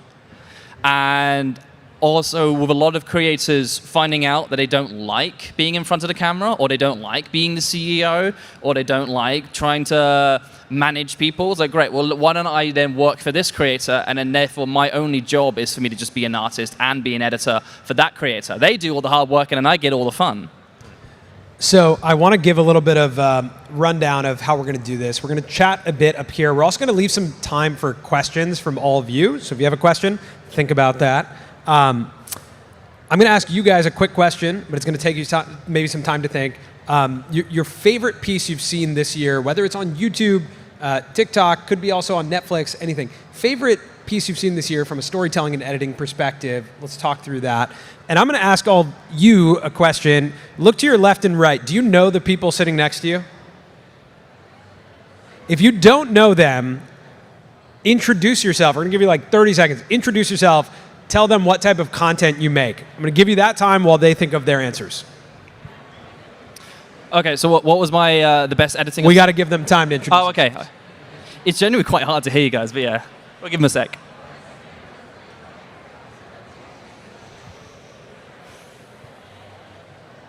Okay, look at that.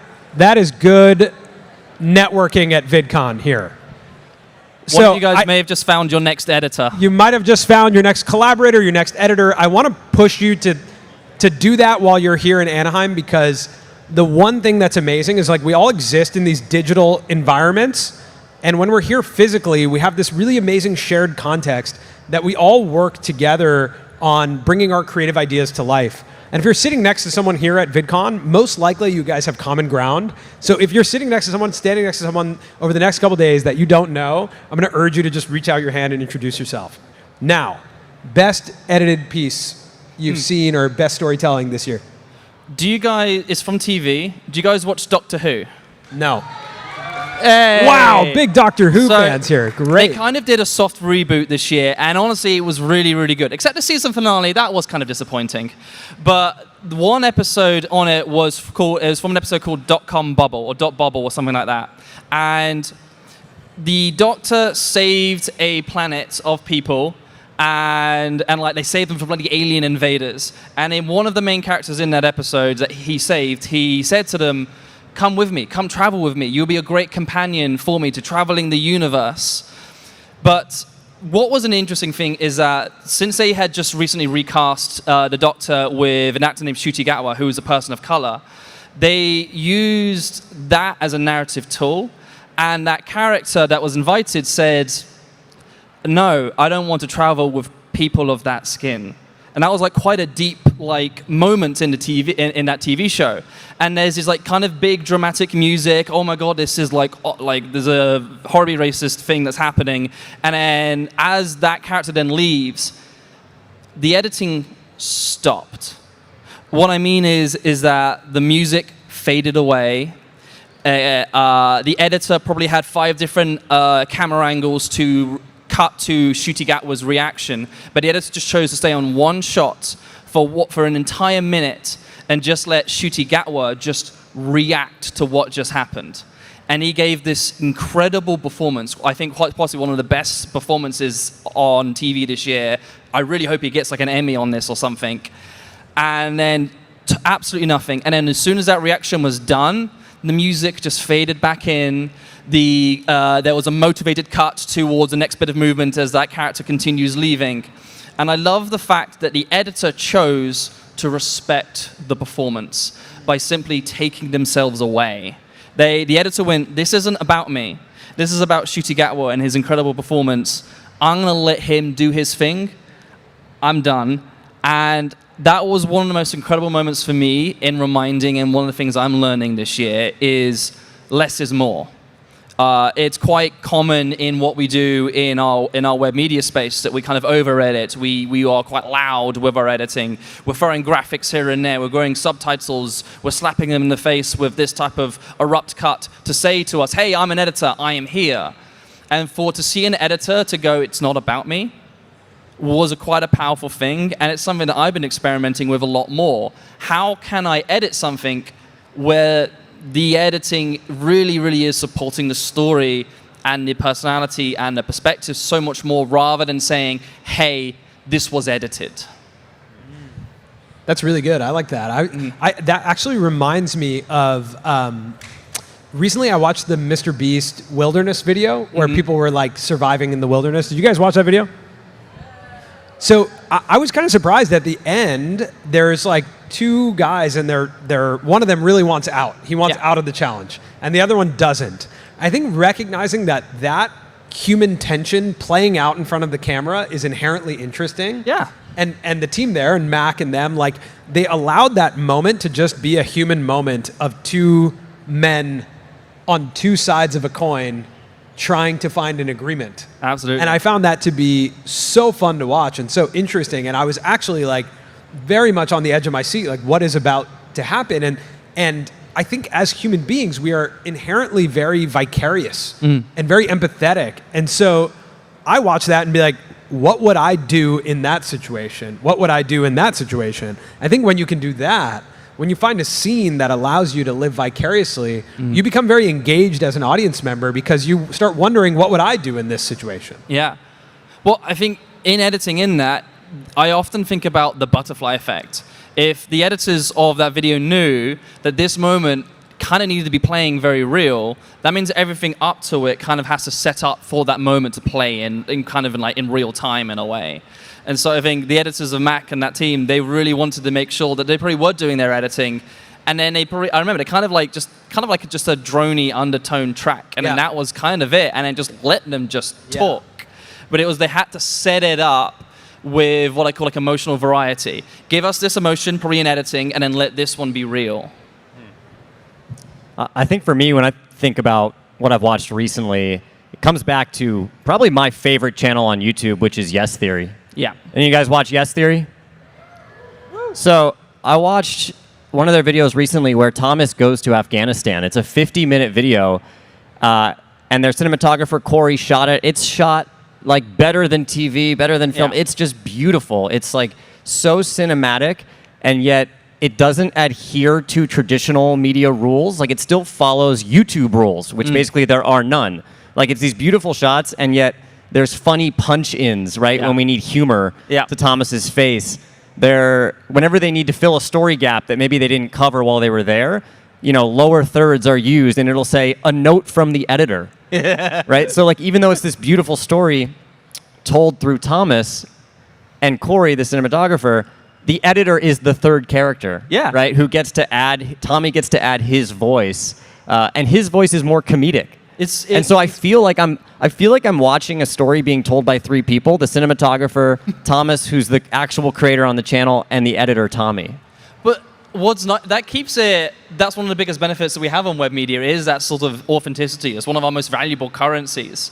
And so that's why that meta style still works so well. It's like, when we do watch reality TV on TV, we can tell it's gone through 20 different editors and 30 lawyers and then 2 directors, and you can feel the dilution. There's no singular personality in the editing. Yeah. And what I love about YouTube is that it's primarily, whether it's the creator or the person they work with, it's one person. who's getting to flex like their angle on it, and I like feeling that. I think it brings you closer to the experience. Exactly. Well, yeah, it kind of just takes us through into that world a lot more.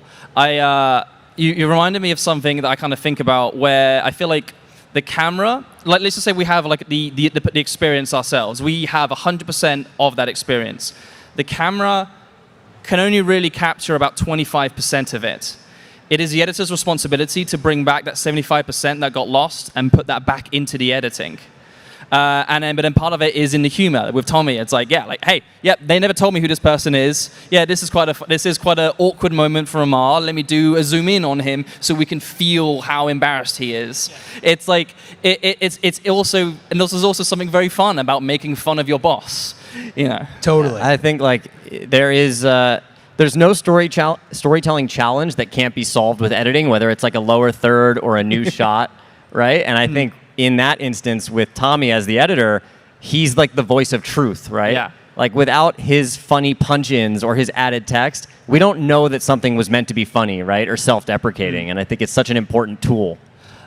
I want to ask you a question, Colin, because I think I want you to be talking more about you as an editor and what you do as well. And I think I really want more of these conversations. And so I actually want to ask you, what is the best edit you've ever made? The best edit I've ever made. It's tough because, I mean, you invited us on the editing podcast to talk about when we went to go visit Mr. Beast when he was launching Mr. Beast Burger in a physical retail store. And it's a 40-minute... How many people have watched that video on our channel? Okay. Cool. So that was an experience where, you know, traditionally I would be the one editing, and we worked with Chris, who did the large majority of the editing, and I was more in like a director role. And traditionally it's been very tough for me to explain why I make a decision in an edit, right, to someone else. And I get really frustrated that I don't have the vocabulary to sort of like transfer what I'm looking for, which is why I just always do it myself, because I also like it. Yeah. So I was bummed that I wasn't the editor with Chris, or you know, in that experience. But I ended up finding a lot of validation for one of the first times in like the collaboration of that. And I got to come over the top with like decisions that I felt were really impactful. And it was one of the first times I thought I could explain, you know, why we needed to do something. And so for me, like when I look back, that's what I'm probably most proud of right now. There's an actual cut in that I think is like a really fantastic cut. It's like Jimmy's coming out of the elevator in the beginning of that, and he's walking towards this crowd, and the crowd's getting louder, and you can hear them chanting his name. And he goes and looks over this like balcony in the mall, and it's absolutely packed with people. And right at that moment, there's kind of this like, if you're an editor, you know the riser sound effect, the like, you know, it like pulls you out, and immediately it's a match cut to the mall empty. Story bloody like, telling, brilliant. And it's like, then it clicks on, and it's like 24 hours earlier, and it's just this amazing moment that I remember when Colin made that cut, and I was like, I don't know, editing is like a sport in our office where like we'll crowd around the computer and watch people make an edit, or if someone has a good edit, we'll all watch it and like cheer and get really excited. I find that to be one of the best parts of being a creator. I have a quick question for the crowd. How many people watch YouTube on your TV? Wow, nice. That's a good amount number of people. How many people watch YouTube on your phone? Okay, it's a lot more people. iPad or like tablet? Yeah, iPad. Okay. Now, how many people are like me and watch Netflix on their phone? I think that's a wow. maniac. Those move. are my people. Those are my people. I like that. But you know, with what we just saw, YouTube being watched on connected TV is a very interesting kind of new world that we're in. And we're starting to see, like, I don't know if you guys have noticed how long Ryan Trahan's videos are getting now, right? They're like 22 to 26, 30-minute longs. Mr. Beast videos are getting long. Michelle Khare videos are long. We obviously make long-form podcasts, so all of our videos on Editing Podcasts and Colin and Smear are long videos. And those people, like, 28% of our audience watches our videos on TVs, and they for an average of 42 minutes. Yeah, wow. That's like really long watch times on televisions. How, as an editor, do you think about keeping someone's attention like for that amount of time when you're also competing with another question for the crowd? If you're watching YouTube on your TV, do you have how many of you have your phone out and you're scrolling something else? Okay, nobody wants to admit it. Yeah, I know the you other do. people, they're I know you do. ashamed to Let's admit it. not get shamed here. Okay, we all do it. We're all scrolling our phone, watching TV. Okay, well, it's good. It's good. There's proof that maybe that's not as true or as we were scared of it being. No, everyone's just ashamed. No, everyone's doing it. No, that would be unanimous. So I've been noticing this shift as well, and my interpretation is this: let's say 2, 3, 4 years ago, a lot of what we were making was still quite rough. It wasn't great. Like it was still good for YouTube at that time period, but it wasn't worthy enough to be put on the television. It was only worthy enough to be watching on our phones while we're on the toilet. Yeah, you guys call it the toilet. It's like it's The worthy. loo. The Wow. loo. And I think, and so that was the best. That was where it was deserved to be. But now that all of us as creators have now become significantly better filmmakers and much better storytellers, when we start watching something on our phone, well, for me personally, I go, this is too good. This cannot be on my phone. And I will send it to my TV and I'll watch it on my television. Or what I have now started doing is I don't watch YouTube videos at all week. And then on every Saturday morning, as I used to do watching Saturday morning cartoons, I now watch YouTube every Saturday morning. And I think what it is because we have just simply gotten better, that it now feels worthy of being on the television. And I don't think many audiences have kind of become aware of that shift. But I think we've probably definitely felt it. Like with Ryan Trahan posting a 40-minute video, I didn't watch it on my phone. No, I put it on the television. Jimmy posted his 40-minute video.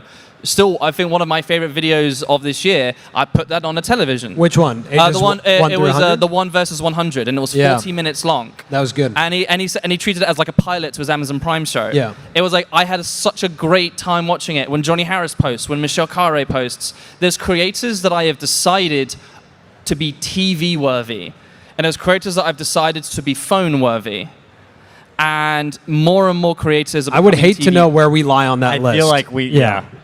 I'm afraid. So you are no, you're like this. You guys are my car playlist. When I drive, I listen to you guys. That's good. Yes. You know what's surprising is that some people post themselves listening to our show or watching our show in the gym. No, it's not like a lot of people. And to think that we are supporting the general fitness of America with our show is why we do what we do. You're doing more impact than Sam Sulek. That's true. I'm curious, Hayden, on Saturday when you're putting YouTube on your TV, who are the creators that you're excited for when they're uploading, and what is it about their editing or their storytelling that you like? I think, as I said, I think Michelle Khare, I've tweeted before, this is what YouTube should be. Johnny Harris, I do enjoy a lot. I think Ryan Trahan, I do see often. But for me, I've said this to you guys so many times, I'm sure you guys are sick of it, but my favorite creator right now is Dodford. Because of his, because of the video essays that he creates, is all so engaging and so what I would call worthy of TV. And it is simply just because of the quality that he's able to produce. Just feels so professional. It does feel like I've clicked on Netflix and chosen to watch it on Netflix. What are the elements of a Dodford video essay that you feel take it to that quality? Good question. So like his style is so good. It's actually been kind of tough to reverse engineer, but it is simply. He uses story as in writing first, and so he opens up with a thesis, a statement, what I would also call the elephant, and he then with that moment then explores the context of that statement that was without context, kind of like a cold open in a way, and I think it is just he does a really good job at, and it's such a tough editing concept, which is perspective. And so it is such a simple, someone asks a question, you cut to that person and you hold on to that person for a little bit longer so we can see them contemplate their response. There's a perspective. With Dodford, let's say since he's going through celebrities that probably had scandals, it would be, he would actively choose like the newspaper headlines, Jerry Seinfeld doing this, Jerry Seinfeld doing this, and he'll cut to Seinfeld looking sad. It's a simple cut, but it's so effective, and we're seeing Seinfeld's response towards the world hating on him. And I think, so Dodford does a really, really great job at perspective editing. And that as a storytelling tool, as an editing tool, is so powerful. And then that's what gets me into the celebrity's head that he covers. And therefore, I feel like I've had that experience myself. And so perspective editing, that's the big value that he does. I feel like we should talk about really niche content that we all watch. What's like the most weird niche thing that you watch? I'm obsessed with Marvel movie breakdowns. Interesting. Or like, well, because Disney has been just pumping out so much Marvel content, there is a whole niche of creators, like companies, that as soon as the episode's out, they have somehow got a full-on breakdown of every single line-for-line detail an hour after, or sometimes even less. And they don't get screeners. I don't know how to get these out so fast. It's incredible. But they do the things like, this character looks to the left, which references that time that Han Solo meant this line. I'm like, oh my God, this is amazing. It is, or that's for Star Wars stuff, because Disney's doing Star Wars content at the moment. And so there's like New Rockstars, Screen Crush, I've forgotten the other ones, but I like the fact that I get to just like watch them, and sometimes I even fall asleep to it. And so I have a lot of subconscious Marvel movie and Star Wars knowledge in the back of my head because I fall asleep listening to them. That's concerning. I mentioned this in our last talk, but everyone should go look up the folding lady on TikTok and YouTube. She folds clothes. That's all she does, but it is fantastic. She packs clothes in different drawers and suitcases. Again, that's all it is. But it's very niche. No one else watches that in here? That's concerning. I mean, after today, people... Oh, you do? You've seen her. I feel like with how much you bring up the folding lady, like you have a brand. This is like a brand deal with the folding lady. Like she paid you to bring her up in every single talk. I mean, Samir, you said that my viewing habits is concerning. Yeah. Oh, please, Hayden. Oh, please. I'm surprised Colin hasn't brought up American Idol yet, because that is his favorite show. Okay, but there's nothing niche about American Idol. How many people here watch American Idol? That's very niche. There you go. But that's almost as niche as the folding lady. There weren't many, but the people who do are very passionate about it. But the storytelling is incredible. It is. I'm in tears like almost every episode. Okay, so let's talk about this, because I have this conversation with Jimmy quite a bit when he's making his shows about, like, in a competition show, the thing that matters the most is explaining to me what's at stake if someone wins or loses. And I actually think that traditional reality competition shows are very good at that. Even though they can be kind of corny and cheesy. If you watch like a Top Chef or like a American Idol, you see someone who's about to go do an audition, they're going to cut back to an interview where they're like, man, I lost my dog yesterday, and if I sing and get this position on American Idol, the dog might come back. It's not a real one, but like you start to feel the stakes of like, oh my God, they really need this. Yeah, you have to make it feel like this is their absolute last chance, and that goes for a competition show or whatever it is. And it can be a last chance for anything. Like it can be a last chance for money. Often it's a last chance for validation from someone who matters to them, right? And I think you want to think about like what does this challenge in your story represent, right? To this main character. But it keeps coming back to perspective editing. It's this person's about to go on stage and perform in front of Simon Cowell, and they cut to my dog just died. Now we know the stakes of this. If I sing well, my dog's going to be resurrected. Honestly, that's engaging stakes. But if we didn't have that context giving perspective, and therefore informs the stakes, and that's so important. Yeah. I was just going to give an example where a dog doesn't need to be resurrected. Yeah, let's give a different example. I think often, like, some of the examples I'll see is like if you're taking a competition show, someone's about to go up and perform, and then you realize they cut back, they don't have a great relationship with one of their parents, right, with their mom. They don't have a great relationship, but you find out that this is going to be one of the first times in a long time that their mom is at home watching, right? And now you have a totally different perspective, as if you have a different connection to the character and how you want them to perform if you didn't flash back and give us that context. Well, that also showcases vulnerability. Yeah. And also, I think also gives a massive signal of change. If this works, things will change. Yeah. And that's always the big thing that I'm always looking for in editing. What can I do in editing that can signal towards that change, and then we begin to anticipate that change and whether we're going to get it or not.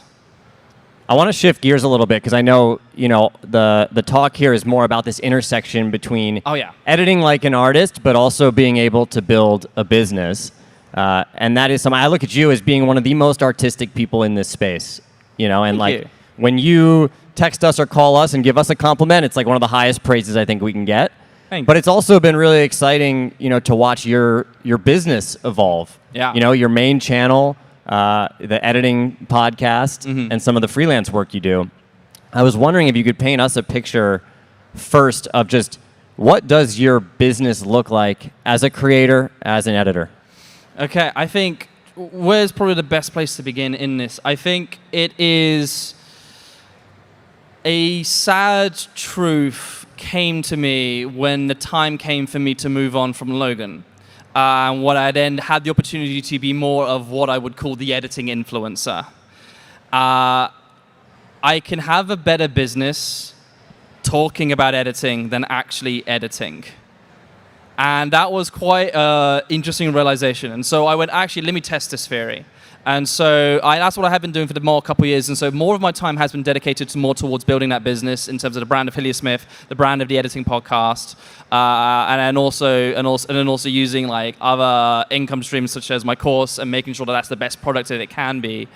I think what was the best way of going with this? And I think, and so what this is, and the intent of this has been when I essentially burnt out. In a sense of working with Logan, it was, okay, he gives me this footage. I know exactly what to do. Let me go do it. Oh, he gives us new footage. I know exactly what to do. And then off I go. And that complacency suddenly scared me. And then also that meant that I kind of then realized, okay, therefore there needs to be some new things I need to learn, which is why I then started the editing podcast. What else do other people know that I might not know? And so that's why I've been interviewing TV and film editors, and it's been fascinating seeing them becoming more interested in the web media space. And now I've been applying all of this new knowledge, and I'm now getting back into freelance. And because of the business, I now have the privilege of choosing when I want to work. So that then gives me the opportunity to be an artist. As in the best way of putting it, I'm not obligated to a video that I'm simply not interested in. And so if a creator comes along and says, hey, I feel like I want your value, I feel like I want your perspective, I feel like I want your expertise in editing and storytelling, great, and then the story and the video is so fascinating, hell yeah, let's go. But I also got to acknowledge the very unique privilege that I have the luxury to say no to creators if the story or videos are simply not interesting enough for me to do, which means that I get hired to be an artist. And that's why I'm doing it. I do think that's really important as a creator and as a creative to understand what's your engine, what can reliably bring in income for you, and where can you experiment. Yeah. And again, I think you've worked your way to a fortunate position, but I even think about myself, like when I was learning about how to edit, when I just graduated from college and I had no experience, I was working at the front desk of a hotel. Mm-hmm. I was doing that 40 hours a week. I just bought a camera, and I was editing videos basically all of the time that I was not working. Yeah. And that awarded me the opportunity to just edit the things that I wanted to edit. And it awarded me an opportunity to fail on those things because you don't want that fear and that pressure of this may not go well.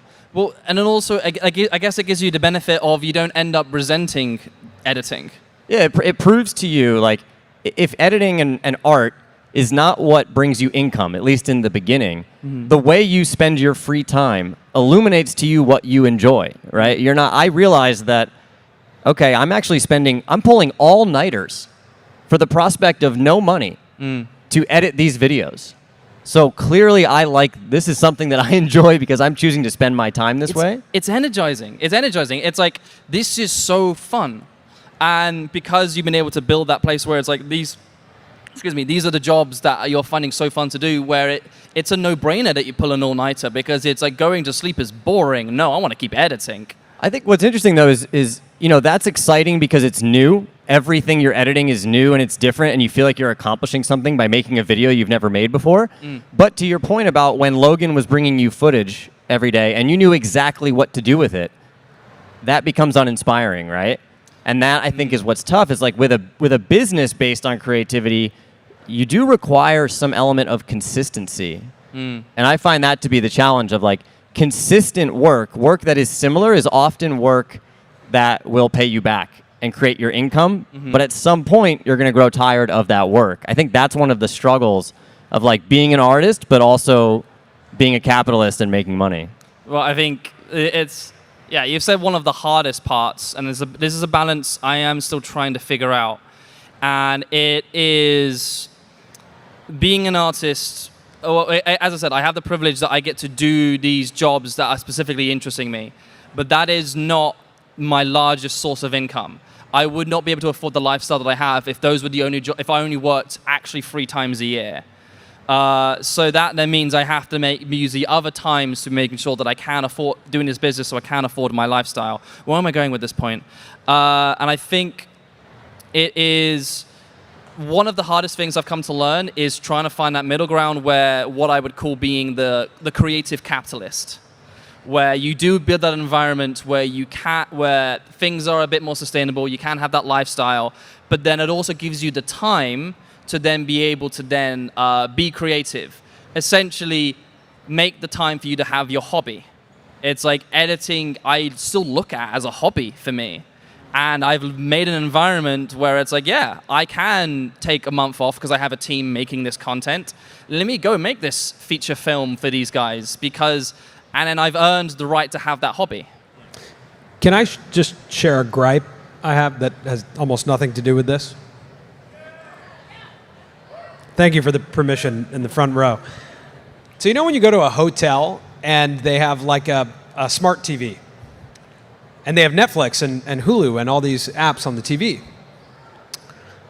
But there's like a tiny remote, and you click on the Netflix, and then you have to enter in your username and password just using the remote.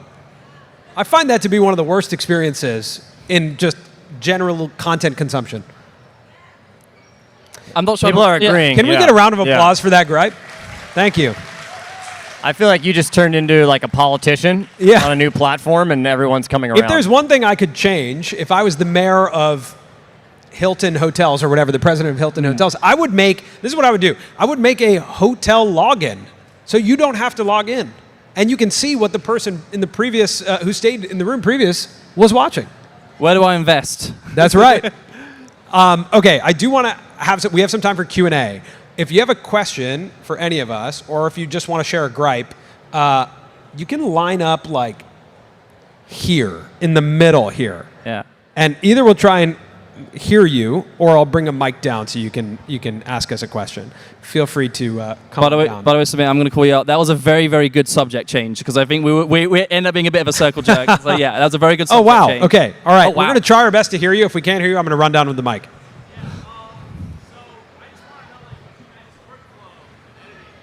Okay, the question is workflow with editing. I'm very, very passionate about what I call the version structure. So it is like, V0 is the assembly, just get everything you need. V1 is then like the things I absolutely know for a fact I'm not going to use, and then duplicate that. V3, these are the things that I'm more likely going to use, and then V4, and I just get tighter and tighter and tighter. And this is before I've even done any like music editing, graphic editing, color grading. I haven't done any of that stuff. I then make sure I have the story, and that can get up to like V7 or V8. And then once I feel like I've got the story, then it's like V9, V10, V11. If I feel like I'm going to make a structural change, I'll duplicate it again. And so what I mean is that the benefit is if I do something that I don't like, I get to go back to V11 and I've preserved my work. So anytime you're making like a big change, I just make a new version. To speak for myself, you know those people who you see their desktop and it's like full of, 8,000 files and screenshots? I am that person, and that lack of organization translates into my workflow. And so my edit timelines are totally insane. There are screenshots all over my desktop. and our team could attest to the fact that no one wants to get into a timeline after I've been into it. So I'll take this opportunity to apologize to all of our editors. For all the editors in the crowd, what's the highest number you've had next to V? A what? The highest number you've had. Like what version? When you're exporting You a have, like, project and it's like V10, V48 underscore final underscore V11, this is actually finally, I hope this is it, .mp4. Me and Logan have had a V67. V67. Do we have a higher than a V67 in the crowd? We don't. Hayden, you won. The fun thing is that we got it at V20, but Logan was the one who went, I want to go more and more and more and more. We got to V67, and then I showed him V20, and he went, yeah, all right, that's the one. Off we go. Sometimes you have to see every other option to know it's not the right one. Okay, question.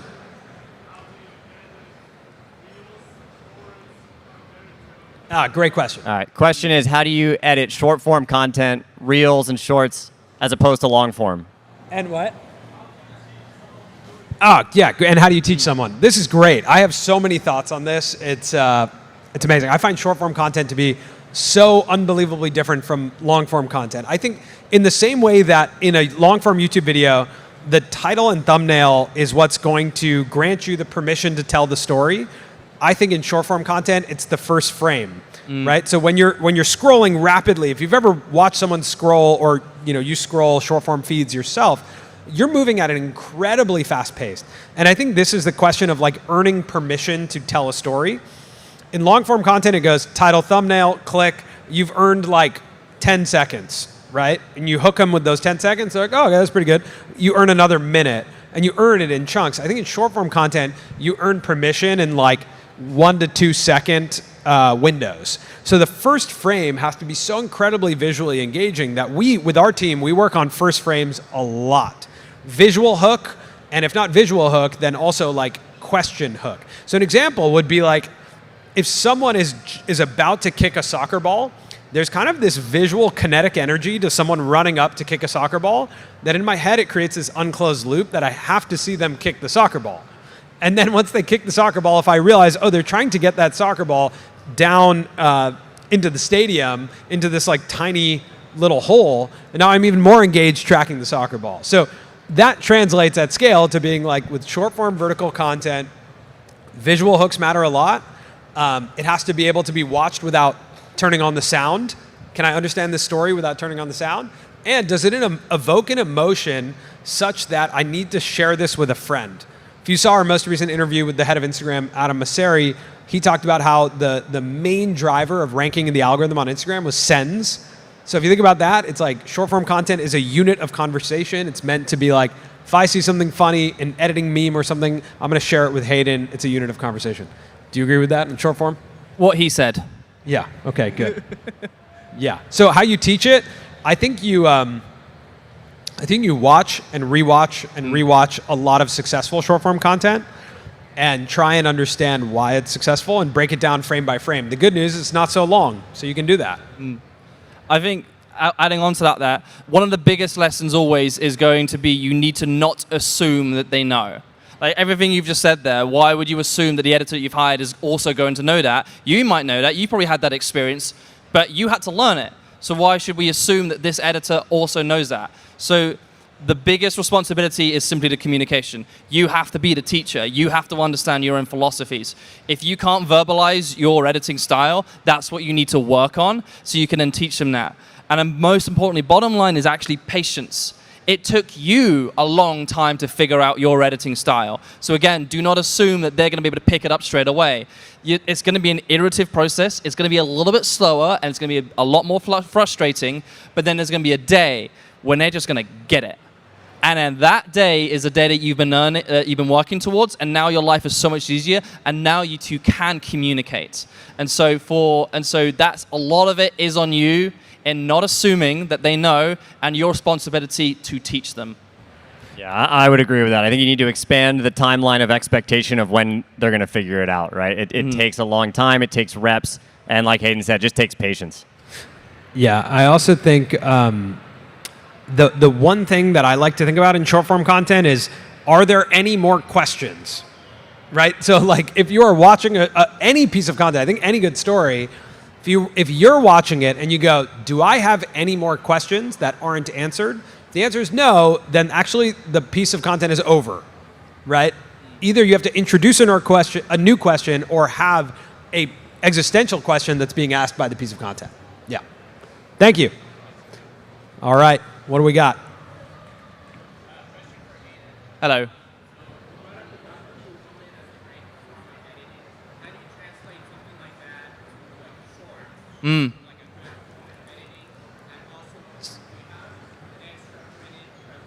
Yes, we do. I'm going to give it to Let you me right answer now. that question Yeah. first. So the Okay. question was, do we have an extra of our newspaper? How do I? Oh, this is from the way public steeper press? than I thought. Oh my God. Are you gonna? I might. Wait. This might be the end of the channel. Look at that! Oh my God! Give it up for that! Woo! Yo, that was amazing. All right, so this is our newspaper. It's there are limited copies of these, and after we're done, our team's going to be in the back, and they have copies, and you can grab one. He's got to go on American Ninja Warrior. That was amazing. Okay, the original question was asking Hayden about Doctor Who. Yes. And the editing of Doctor Who, and you've also talked to a lot of Hollywood editors. Yeah. How do you bring something like that, very long form storytelling, into a short form feed? So I think in the best way, and the reason why I really liked that moment in Doctor Who was simply the contrast. And one of my business partner Jordan Norm talks about that, where he says contrast creates focus.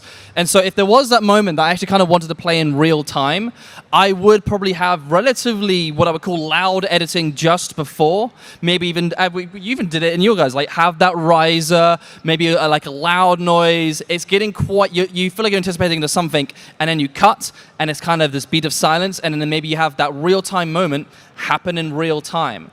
And I think that contrast is what creates that focus. The best example is I did do that style of editing with Logan once, where it was when he bought $3.5 million of Pokemon cards, but then there was a rumor that box that he bought was fake. And so I then spent 3.5 minutes building up. It's quite loud. It's very tension-building editing into the idea of what if this box that he has is fake, and the music's swelling up, the cuts are getting faster, it's getting absolutely exciting. We've got the unclosed loop. Is it fake? Is it fake? Is it fake? And in the moment he puts the knife in the box to open it up, I don't cut for an entire minute and a half. It lasts the entire time because you're so invested in that story and that moment. And I don't put music in, I don't change the colors to be more dramatic, I do nothing. And I let the footage speak for itself. And that is, and I'm not kidding, one of the straightest retention lines I have ever seen. All because of the context and story and stakes and the unclosed loop that I set up meant that I didn't need to cut for a minute and a half. So yes, Cool. it can work on YouTube. Yeah. Yes. Yeah. All right, thank you. Amazing.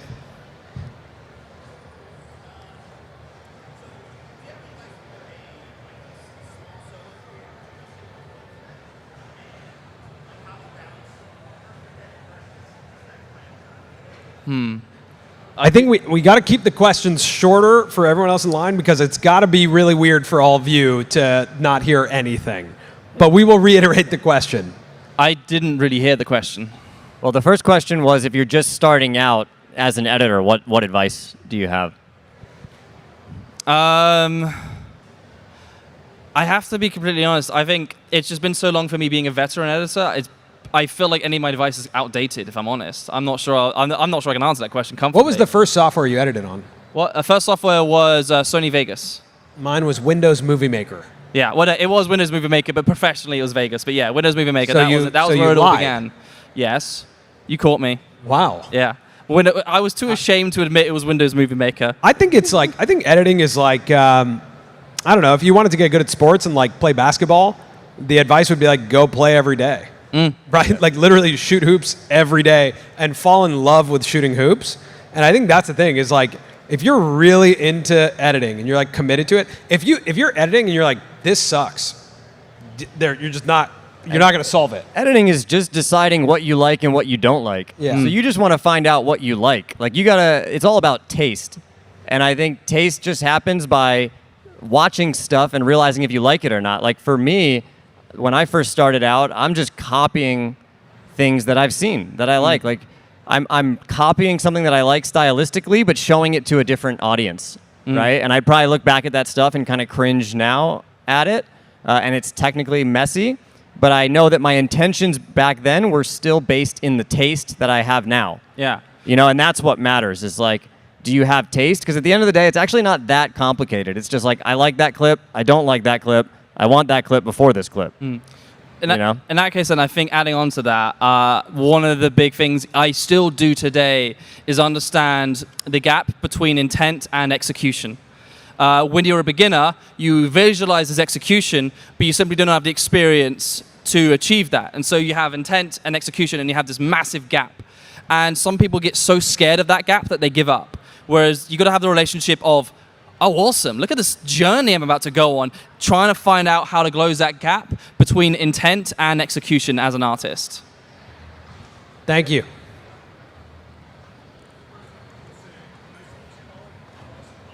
Okay, All right. first he said, first off, nice to meet you, Colin. I'm also Colin. Nice to meet you, Colin. Can we all say hi, Colin, on 3? 1, 2, 3. Hi, Colin.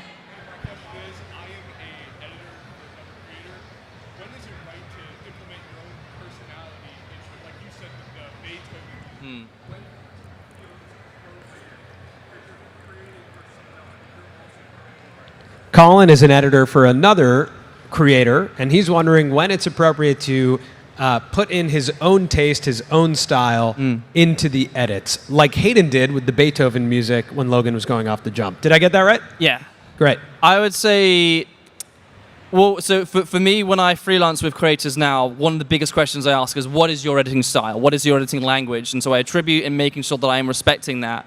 But then once I'm able to, once I know that I can master that, that then gives you permission to maybe start sneaking in more of your own personality. So making sure that you're able to achieve what your responsibility is as an editor for that creator, and then start sneaking in. If you prioritize your own style first, they'll fire you. Thank you, Colin. Thanks, Colin.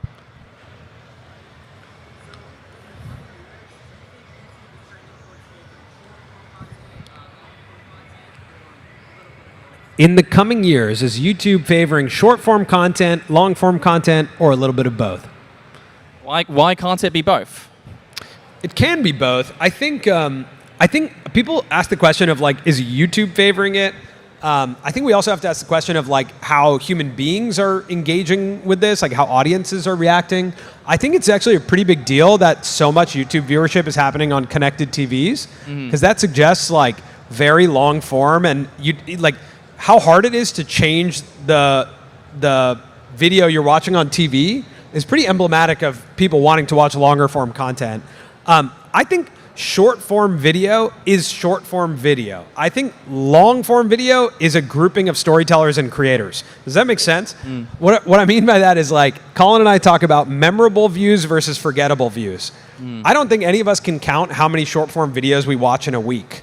But I think at the end of the week, you can look back and think about the long form videos you watched, and they probably had a big impact on you. Whether that's like a podcaster you really enjoyed, a long form video that you watched, you might look back on the week and remember those. I don't think you'll remember that much of the short form content you watched. And I think that's a really impactful thing to look at in the future of, you want to be a memorable creator, not a forgettable creator. And you want to be making memorable content, not forgettable content. So I think a good short form piece is great. I think it operates as a unit of conversation. It connects to people. It can make you laugh. It can make you smile. It can teach you something. But I will always go towards like cultural relevance comes from long form content. We still all talk about movies, podcasts. Like we are all talking about very long form things. So that's important. I would just say, I think it's a very special thing that YouTube has, that they have user generated content, that it's like this democratic platform where anyone can upload and people will watch for upwards of 20 to 40 minutes. I think they are sort of the only platform that has it in that way, and I don't think they have, I can't speak for them fully, but I don't think they have interest in getting rid of that because they are uniquely in a position to have that. Yeah. I'm mostly reiterating what they said. There is a time in the day where I do want 5-10 minutes of kind of forgettable stuff, but I was probably entertained during those 10 minutes, but then there's other times where it is the appointment viewing. I know X creators posted a 40-minute video, and I intend to sit down and watch this. And I think that one of the most important parts is the transaction. I have chosen to sit down and watch this creator, or I'm waiting for the bus. and it's done. It's like that's the true value of what you want to create. Where do you take the bus? A figure of speech. I say it in terms of me still living in London. Like, it's a figure of speech. Like, because I already said when I'm on the toilet, I don't want to make that same phrase again. Right. You know? So it was your second on lie. the loo. Second lie. All right. Thank you.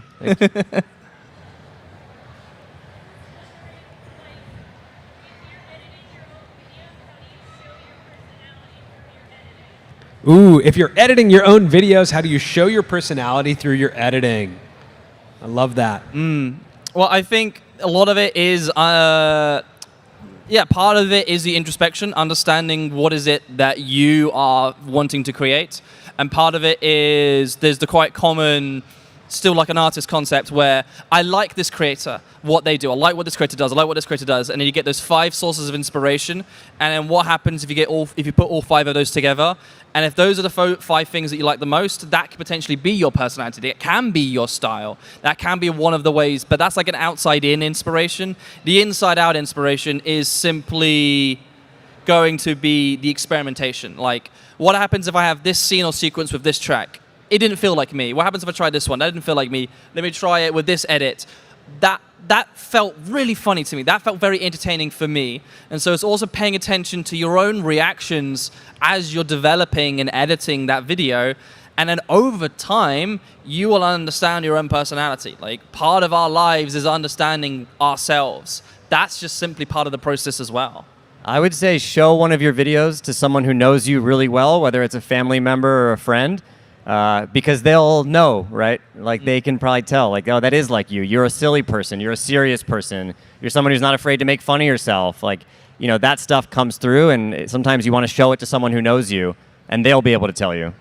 I also love, like, subtlety and humor is so great of, like, you can zoom in, punch into someone's expression or your own expression. Even if it's not a funny expression, a slow zoom in might make someone laugh, or, like, a punch into something else that's in the frame that you didn't notice or that just you emphasize, right? Those are like emphasis points that make people laugh or make people pay attention to something. So you can show your personality to that. I think Emma Chamberlain did an amazing job with that, where she could just stand in front of a lens and deliver, and the edits would tell the story of what was funny and what wasn't funny. It's like in The Office. Everyone watches The Office, right? Or has watched The Office? Yeah. Yes? Okay. So like a cut to Jim and Jim's face and a zoom in on Jim's face indicates that this is a weird thing that's happening, right? So the personality of the show is coming through based on those edits and those camera choices. All right, I think we have time for one more. It'll be like a speed run.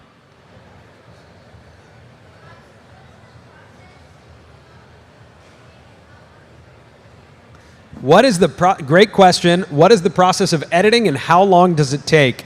I would say it takes as long as whenever your deadline is. Yeah. I think it's important to set a moment when it's done, because if you don't, you can go forever. There's always changes you can make. There's no clear-cut moment when you know it's done.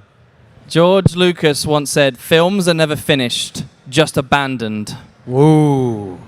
Wow. Yeah, I think from a process perspective, if you want to finish an edit, I think you want to start with your last scene.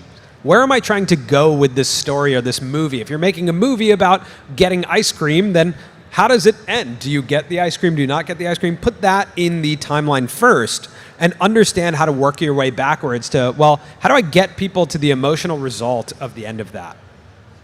Well, good luck. Sounds like you're on your way editing. We can do one more. Let's do it. In 14 seconds, let's do it. She recently got into editing horror and cinematic content.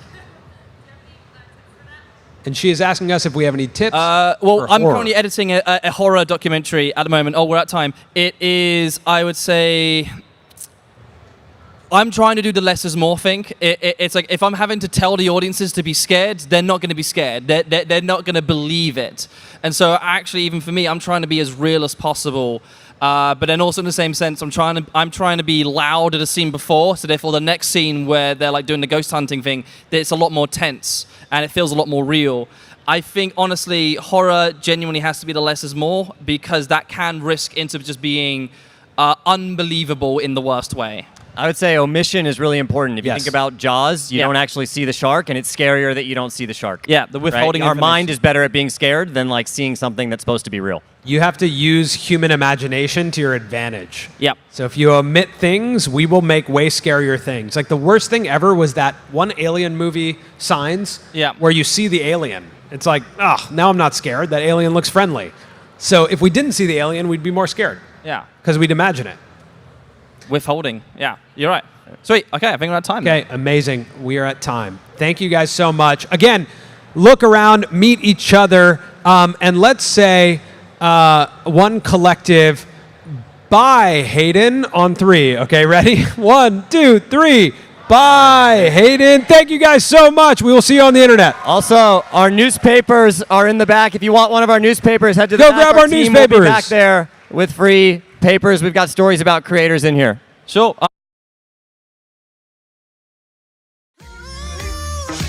Wait so long.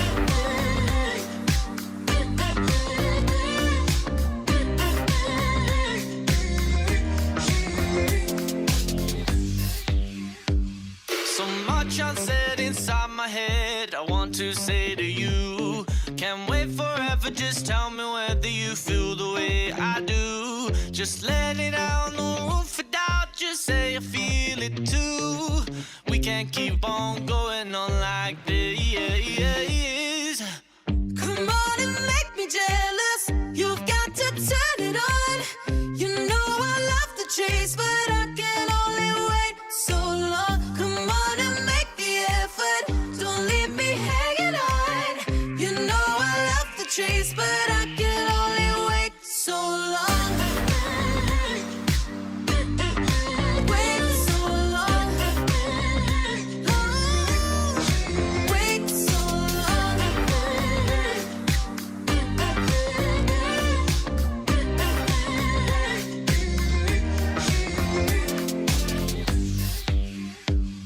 You hide your feelings every time. There's no point in trying to hide. So go ahead, give me a sign. 'Cause we won't know if we don't cross the line.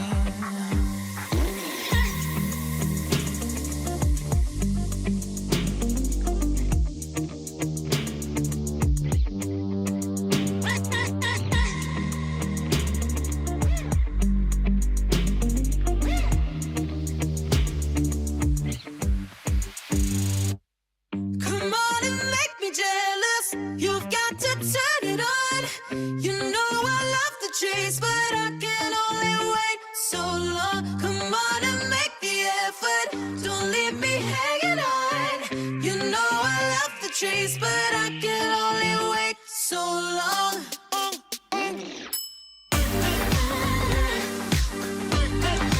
Wait so long. Wait so long. Wait so long. Wait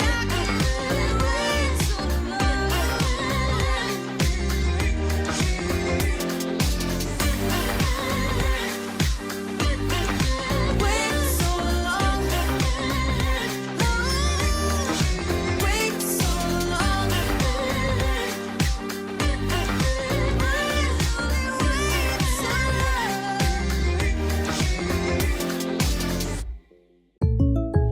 Jake from State Farm. I feel like I'm the only person on the planet who still plays Witch's Broom. Oh, you think so? Guess who edits the Witchy Wiki? Your Mystical Khakis 15? Yeah, that's me. Hey, whatever game you play, State Farm supports you. And we're not the only ones.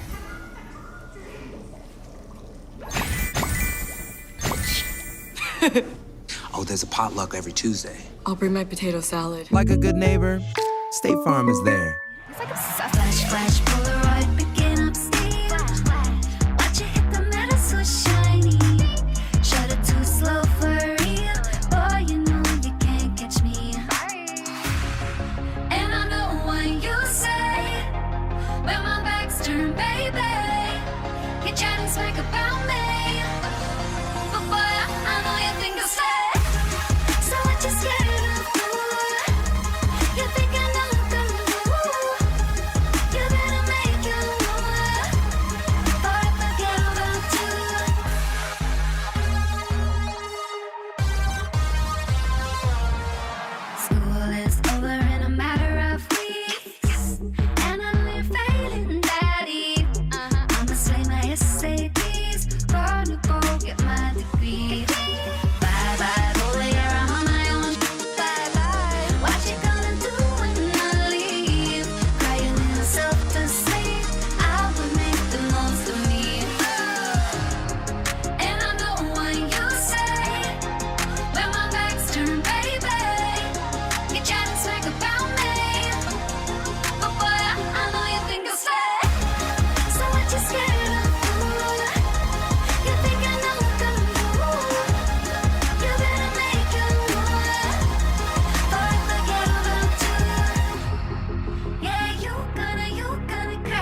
was in the front row and I was just to see what it's like being at VidCon for the first time. And I just ran up and I got to take a photo with him and talk to him.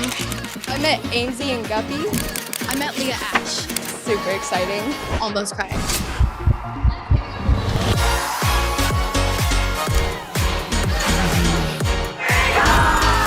At VidCon, you don't know who you could be talking to, and as long as you express an interest in something, people are more than welcome to give you a chance.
This is something she's going to remember. I think just appreciating it, being there for what she wants and what she strives to be. Like, she's also a creator too on her own, and so it helps her see, what else is out there. I mean, I feel like the whole thing's kind of surprising just because we've never experienced something like this. What has been the best part about VidCon so far? Everything. Me spending time with my son, learning new things.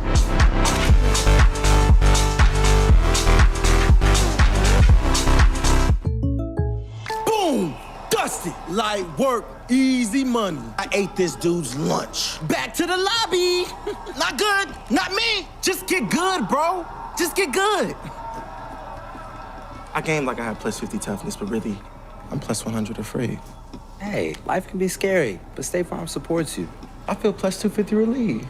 Hey, Thank you. Of course, man. Pass the ball! Like a good neighbor, State Farm is there.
State Farm is there to support you. You can beat Bake Wars. Time to unite the Muffinverse and take down the Crumb Crew. I gotta download a patch. If the sky was on our side from the start, we'd be fine, but here we are. Yeah, here we are. There's wonder in your eyes. I wonder if we got it right within the stars. Within the stars. We're left home with nothing on our backs but our broken souls. Our broken souls. Don't lose hope, 'cause everything's us against the walls. No matter where we go, at least we're not alone.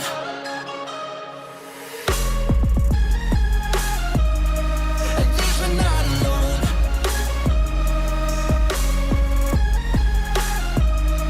At least we're not I'm never letting go of you. We're broken souls, broken souls.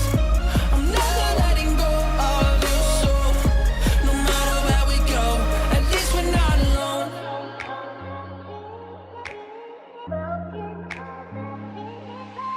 The gravity, it hurts like the words we don't deserve. We get back up, we get back up.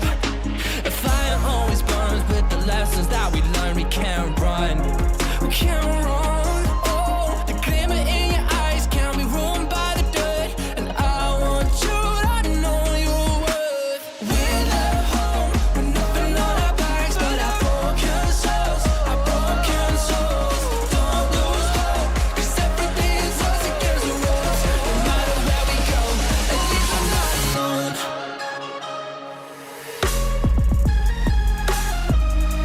At least we're not alone.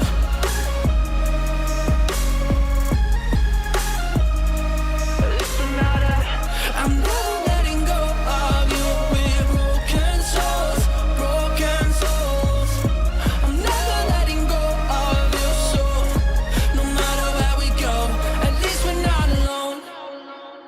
This is my very first VidCon, and I'm loving it so far. Everyone's excited to meet something or someone. I came here for the advice, the vibes, and the good times. It's a place of positive energy.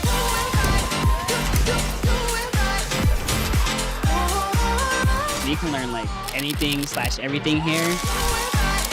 There has been a wealth of knowledge, and coming out of this, I am always just better off for it.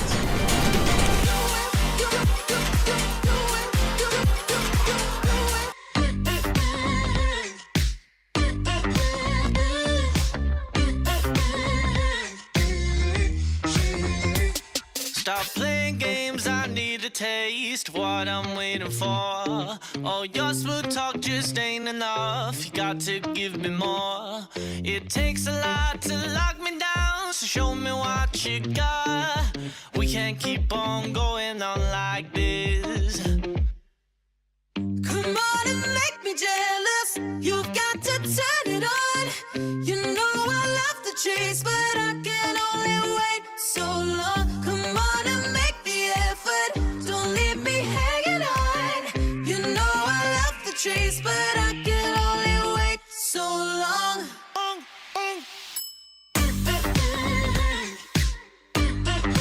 Wait so long.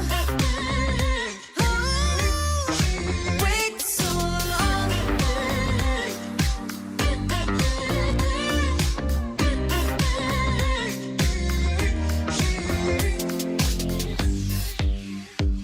So much unsaid inside my head, I want to say to you. Can't wait forever, just tell me whether you feel the way I do. Just let it out, no room for doubt, just say I feel it too. We can't keep on going on like this. Come on and make me jealous. You've got to turn it on. You know I love the chase, but I can only wait so long. Come on and make the effort. Don't leave me hanging on. You know I love the chase, but I can only wait so long. Wait so long.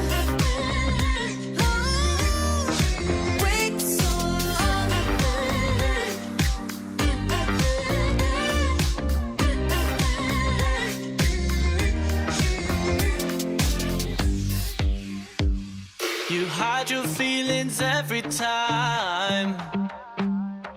There's no point in trying to hide. So go ahead, give me a sign. 'Cause we won't know if we don't cross the line.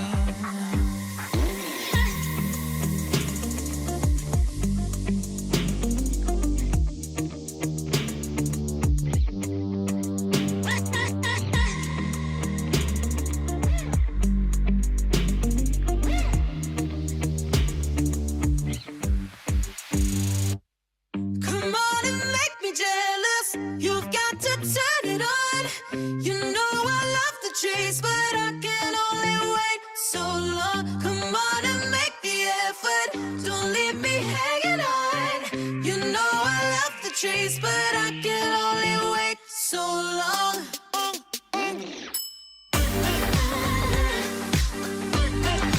Wait so long. Wait so long. Till I can wait so long.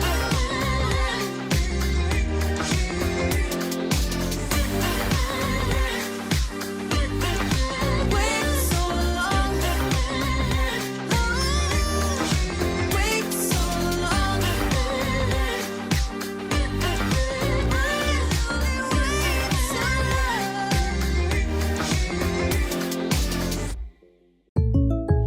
Jake from State Farm. I feel like I'm the only person on the planet who still plays Witch's Broom. Oh, you think so? Guess who edits the Witchy Wiki? Your Mystical Khakis 15? Yeah, that's me. Hey, whatever game you play, State Farm supports you. And we're not the only ones.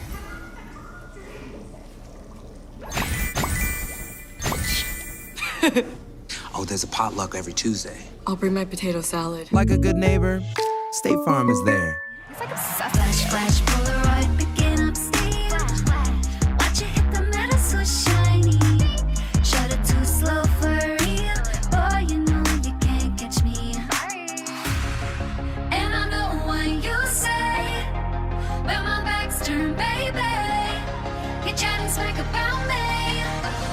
But boy, I know you think I'll stay. So what you scared of? You think I know what I'm doing?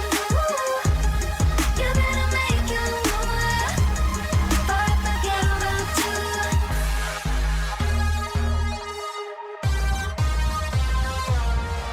School is over in a matter of weeks, and I know you're failing, Daddy. I'ma slay my SATs, gonna go get my degree. Bye bye, boy, I'm on my own. Bye bye, what you gonna do when I leave? Crying yourself to sleep, I will make the most of me. And I know what you say when my back's turned, baby. You chatting smack about me, but boy, I know you think I'll stay. So what you scared of? You think I know what I'm doing? You better make your move, or I forget about you. Yeah, you gonna cry, and I'm gonna fly. No, I won't mind. Bye, boy, bye. Yeah, you gonna cry, and I'm gonna fly.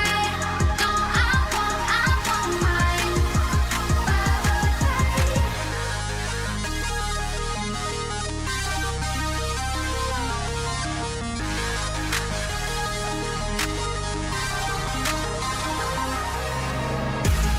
So what you scared of? You think you know what I'm doing? You better make your move, or I forget about you. Yeah, what you trying to do? You looking like a fool. Don't wanna miss this move, or I forget about you. I was in the front row and I was just to see what it's like being at VidCon for the first time. And I just ran up and I got to take a photo with him and talk to him. I met Ainsley and Guppy. I met Leah Ash. Super exciting. Almost crying.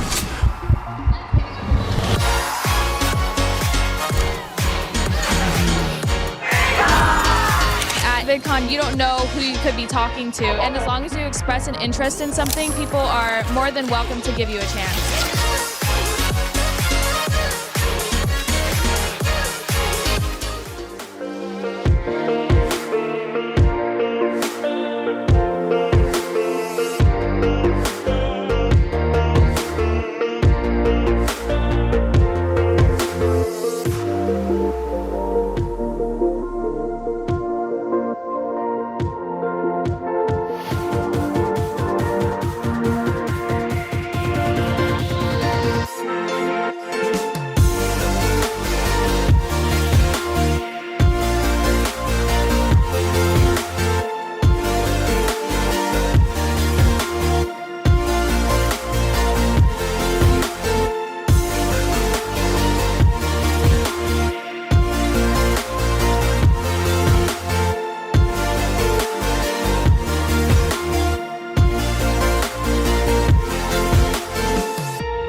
This is something she's going to remember. I think just appreciating and being there for what she wants and what she strives to be. Like, she's also a creator too on her own, and so it helps her see, you know, what else is out there.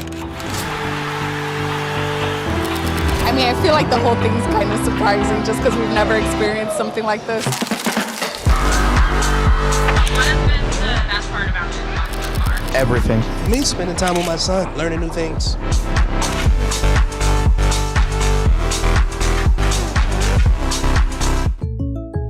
Boom! Dusty! Light work, easy money. I ate this dude's lunch. Back to the lobby! Not good, not me! Just get good, bro! Just get good! I game like I have plus 50 toughness, but really, I'm plus 100 or free. Hey, life can be scary, but State Farm supports you. I feel plus 250 relief. Hey, Thank you. of course, man. Pass the ball! Like a good neighbor, State Farm is there.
Oh my gosh, incredible. Love that. Hey. Hello! Hey, guys. Hello! It's Pikachu! He's here!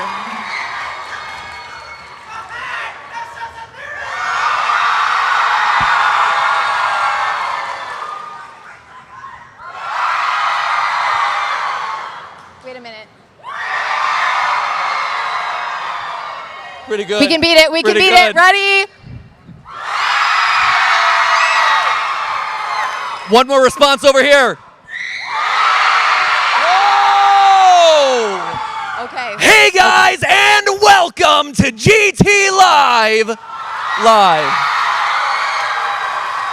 We are live from VidCon, in the room and on the internet, and we are so excited to be here, especially because it's not just us today sitting on Oh, we a very they even small have a couch GT for Live us. couch. They We have get a couch for us. very tiny GT Live Very couch tiny. here. Sit primly. There you go. The smallest GT Live couch. But it's not just us because we would need a much bigger couch.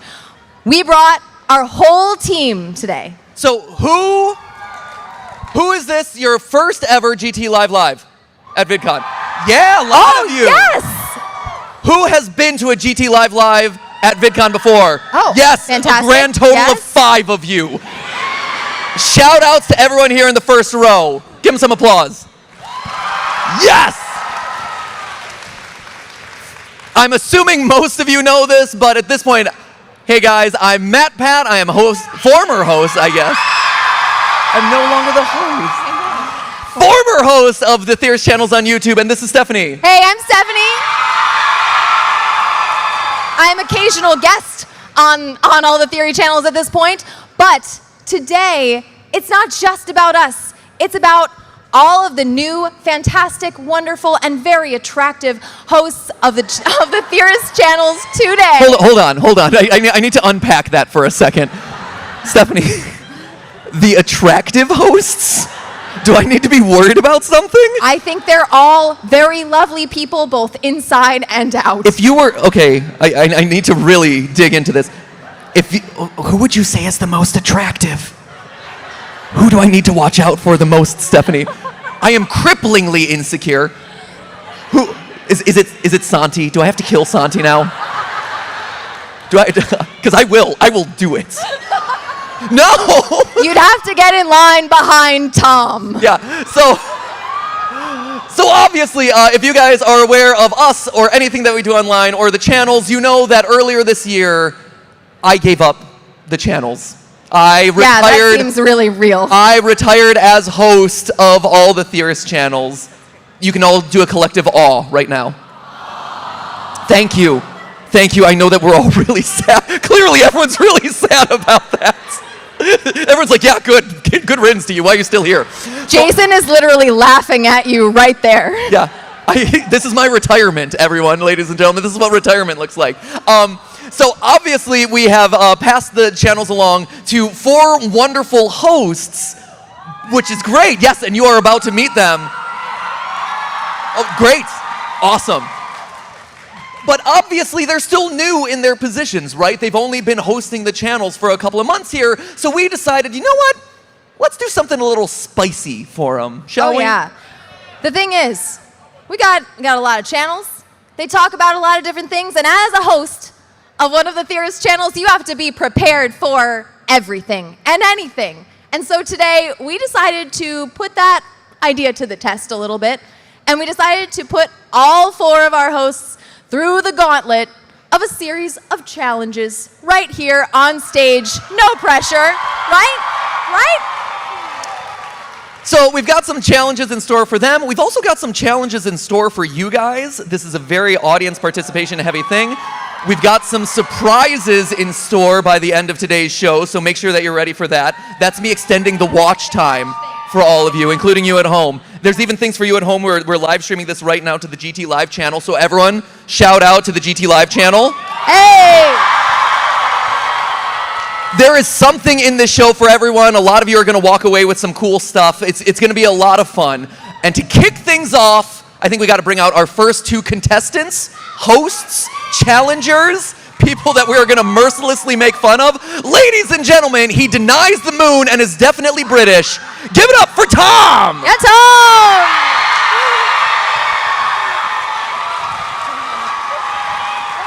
Hey. Hey, Tom. Hi, Matt. Sit down on the couch. We're just gonna... We're gonna do a brief little interview with you okay. before we call out the second host, okay? Okay, let's do it. We want to get to know you, Tom. Ooh, okay. So, a couple months ago, you denied that the moon existed. Do you still feel that way? Or has evidence changed your mind at all? Look, he has to think about this. Wait, that isn't a question that you think about, man. I mean, there are many video games with moons that I'm looking into to see if they would give me anything new to work with. Okay, that's fair. And how is it? This is your first ever VidCon, correct? Yeah, absolutely. How's it been so far? It's been great. Hi, everyone. You've been great. No, it's been great getting to meet all these guys. It's been fantastic. Okay, so one of the things that you have been tasked to do by some really awful, mean, terrible boss is to read every Five Nights at Freddy's book. Yep. Every Poppy Playtime book. There's only one. There's only one, so that was easy, but yep. And every Hello Neighbor book. Yep. Too many of those. Far too many. Have you gotten through Bendy and the Ink Machine as well? Yeah, just about. On a tier list. Oh, no. I'm immediately going to make the internet hate you. On a tier list, what is the best and what is the worst? The best. Individual books or franchises? Okay, stop. Okay. Oh, no. You know he's one of us. Okay. If he asks that ignore question. him. Go stand at your easel. Okay. He's done. He lost his time. Now then, do you want to introduce Amy? Absolutely. Go for it. Amy is our intrepid host of Style Theory. She has been to, 6 Renaissance fairs, and she has probably made unbelievable, amazing, exquisite outfits for every single one. She's an expert on all things style and fashion. She's also forced me to wear 100 layers of nail polish and edible underwear in back-to-back weeks. Let's have her out here, Amy! Amy! Host of Style Theory. Hey, Amy. Yeah, please sit down right here. Well, join us on the couch for a minute. Am I in trouble? Usually when we do a couch video, something is bad. No, you have not been canceled. Okay. You do not have to do an apology video. Thank you. No public apologies. It's fine. Although, wait, you said that. Here, clear the couch. Clear the couch. Amy, sit. No, you sit in the middle. We're getting to know everyone right now, so this That's is a an great unofficial apology first face. challenge. Stick with that. Yeah. That's a great apology face. Okay. You have just embarrassed yourself in front of the internet, and now you have to do an apology video. That is your role. Ready, go.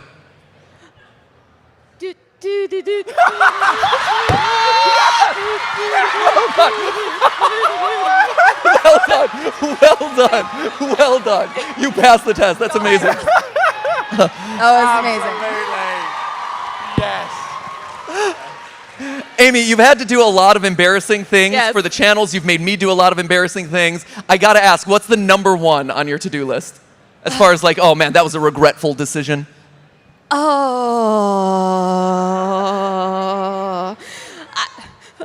Maybe. Honestly, taping edible underwear to your morph suit was something I will never forget. Yeah, in case none of you check out Style Theory. Right? Well, okay, Listen, first off, who watches Style Theory? Some weird stuff. Yeah, there it is. Yes!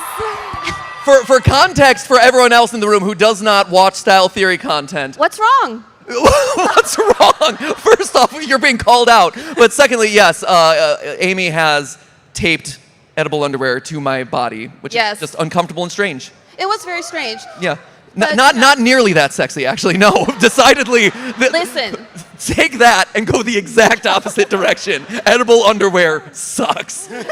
It does, and I can definitely recommend maybe don't let your boss borrow your morph suits and return them to you without washing them. Yeah. Start the apology.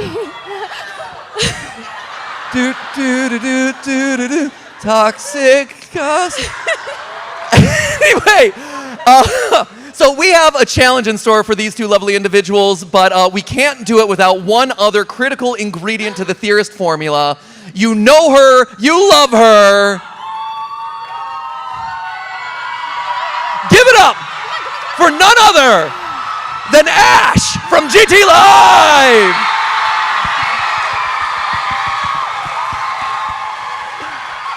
You're here! Are you going in for a hug? What's up, y'all? Hey! Yes. Here.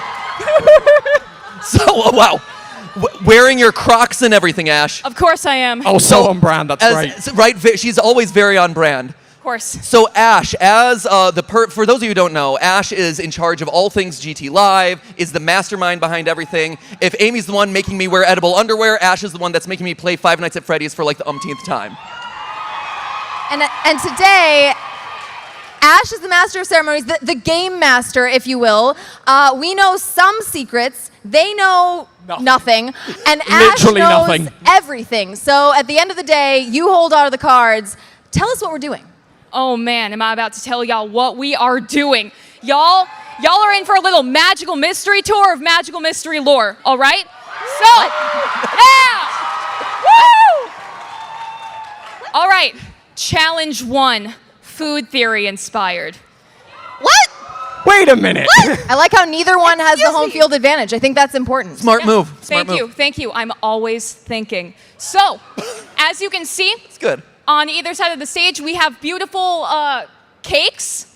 These are cakes. I'm sorry, what now? Those are cakes. Yes. Totally cake. Sorry, Ash, you had me for so long, and then all of a sudden you're like, this is a cake. Did we run out of budget or what? What have a I lot think of it's more of a faith cake than in you, prim but- cake, to be yeah. fair. Is this the hashtag blame Jason moment? No, so Jason, this man didn't greenlight you to buy cakes. Don't be shaking the camera at me. Who's an old school GT Liver? Yeah? Do y'all know Jason? Y'all know Jason? Hashtag blame. Give Jason a clap and a half, everyone. There it is. woo! It's the only praise you're getting right now, Jason. Anyway, please continue. Those are cakes. These are cakes. They're a more modern variant. They're taking the kind of iPhone model where they're getting thinner and flatter. So we have a little assortment here of frosting, tastefully spread amongst the center. And what, are you eating it? Listen, I get really into my art. I need to make sure it's perfect. Part of Yes, our taste. I have good taste. It's also icing, man. It's good. I respect it. You're gonna need every last drop of that frosting though, because these folks right here, you know what they're up to? They are gonna be making art based on your suggestions on these cakes. I know, crazy. So, as you can see over here and also over there, we have a variety of different ingredients. I'll walk you through them. So here we have a nice fat bowl of macadamia nuts. If y'all saw that I love food those theory salty episode. macadamia nuts. We have a great, it's kind of congealing a little bit, cheddar cheese in a bowl. Awesome. Woo! Yeah! Hold up, Ash. Is that pink sauce that I see over there? Yes. Is that some pink sauce? TikTok branded pink sauce. I Please love keep these- that away from your mouths, everyone. I love Please do these not consume the pink sauce. Classic cake topper ingredients here. This is going really well. Exactly. It's nice and pastel, a little coquette, very fun. So here we also have Oreos. We have just like, yeah, man, love that stuff. Classic, just black and purple icing over here. Whoop-a-doop-boo. Wait, did you just pronounce purple correctly? Don't you mean? Y'all caught me. I'm calling you out right now. imposter. Y'all. I'm calling y'all out. It's Urple, Ash. It's Urple. You know this. I know. I'll be better in the future, I promise. Okay, Thank you for please. watching. So, over here, black and purple. There you go. A bowl of left Twix and various spinach greens as well. And for our red ingredient, a fat jar of ragu. The fattest of jars. So I understand it. What we need from the audience is a suggestion of. Actually, what I'm gonna do, I'm gonna split y'all in half. All right, someone over here, yell a character. Obviously, this is. Okay, I'm hearing a lot of Freddy. I heard someone scream Pac-Man. I think I'm gonna go with Freddy though. All right. Wait, what Freddy? Freddy who? Oh yeah, which Freddy? What Freddy? There's Freddy so many- who? Can you clarify? Freddie Mercury? Freddie. That's fair. Okay. Freddie, I know. Freddie Mercury. Freddie. Krueger. Freddie Must be Krueger. Freddie Krueger. Right? Freddy Krueger. Yes? No? Oh, Freddy Fazbear. That Do they mean would Freddy make Fazbear? sense. Do you mean Freddy Fazbear? It's so obscure. Okay. Okay. All right, so do we want to be a little spicy about it? Do we want to do like OG Freddy, glam rock? Oh my god. OG, all right. OG. It's got to be Withered Freddy, technically, Ash. I would like it to be Withered Toy No. I want it to be Swamp Freddy from FNAF AR, please. He's very important to the lore. The lore is important. Also, did no one want Music Man? No one wanted Music Man! Just say, you, sir, in the front row, are a man of culture and taste, and I love you in a platonic way. Please continue. All right, perfect. So, OG Freddy, over here, can someone, first thing that comes to your mind? Let me finish. I need an activity. Oh, wow. It's aggressive. Driving a car? Yes. All right. I need from y'all OG Freddy Fazbear driving a car. So, Made out of not cake ingredients? On a not cake. This sounds exactly like one of our shows. I was going to be like, this is a typical episode. This is accurate. yes, perfect. So, you might be wondering, okay, cool. They're gonna draw Freddy driving in a little car. Then what? So, they're gonna do that using these ingredients. They have the opportunity to steal from the other table, show they choose, but you gotta be swift about it. And then, after my timer goes off, we're gonna check in with the artists, see how they're doing, and then you are gonna vote on who has the best cake. And the winner, I'll show you all this over here. Woo. There's a little cake. Take a wild guess where it's going on In their the loser. mouths? In their mouths, Is it on a going to be fork. Sliced nicely. Sliced nicely? Consumed. Yeah. Consumed nicely? Yeah, respectfully eaten. Yeah.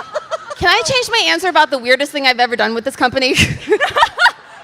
That would be unusual for us if you just ate the cake. Yeah, right? That would be very It's just unusual. peaceful and like anticlimactic. Are you feeling okay, Ash? It's like a grounding experience, you Yeah, know? absolutely. So all of us can feel present and like calm in the moment. So they It's get to stressful. cake the other person in the face, yes? Yes. Okay. Excellent. And that cake is no lie.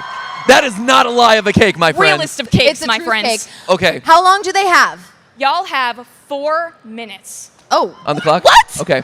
That's so much time easy. for the internet. Easy mode. Okay. So much time. Ready, no. Oh, wait, what? set, go! Figure it out. That's it. Go, It's go, going. go! I'm watching it right now. All right, let's see. Oh, that's not looking good so far. Tom has made a bold move right out of the gate. It has not paid off for Oh, him. wow. Wow. Oh, that's, Tom, that is Tom made a swag. bold move. Yep. And his bold move is definitely full of regret. His bold move is, oh, wait, is that an eyeball? Is it? I can't imagine what the fan favorite might be. Tom. I'm not hearing anyone cheering for you right now, Tom. No, I Thomas, know. maybe This is going already. very well. They're rooting for you. You can't let them down. You can't let them down. Amy, meanwhile, Amy has a discernible bear and is going in Who here's arm Team fast Tom? with the lettuce car. Who here is Team Amy? There may No be a pressure, correct Tom. choice in this case. It's getting intense. I feel the heat of competition Okay. going right now. Amy has some discernible ears. Oh, she be stealing. First She be steal. stealing. This, Oh, they're gone. This They're is gone. looking a little more Oh, man.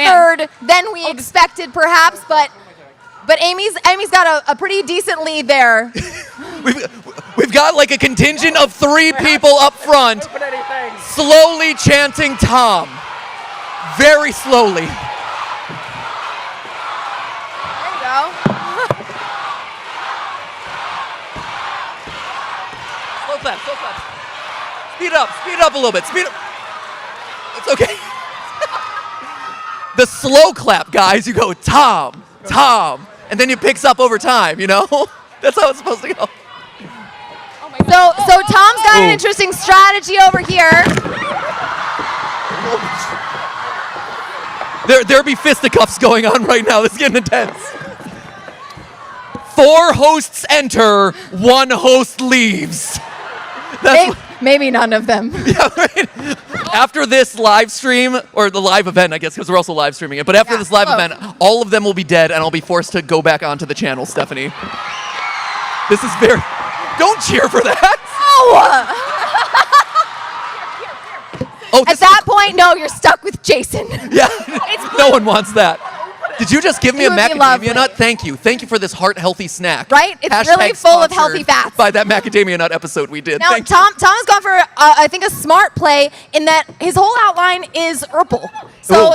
I think he's trying to play into the favorite color of the team by going in with the Urple Freddy. And I don't think it's going to save him, but I think it's a good Hail Mary. Okay, he's going for size. What do we got time on the clock? All right, 1 minute and Final 15 minute. seconds remaining. Final 1 minute. minute. Woo! And there were some other seconds in there, but that didn't matter. Whatever. Final minute. Yeah. Hold up. Okay, they're going. They were going. Oh, wow. This is What? This is legitimately closer than I expected it to be. To be honest, let's have a chat. Let's have a chat. No, I gotta there's admit- no time for chat. Have a minute. Matthew, a that minute. Freddy is popping out of a toaster. Come on. I What gotta is going admit- on over there? Walking into this, I fully expected Tom to get steamrolled by Amy. I'm not lying. Like, no offense, Tom. I love Tom. Tom's very talented in many There's things. a reason I dropped art school. Yeah, there you go. But it's actually very seconds. close. So at the end of the day, this is ultimately going to come down to you guys. So make sure that you are voting for your Not going favorites. well, It's friends. intense. Also, I respect the nice tall glass of Diet Coke that someone drew for me right here in the front. Awesome. Doesn't You are taste a bad. hero. I love it. Yeah, thank you. I'm very thirsty. There's really, It'll be I don't think wonderful. there's any saving. Okay, how are we on the time? you might be How are we on the fine. countdown, Ash? 9, 8, 7, 6, 5, 4, 3, 2, 1.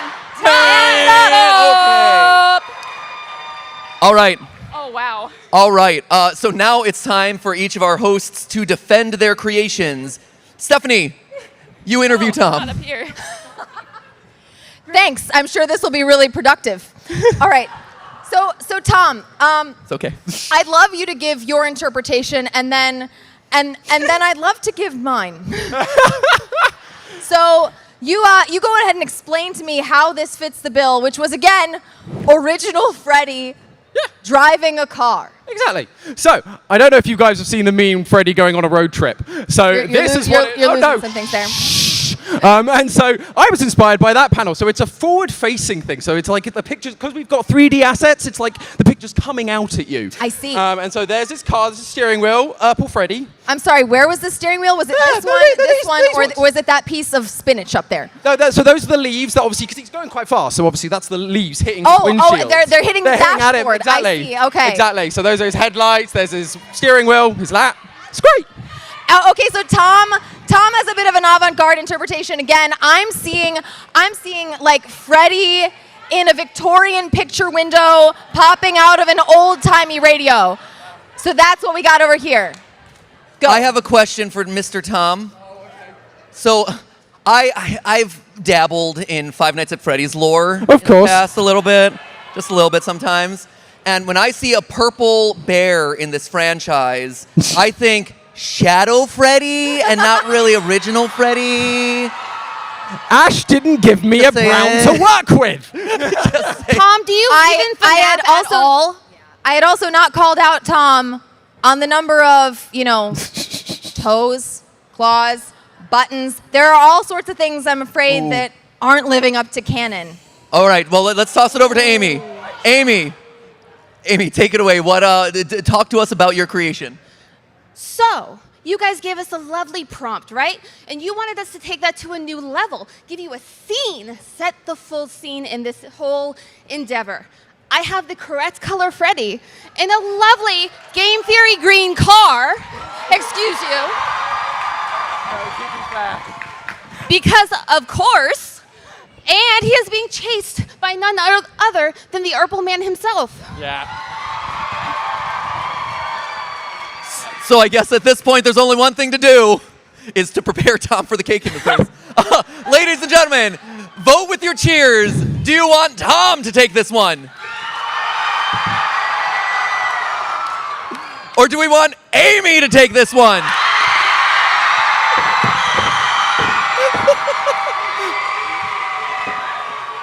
Amy, the cake is yours. Please.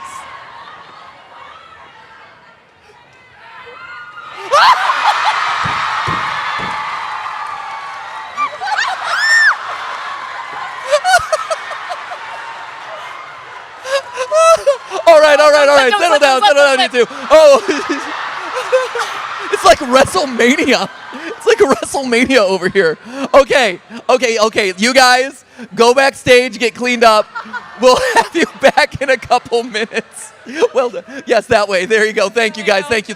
Give it up for Tom and Amy. Yeah! Woo! That got violent. Oh, That got so violent. That ended much more intensely than we expected, and I'm sure much more intensely than the VidCon staff who allowed us to use this stage expected as well. Apologies to VidCon We'll for clean their up. messy stage. Sorry. We'll clean it We'll up. don't break worry. out the mop. All right, but obviously those are only 2 of our 4 wonderful hosts There's more of those people. who are totally fine and friendly and get along and are great co-workers in normal circumstances.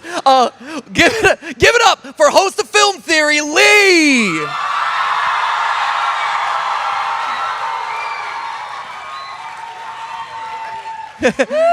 Hey, Lee. So, this is also your first VidCon, yes? It is indeed. Welcome to VidCon. Yeah, how's it been going for you so far? Fantastic. You guys have been awesome. Everything's been awesome. That was awesome. You're awesome. Thank you. Oh, that's You as well. Oh, okay. This microphone is sticky. I'm very concerned about Covered that. in cake. It is. I can't imagine It's why. probably going to get covered in more things here in a minute, if I'm being completely honest. Now, Lee, I have to. Oh yeah, I probably shouldn't have said that way. should Yeah, I? no, certainly not. That was bad. Horrid idea. Okay, I've been put into timeout. Now, Lee, if you were to tell us, based on what you just saw, are you nervous about what's coming up next, or are you just like, no, I'm just glad I wasn't a part of that? I'm up against Santi. I got this. Oh, and with those fighting words thrown out, it's time to introduce our 4th and final host, the host of Food Theory. Food Theory is the one that you're looking for. I thought Film Theory was the forgotten child. I was like, it's Not this the host day. of Food Theory, it's Santi!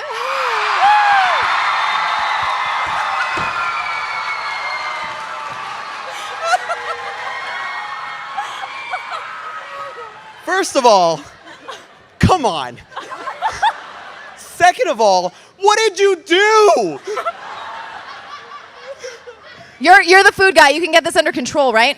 I mean, it looks like a typical Food Theory episode. I was gonna say, this is pretty standard practice. So, for those of you who don't know, Food Theory films in our kitchen, or at least has historically filmed in our kitchen. This is what the kitchen looks like after a Food Theory shoot.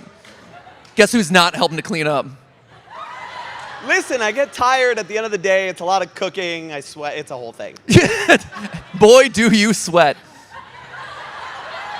I'm just going to leave that there. It's how you get the salt in the dish, okay? Didn't you watch our episode about the salty tears and whether you could salt popcorn with tears? One person in the back left corner did.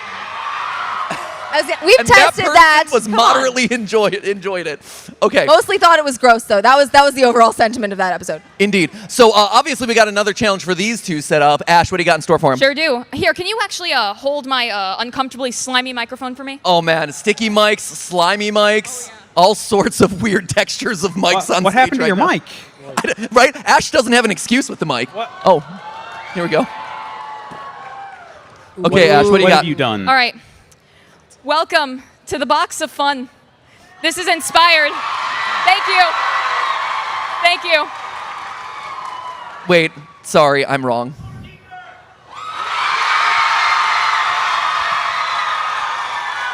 Good save. Very nice. All right, so this is our Box of Fun. It's full of a bunch of magnificent props and different things that you can put on or around your corporeal form. So, this challenge, Adele, did you get a bit of the stick? Yeah. Yeah. Why is it sweet and salty? Wait, are you Take the licking? sweat. Hold up. Don't Are you lick licking the the microphone? On my hand. Stop. Somehow it got on my face. Stop licking the microphone, Santi. It was on my hand and it got on my face. You turn away from him for like 2 seconds. Right? Santi, stop licking the microphone and I'll remember your channel, okay? We have been training the creative directors for the better part of like a year and a half, 2 years now. Sometimes the things that you don't realize that you have to teach them. Hey, everyone, don't lick the recording equipment. Lee, thank you for being a professional. Consummate, always. The consummate professional, as always. Please continue, Ash. Thank you, thank you. So, before I go into the rest of this challenge, I actually want to make sure I get your minds before you are primed with the knowledge of what's to come. I need. You said prime. Yeah, that's it. It's actually pronounced prim. Can we not Love that bring cake, that up right now? actually. All right, from this far section over here, I need someone. Ooh, okay. We're raising our hands. Y'all are so respectful. That's amazing. Okay, you friend in the pink hat, can you give me hello? Can you give me a noun? Bunny? Funny? Perfect. Love it. Thank you. All right. So, back over here now. Welcome to the second challenge, which is these two hosts build and create OCs using the things in this box. Please do not steal. These are original, belonging to the hosts, of course. So, in the chat, hey chat, in the beginning of the stream, we put out a poll asking, hey, pick one of these 4 categories. I'm giving you 0 context. The chat said meme inspired. So, with 5 minutes of time, both of our friends here are going to go through this box to create a character using a variety of accessories that is meme inspired and a little funny. I feel like funny is kind of non-specific. Well, exactly, which is why I'm going over here to get a second noun. Ooh. Well, funny is not a. Can we hold up? Sorry. I just Sorry. realized it's not but a noun. actually, sorry. We have to grammar police this The grammar right now. police in my heart is dying a little bit inside. A noun, Ash. A noun is a person, place, or thing. It's a person, place. Yeah. A funny is an adjective. Yeah. It's a descriptor word. word. It describes a person, place, or Okay, thing. that's good to know. Can we go with something similar, like instead of funny, if we went with bunny, or if we went with clown, or like something that is inherently funny. Yeah, a clown. Duck. Duck? Ooh, I don't know. I think duck is is funny. good. I don't know. Yeah. Yes, I know what a duck is. You don't have to articulate what a duck is. Well, I thought I knew what a noun was, but it's good to remind each other, I think we're all learning a lot of things I today. think this is a big learning experience. Please continue with your section of the show. All right, thank you, Chef. Yeah, of course. All right, over here. Let's see. Oh, wow, you have this like majestic kind of cloak with the wings. Oh my gosh! That's awesome. Oh my Look at god! that. Oh, that's incredible. Absolutely amazing. Hello, friend. Hi. Shout a word for me. Pikachu? Oh my God! You have one. That is a That's noun. a noun. That It's is a also noun. known as a proper noun. A verified noun. Hey, look at us. We're a learning channel, ladies and gentlemen. That is a proper noun. Well done. Edutainment for the win. Wow, that's amazing. So, we need. You see, and if we had Bunny, Pikachu, they're all coming together. I think this works. Are they? Okay. They are. We're gonna save Ash right now and say this is Yes. looking great. Yes, Okay. and. This is yes, brilliant, and. Ash. You've got this. Thank you. Great. All right. So, you guys are creating a meme-inspired OC with whatever you can from there. If you need to get in there, get aggressive, right? Take things if you need And it's to. a funny clown-like Pikachu? Bunny meme. Funny Bunny, meme-inspired. And then after you get all dressed up, we're going to ask you about what this OC is and how it fits into those categories. Does Okay, that make ready? sense? You got all that? I don't got all that. I don't even But know also- if I've got all of it. I'm also retired from the channels, though, so that you have fun. You have a good old time. All right. Ready? I'm putting 5 minutes on the clock. They need to make a meme-inspired OC. Are we ready, y'all? Yes. All right.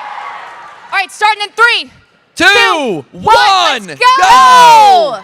Oh, that was a very ginger start. That was so polite, Neither guys. of them really wanted Very to kind, very to like disrupt things in there.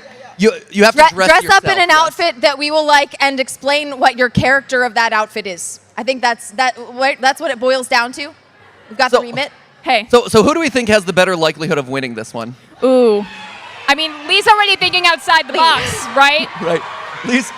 Lee's already working hard. Yeah, he's innovating right now. Lee has a collection that of excites. swords, Yeah. some of which he's brought in to work with him. So I think he's working in familiar territory right now.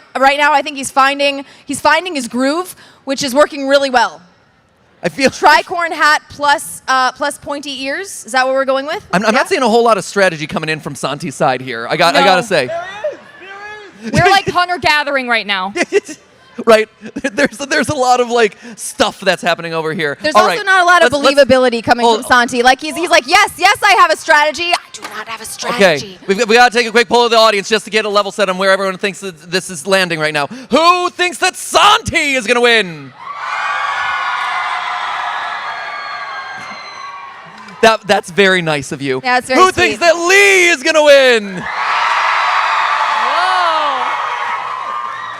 That's fair. I will let you guys know, last time, in the last round, you guys knew exactly who was going to win from the drop. There was no fooling you, so, I mean, Santi, I think you're working in an underdog scenario right now. I have been put at a disadvantage. Ooh. Persevere. I like it. I like Stand this up one. chic. So this one was inspired by Style Theory, Ash. Ooh, okay. And this is my chain boa chic. Is this very relevant right now? Oh, that's so relevant. Right? This is so relevant. It's great. Love it. Come here. What you got over there, eh? Wow. What you got over there? Oh, wow. Oh, I've got a pinwheel. Yeah? I'm making it work for me. Making Nice. pinwheels work for me. Right? Okay, Santi, you say that you have a strategy. What's your strategy? There is a meme that I am trying to harken back to, but there are no ears of a certain kind that I need. Are you trying to be Nyan Cat? You're trying to be Nyan Cat? Yeah, exactly. Okay. Oh, that's a good play. Oh, that's a strong play. Either that or like Double Rainbow Guy. He could be like quintuple rainbow. Anyone remember Double Rainbow Guy? Anyone old enough? See, I've been on YouTube for 13 plus years, so when I got started, that was still relevant. I'm older than dirt now. Steph, talk to Lee about his strategy. Yeah, Lee, let's, okay, so it turns out that maybe Santi is like, rubbing a couple of brain cells together over there and putting together, and putting together a meme that did in fact exist. What's your strategy? Let's figure this out. So clearly, the only thing better than one meme is many memes smashed together. The multi-meme. Yeah. The multiverse of memeness. Yeah. The memes of the multiverse. I like it. I like where we're going with it. Also, over here... What are you blending in here? No, it's gone. It's 45 seconds. I have a knife. Hold up, That's real the quick. meme. So far, that's the meme. While That's they the finish knife. up with the final 45 seconds, we've had an important discovery out of the costume box over here. This is Mr. Tom's classy top hat. Hello. He looks very dapper. Oh my God, you stole my ass! Stole that. Also, Lee, just for the sake of everyone, can you do your Tom impression? Oh, you did. I missed it. Will you do it again for me? Louder. Oh my God, you missed my impression of me! That time it just sounded like you were constipated. 10 seconds. This is my impression. 8, 7, 6, 5, 4, 3, 2, 1. Great. Okay, here we go. So let's give them a chance to defend themselves. Reminder, your prompt was something memeish and funny. And a couple other adjectives or adverbs. bunnies, there's subjunctive Pikachus. clauses. Pikachu was thrown in there at some point. I lost the thread at a point in this. Yeah. Please defend your costume. Okay. Do I come up with a name as well? Absolutely. Please. Cool. Sell it to everyone. My name is D'Artagnan Deferred II. I was born a bunny. And as a bunny, I played in the woods. But all I did was look up at the sky and see Nyan Cat just going by. And I knew that this is what I wanted to be when I grew up. And finally, I'm able to fulfill my dreams with all of this and my Pikachu fur boa. He's inspiring. I know. He's inspiring. He's an inspiration, you guys. He's an inspiration to us all. Lee, what about you? You've got like 3 things on. There was a whole box. Please. It's fine. I don't look ridiculous, do I? It's about editing, right? It's about knowing when you're done. Yeah. Please continue. I am ostentatious Blumpalopolis, the meme master. And I am covered in memes, if you didn't know. We have, with the stuff on my head, I am the shocked Pikachu. It's a thing. He did the shock Pikachu. Fact. What is this I have here? Sword. It's a knife! It's a knife! It's a knife. Oh, man. Oh, wow. Okay. Very relevant. And as always, we could use more cowbell. Oh! And this one's a deep cut, but if you wouldn't mind holding this for 1 second. Okay. Oh, of course. Oh, wow. Don't do it. He. That counts as your punch. Okay, no, it doesn't. It definitely doesn't count as his punch. People are going to punch Santi at some point this year. Santi left Santi visited our office in Raleigh recently and left a sticky hand on my desk. He never saw it coming. It was great. So that's what that's a reference. That's mildly offensive. All right, for anyone who thinks that Lee should win this one, go for it. And for anyone who thinks that Santi should take this one,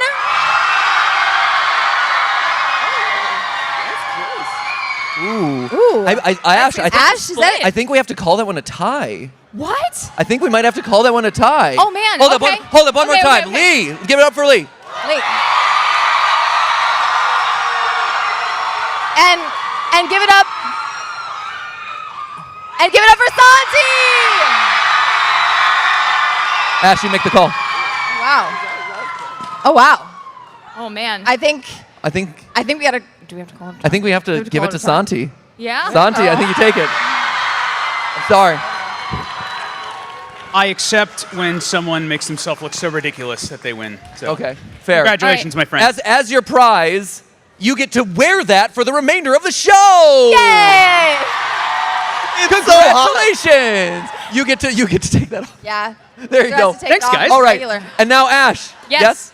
We have one final challenge in store for everyone, right? One final challenge for everyone. Yeah? We got 18 minutes. Yes, we do. We're going to need Tom and Amy back on the stage. All right, give it up one more time for Tom and Amy! Guys! There is still so much cake in your hairline, Tom. It's great. But to help correct for that, here's your dapper hat. Have a good hat. Mr. Dapper Tom. All right, Ash, what do you have in store for these four lovely individuals? Oh man, it's been a time already. But we are now going into the portion of this show that is an ARG. Have you heard of this? We have some ARG enjoyers. Very good, very good. Okay, so as you can see, there are some color-coded tables here, very tastefully color-coded. Each corresponds to a channel that these hosts host. I'm gonna need y'all to go to your corresponding color and find your first clue. It should be hidden in the vicinity. Okay, wait, there's a hold up, sorry. So in each Find of your their first quadrants, yes, they're looking for. Is there any hints about what this clue looks like? Yeah. Hold on. Oh, Amy, unsurprisingly, the first one to find one. Oh, good. Right, if there's one thing that the Theorist channels are known for, it's solving puzzles. So if we're truly going to test the creative directors as the new hosts of the channel, the goal is to make sure that they are able to solve puzzles with the best of them. So you have created an ARG for them. Yes. And step one is them finding clues around their table. That is correct. Amy is the only one. Are you okay? And Amy's the only. So in true, He wasn't using in it true anyway. host form, Amy, the most capable of all of them, has found hers immediately. And Santi has a concussion. Yes, and So there we go. Santi has given himself a concussion. This is They're on brand for all of them. Game and film are okay. flummoxed. Oh no, Lee's got his. Lee's got his. Okay, good. Okay. Lee's got his. Amy. All right. Oh, Santi has his. Tom. All right, here, let's read Amy's first. Amy, what do you got? All right, ready? Oh wait, actually, Oh, I think Tom should go first. but Tom is still hopelessly lost. Tom's in the I want you to go towards me. How dare. It was in front of you It the whole fell in time. front of him during the challenge. Okay, here, Tom. What does your note read then, Tom? Here you go. Here we go. Let's find out. We've been cooking up something sweet, but if you want to hear more, talk to the chef. Sup? Are we supposed to talk to Santi? I honestly don't know what this is. This is all Ash's We didn't make creations. this game, actually. That was Fine. hurtful. I'm moving right past it, Matt. Hi, Santi. Hi, Tom. How are you? I'm awesome right now. Oh, no. That worries me. I'm supposed to talk to you, so hello. I got what you need. Do you now? Maybe. You just said you did. Just tell me what I've always wanted to hear, okay? Whoa. Hold up. Hold up. Is there lore happening here? Oh, he knows. He knows. This will be the hardest thing Tom has ever had to do. No. So in front of all these people, is there something you would like to say? I love you, Santi.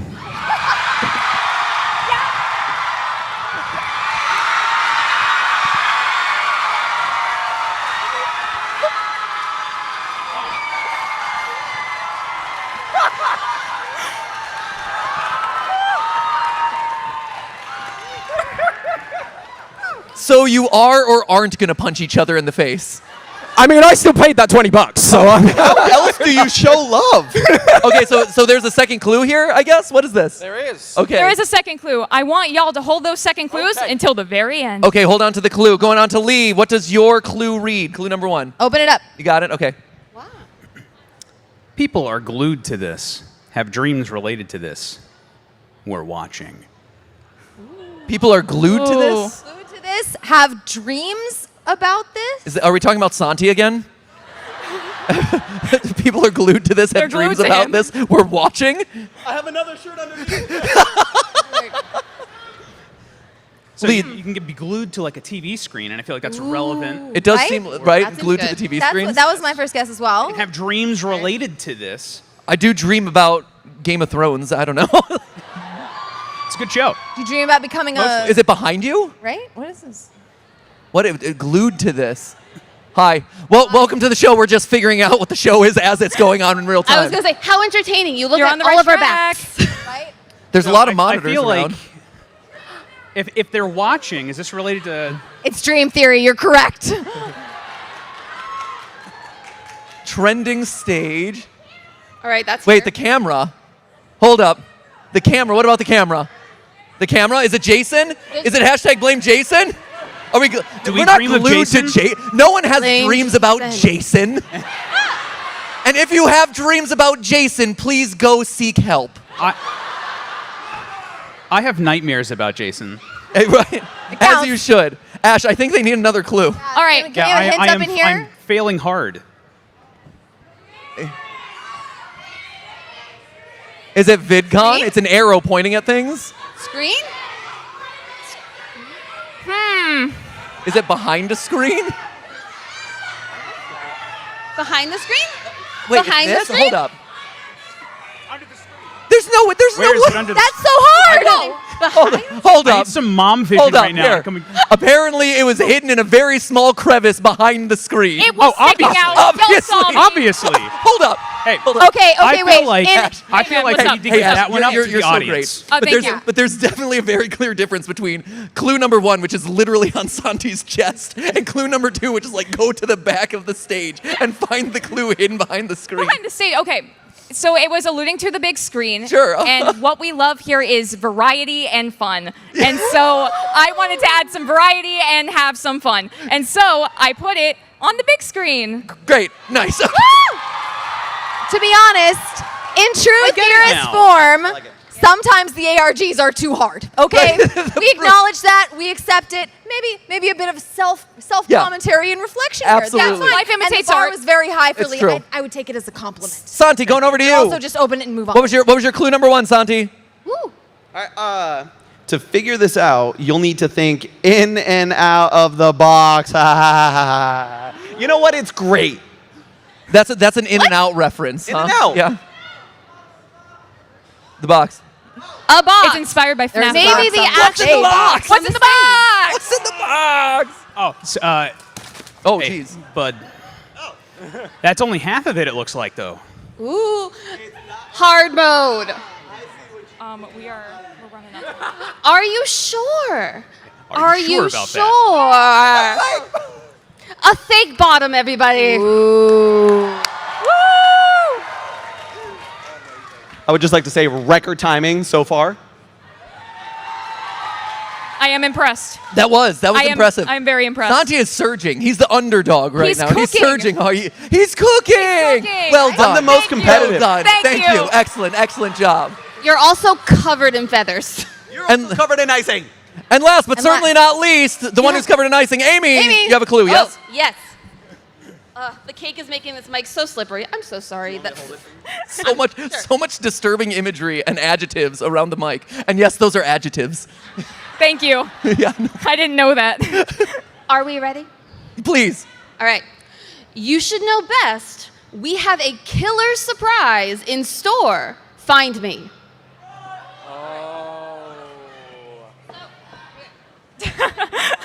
So.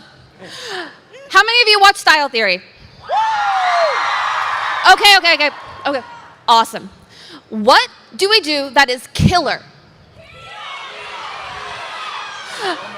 I know they're not mine Shave our because legs. these are just covered in spinach. But someone else is wearing some heels. Oh. Ash. Yes. May I have Right, there's your no Crocs. heels? Where are the Crocs? They're not Crocs. It's suspicious. It is suspicious. I would agree. Oh my, yes. Thank you, friend. Of course. Thank you. Thank you. Okay, so Spot now, on. That was truly record. That was well I am done. so shocked you got that Thank so you. quickly. Yeah, that was thank you. amazing. That was really good. Wow. Did you plan that with Listen, her? I know my killer heels. That's amazing. Wow. That was really good. Well done, Amy. Okay, so now that they all have clue number 2, Yes. what happens next? They all got to open them up at the same time. All open them up at the same time. Okay, ready? Count them in. 3, 2, 1. Open. Okay. What is it? What's it say? Please Lee, share go with the rest first. of the class. You'll need to find me, and it's scratched out, and then it says find my notes. So you'll need to find my notes. You'll need to find my notes. Okay, Tom? You're about to beat this game. Maybe. Ooh, Amy? Stay on the lookout. And Santi? Oh, wait, no, hold on. But you can't reach them alone. Ooh. Are we going to send everyone out into the expo hall of VidCon right now, searching Scavenger hunt. tear every Scavenger booth hunt. apart, and was look this in for the correct hidden order that we clues? read? That I would don't think really the would be order the last matters. time. That really would be the last time that they invite us to VidCon. Yeah, this would Like, be okay, it. guys, destroy all the booths. Everyone, So wait, okay, so we need them. I think we need yeah. you. Ash? We can't what do it you alone. think? Game Master, help us out. I think you should pay attention to Amy's clue specifically. Okay, what- be on the lookout. Look out. Look out. The audience? Is one of the words emphasized The in a strange way? audience. I look out and I see all of your beautiful faces. Hold on. Wait, like, do you guys like? Is there anything around you guys, or like anything in the Do hallways? you see or anything? Anything under around your on the seats? floor? Anything anywhere? Okay, this is, we have one. This is Oh, Ash's creation. oh, Wait, we got oh my gosh, hold up. oh my gosh, Sorry, oh sorry, my gosh, sorry, yes, wait. yeah. We All got right, one. Hold look up. around, look around. Look around. If you got something, come on. Pass Here it we go. forward. Pass along. Thank you. Hey. Awesome forward. Let's go. Okay, I've got an You guys a1 are doing so good. or an L or something. You think it's a dash? Okay, we have Okay, one who wait. thinks it's a dash or a one. Sorry, and what's your name? Dash, it's literally just Okay, a nice to line. meet you. Next up, we've got an O or a Thank Z. you, everybody. I'm Kathy. Kathy, nice to meet you, Kathy. Here we go. So we got 2. Who else we got? We have an have more. Do we have more? A spherical shape, an O, a ball. Is this We've going got binary? we got a blank Are we page gonna have with to no- solve binary? From the seat. Seed, awesome. We've had worse. I it's love fine. that costume. Let me just- Okay, we got let an me E. get This my is definitely a electronic brain. lowercase E from What else Willow. we got? Okay. Lowercase E from Willow. E. What else we got? You have no clue. Okay, so you what are are we just at? here. Excellent. Can we see them? You Okay, see are. them? What is this? There we go. This is Okay. the R. I'm Maggie. From Maggie. E-I-E-I-O. And we got a peace sign. We got a peace sign. Okay. Awesome. We got an R and a peace sign. Okay, Ooh. so Did how ever? exciting. Oh wait, we have I or An I? exclamation point or something. Yeah, we'll have to see. What's your name? Alina. Lena, nice to meet you. Excellent. How many do we have so far? Yeah, what do we got? Rest in peace. Rest in peace and peace. Rip. How many pieces do we have? Yeah, how many pieces have we got? Here, refresh us what we got. Go We got down the line. including the Including extra sticky peace- note, which may including not peace be part Including of the this game. DLC. That's the DLC. All right, fair enough. Okay, so what? Can't release that for another year. What letters do we have? I think this is most likely an I? Well, we have this. Oh, no, we have a Oh, no, lowercase okay, sign. so So it's this an is L. L. L. So then an R, an O, and peace.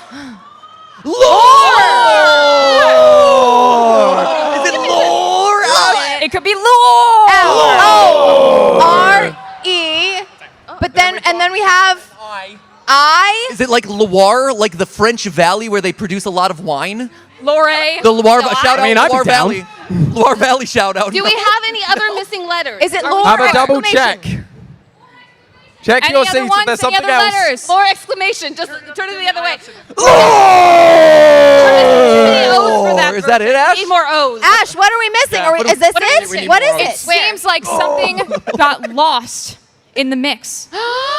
So chat, if you're watching, chat, pay respects. Pay respects. Pay respects in the chat. Wait a minute. This seems Are awfully. you pressing, Chat, are you pressing chat, X to pay? Chat. Louder! Chat. Chat. F. Chat.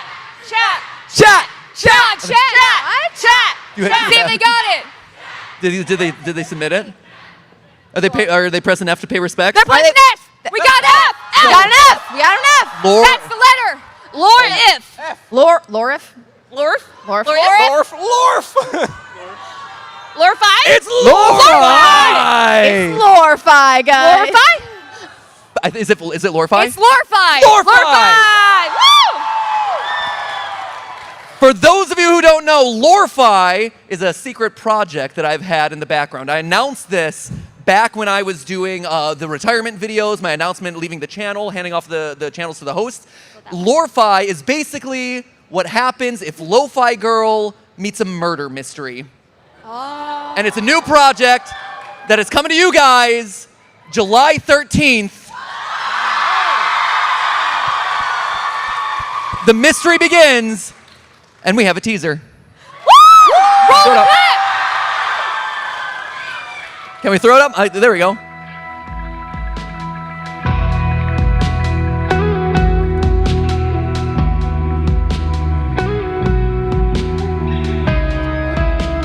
They haven't seen this, by the way. This is a secret to all the creative directors. Are you looking for clues, Lee? You better be. You're gonna have to solve this one. It's a challenge that I'm making for them in real time. I have a feeling I'm gonna have to figure this out. It does say remnants. Oh, very observant of you. Ooh, how astute.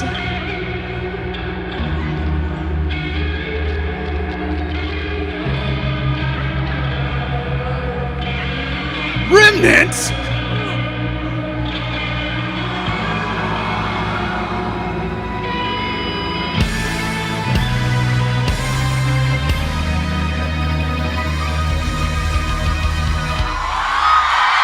Let's go!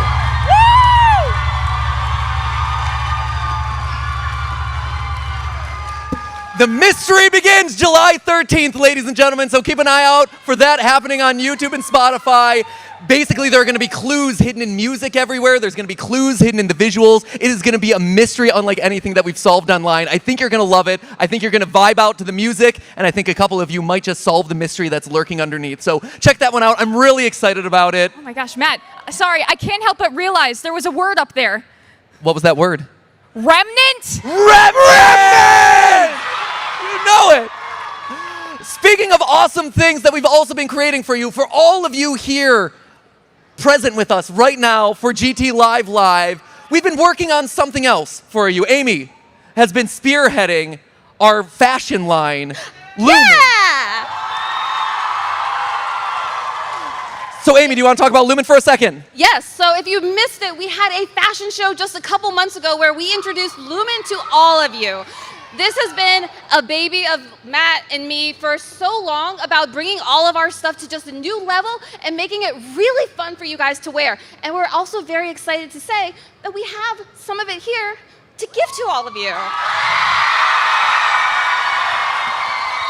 So as a very special thank you to all of you guys for being supportive of the channels, of all the new hosts, and of us here at VidCon, we've got a bunch of stuff.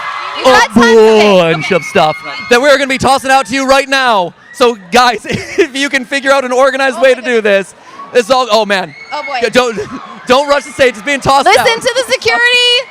Don't Make worry. sure you don't crush man, anyone. here it goes. Oh boy. It's crazy up in here. Oh wowzer. Also, apologies to the chat right now. I know you can't get it, but you can get it on lumenofficial.com. We love you so much. There's more. There's more coming. Hopefully we see you here next year. I think there's more coming. Yeah, there's more. There's some more They're coming. bringing out more. Yeah. Don't worry, they're bringing out more. We're tossing out a bunch of Thank it. you guys so much for coming.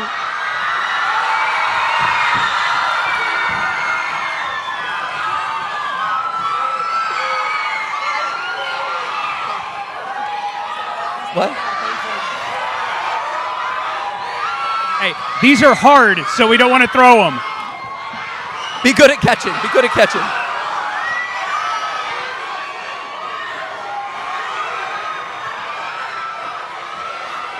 This is wild. I know, this is really fun. Here, I want to take a video.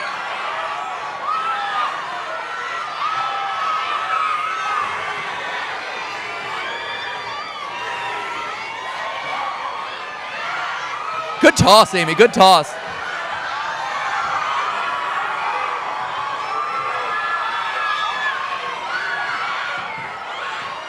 Okay. They're going to finish tossing out the last batch of stuff. Yes? I think we've got one last batch of stuff that's going to be tossed out. But in the meantime, ladies and gentlemen, thank you all so much for watching. Thank you all for being the best audience that we could possibly ask for. It has been wonderful to do this with all of you for the last decade plus. Thank you. Thank you for everything. Thank you for having us. Thank you for being here with us and being a part of our family. We love you guys. And with that, ladies and gentlemen, as always, remember, that's just a theory. A game theory. Thanks for watching.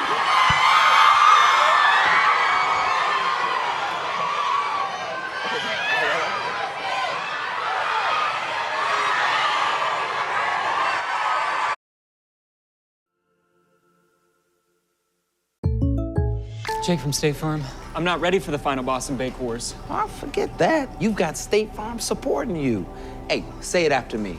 I will unite the Muffinverse. I will unite the Muffinverse. I can't hear you. I will unite the Muffinverse and defeat the Crumb Crew. Yeah. Yeah. Okay. All right. All right. I gotta download a patch. Like a good neighbor, State Farm is there.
This is my very first VidCon, and I'm loving it so far. Everyone's excited to meet something or someone. I came here for the advice, the vibes, and the good times. It's a place of positive energy.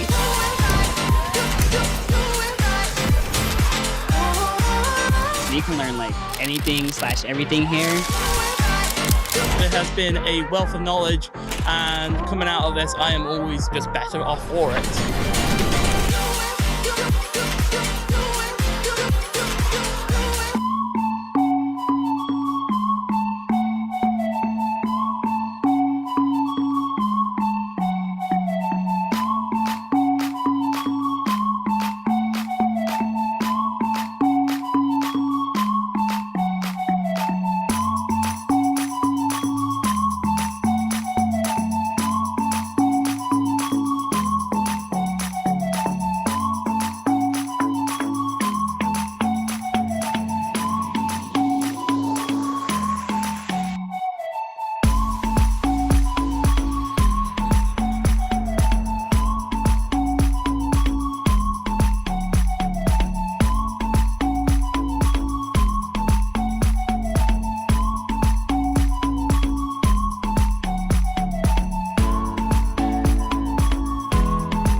good, bro. Just get good.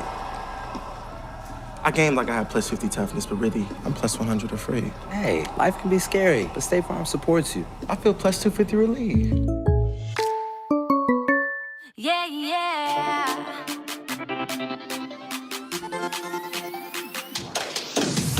Lie, lie, lie to me, baby. That's all I hear aloud. You drive me crazy.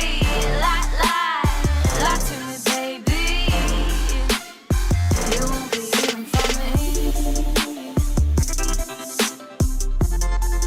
Oh, you won't be hearing from me.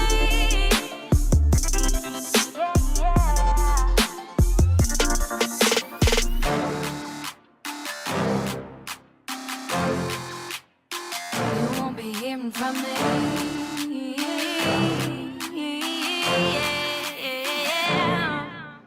Lie, lie, lie to me, baby. That's all I hear aloud. You drive me crazy. Lie, lie, lie to me, baby. You won't be hearing from me. Oh, yeah, you won't be hearing from me. Oh, you won't be hearing from me.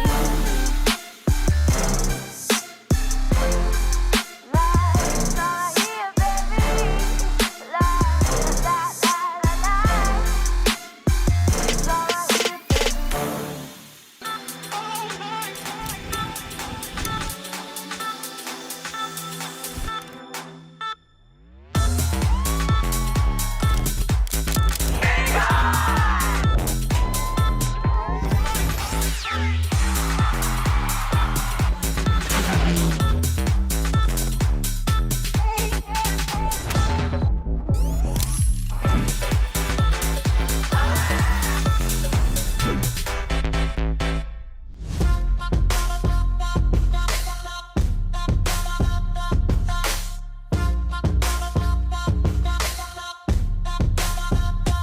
I run things, I got the power. Stacking my money every hour. Eyes on me, I'm the center of attention. I'm the girl that they all wanna mention. I'm the boss, I'm the queen. Got the swag like you never seen. I'm the one that they all envy. Everywhere I go, they all wanna be me. Girl boss, ain't nobody stopping me. Got the glass, feeling like a legacy. All eyes on me, they all wanna see. I'm the one, I'm the one, I'm the one. I got the power. I got the money, everybody wants to be me, be me. I got the power. I got the money, everybody wants to be me, be me. Everybody wants to be me, be me.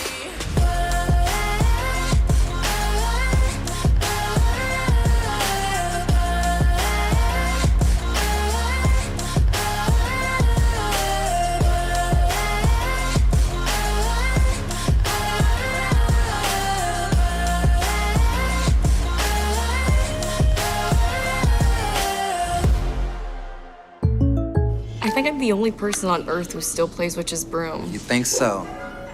Whatever game you play, State Farm supports you. We're not alone. They have a potluck every Tuesday.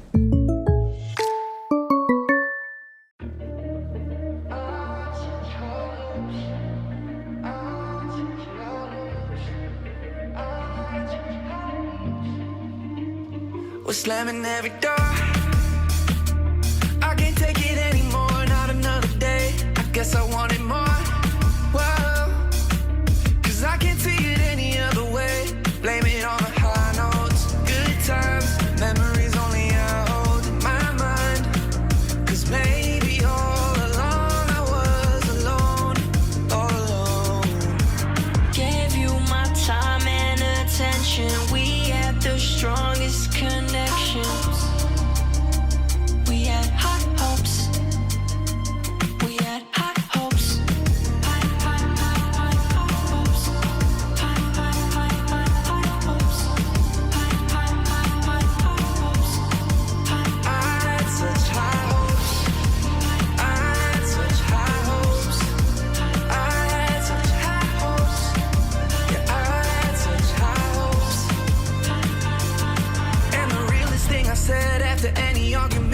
'Cause I love you and the hurt I caused was never my intent. I admit I was the one, I admit I did you wrong, I admit I could be better than I was. Turn a high hope into a letdown. You turn a good heart into a ghost town. 'Cause maybe all along I was alone, all alone. Gave you my time and attention. We had the strongest connections. We had high hopes. We had high hopes.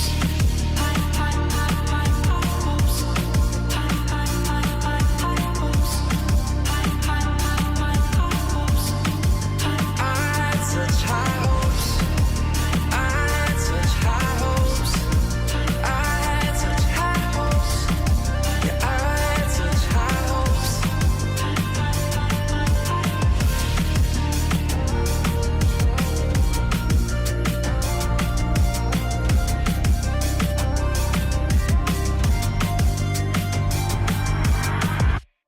I was in the front row and I was just to see what it's like being at VidCon for the first time. And I just ran up and I got to take a photo with him and talk to him. I met Ainsley and Guppy. I met Leah Ash. Super exciting. Almost crying.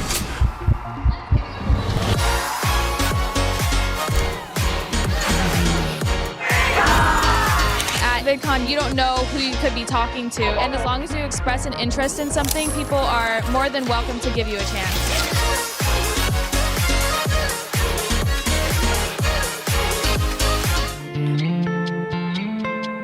Let's go back to where it started.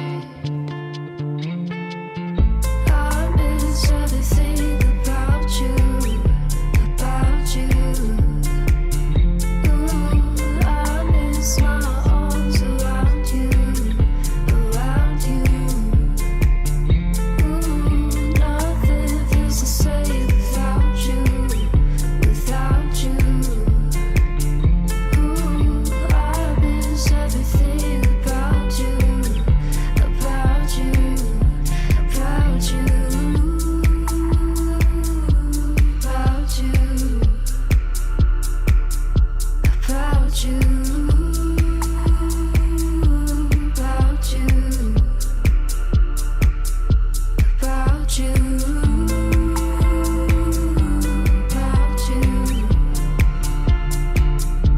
About you, about you.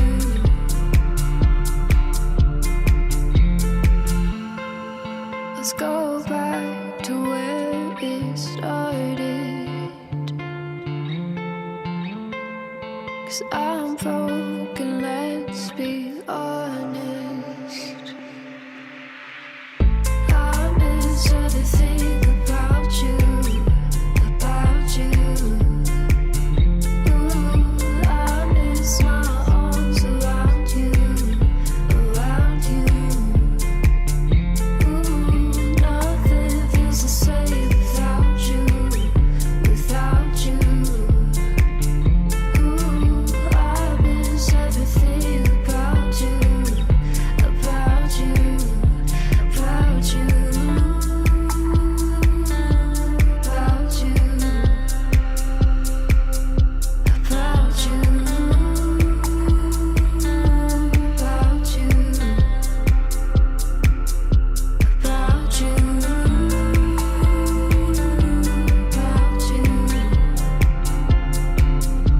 about you, about you.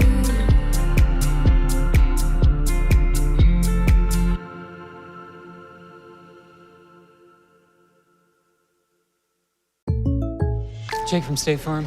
I'm not ready for the final Boston Bake Wars. Oh, forget that. You've got State Farm supporting you. Hey, say it after me. I will unite the Muffinverse. I will unite the Muffinverse. I can't hear you. I will unite the Muffinverse and defeat the Crumb Crew. Yeah. Yeah. Okay. All right. All right.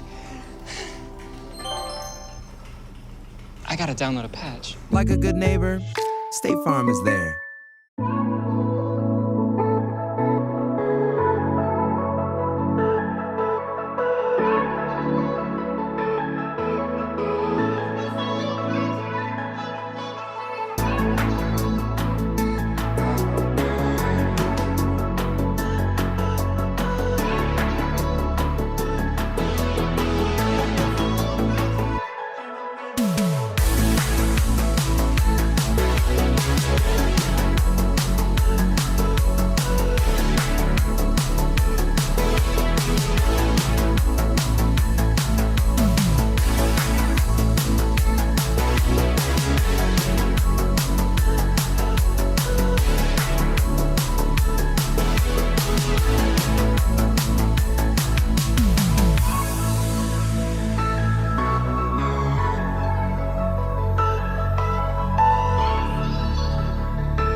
VidCon, and I'm loving it so far.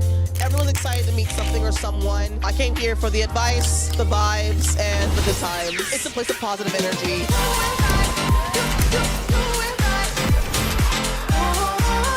You can learn like anything / everything here. There has been a wealth of knowledge, and coming out of this, I am always just better off for it.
good, bro. Just get good. I gamed like I had plus 50 toughness, but really, I'm plus 100 afraid. Hey, life can be scary, but State Farm supports you. I feel plus 250 relief. Yeah, yeah.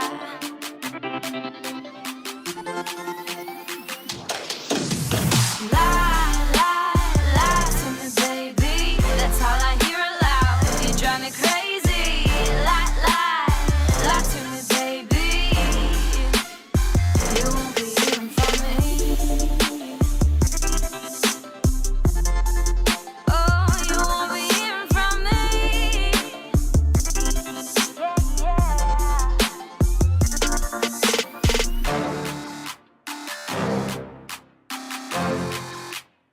You won't be hearing from me.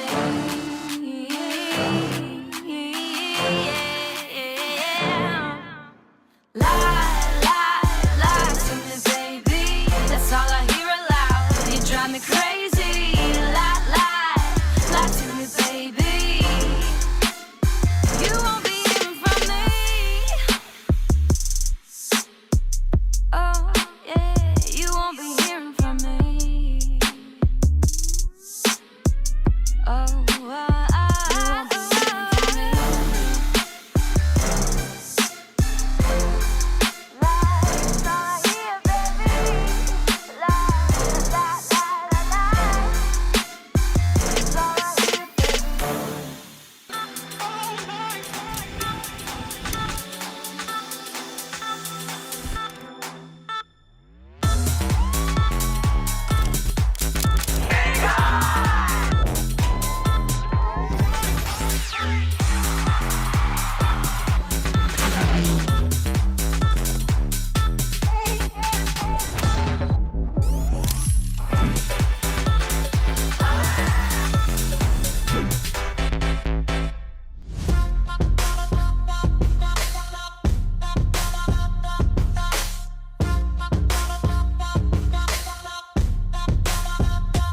I run things, I got the power. Stacking my money every hour. Eyes on me, I'm the center of attention. I'm the girl that they all wanna mention. I'm the boss, I'm the queen, got the swag like you never seen. I'm the one that they all envy. Everywhere I go, they all wanna be me. Girl boss, nobody stopping me. Got the glass, feeling like a legacy. All eyes on me, they all wanna see. I'm the one, I'm the one, I'm the one. I got the power. I got the money, everybody wants to be me, be me.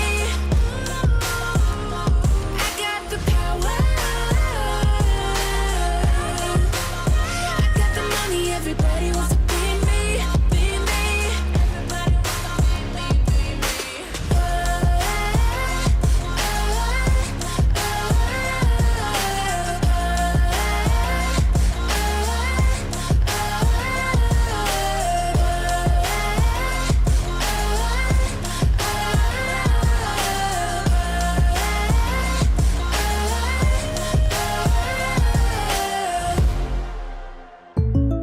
I think I'm the only person on Earth who still plays Witch's Broom. You think so?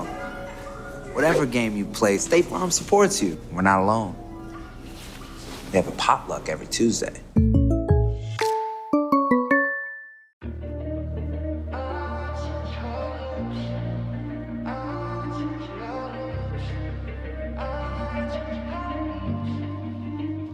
We're slamming every door. I can't take it anymore, not another day. I guess I wanted more. Whoa, 'cause I can't see it any other way. Blame it on the high notes, good times, memories only I hold in my mind. 'Cause maybe all along I was alone, all alone. Gave you my time and attention. We had the strongest connections. We had high hopes. We had high hopes. High hopes. High hopes. High hopes. I had such high hopes. I had such high hopes. I had such high hopes. Yeah, I had such high hopes. And the realest thing I said after any argument was I love you, and the hurt I caused was never my intent. I admit I was the one, I admit I did you wrong, I admit I could be better than I was. Turn a high hope into a letdown. You turn a good heart into a ghost town. 'Cause maybe all along I was alone, all alone. Gave you my time and attention. We had the strongest connections. We had high hopes. We had high hopes. High hopes. High hopes. High hopes. I had such high hopes. I had such high hopes. I had such high hopes. Yeah, I had such high hopes.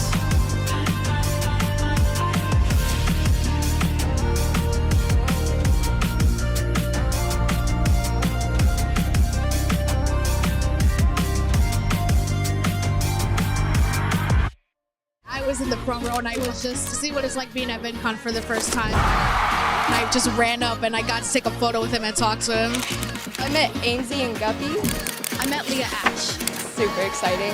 Almost crying.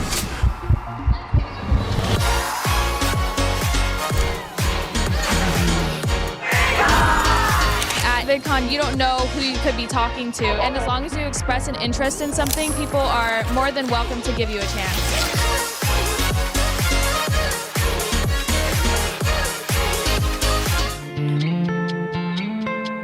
Let's go back to where it started.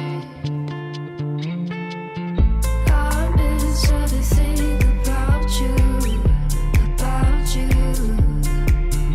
Ooh, I miss my arms around you, around you. Ooh, nothing feels the same without you, without you. Ooh, I miss everything about you.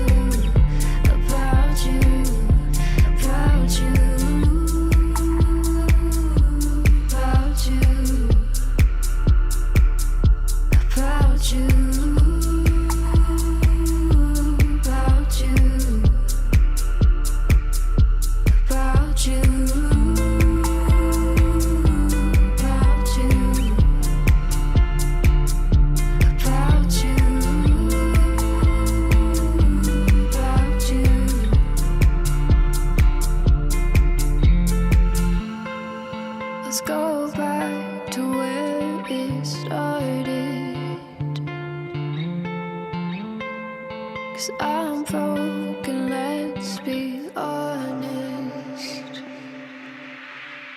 I miss everything about you, about you. Ooh, I miss my arms around you, around you. Ooh, nothing feels the same without you, without you. Ooh, I miss everything about you, about you, about you, about you, about you, about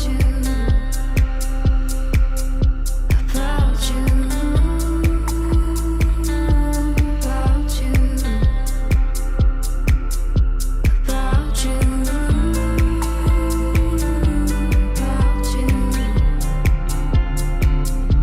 about you, about you, about you.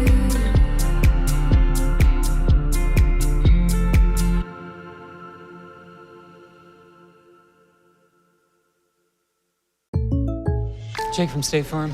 I'm not ready for the final boss in Bake Wars. Oh, forget that. You've got State Farm supporting you. Hey, say it after me. I will unite the Muffinverse. I will unite the Muffinverse. I can't hear you. I will unite the Muffinverse and defeat the Crumb Crew. Yeah!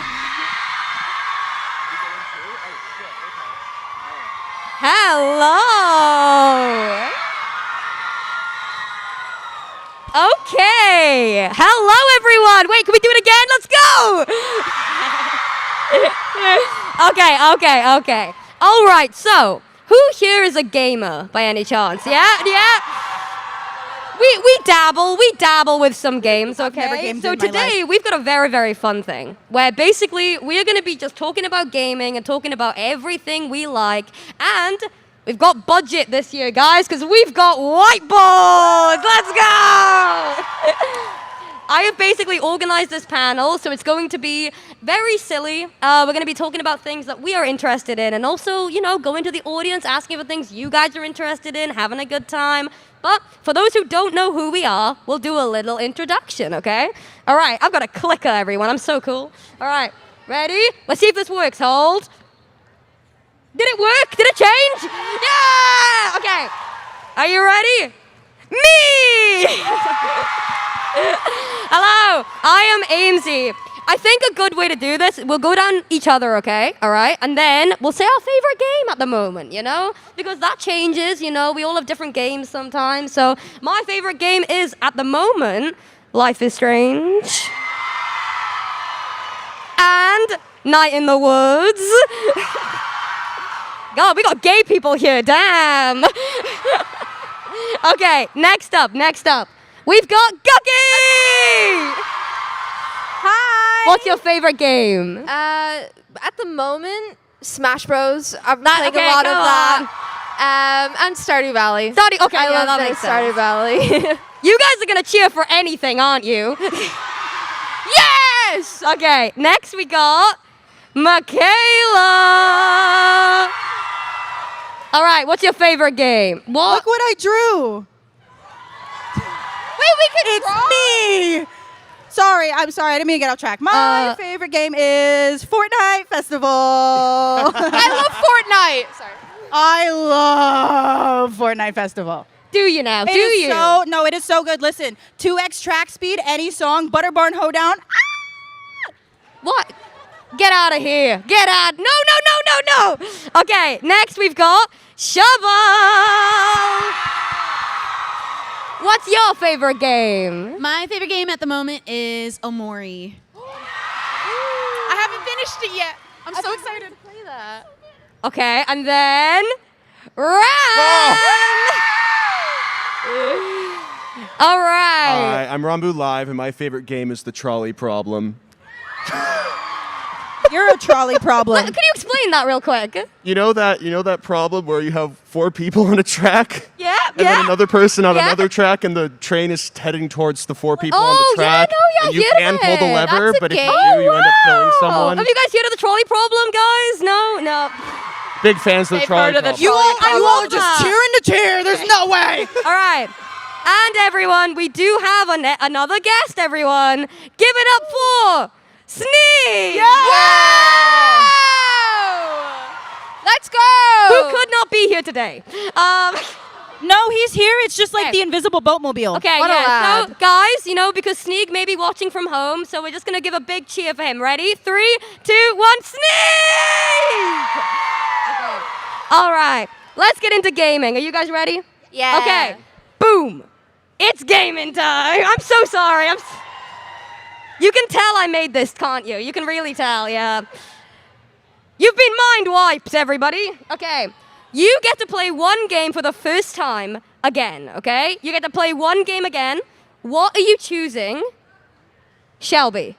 Undertale. Oh! Answer.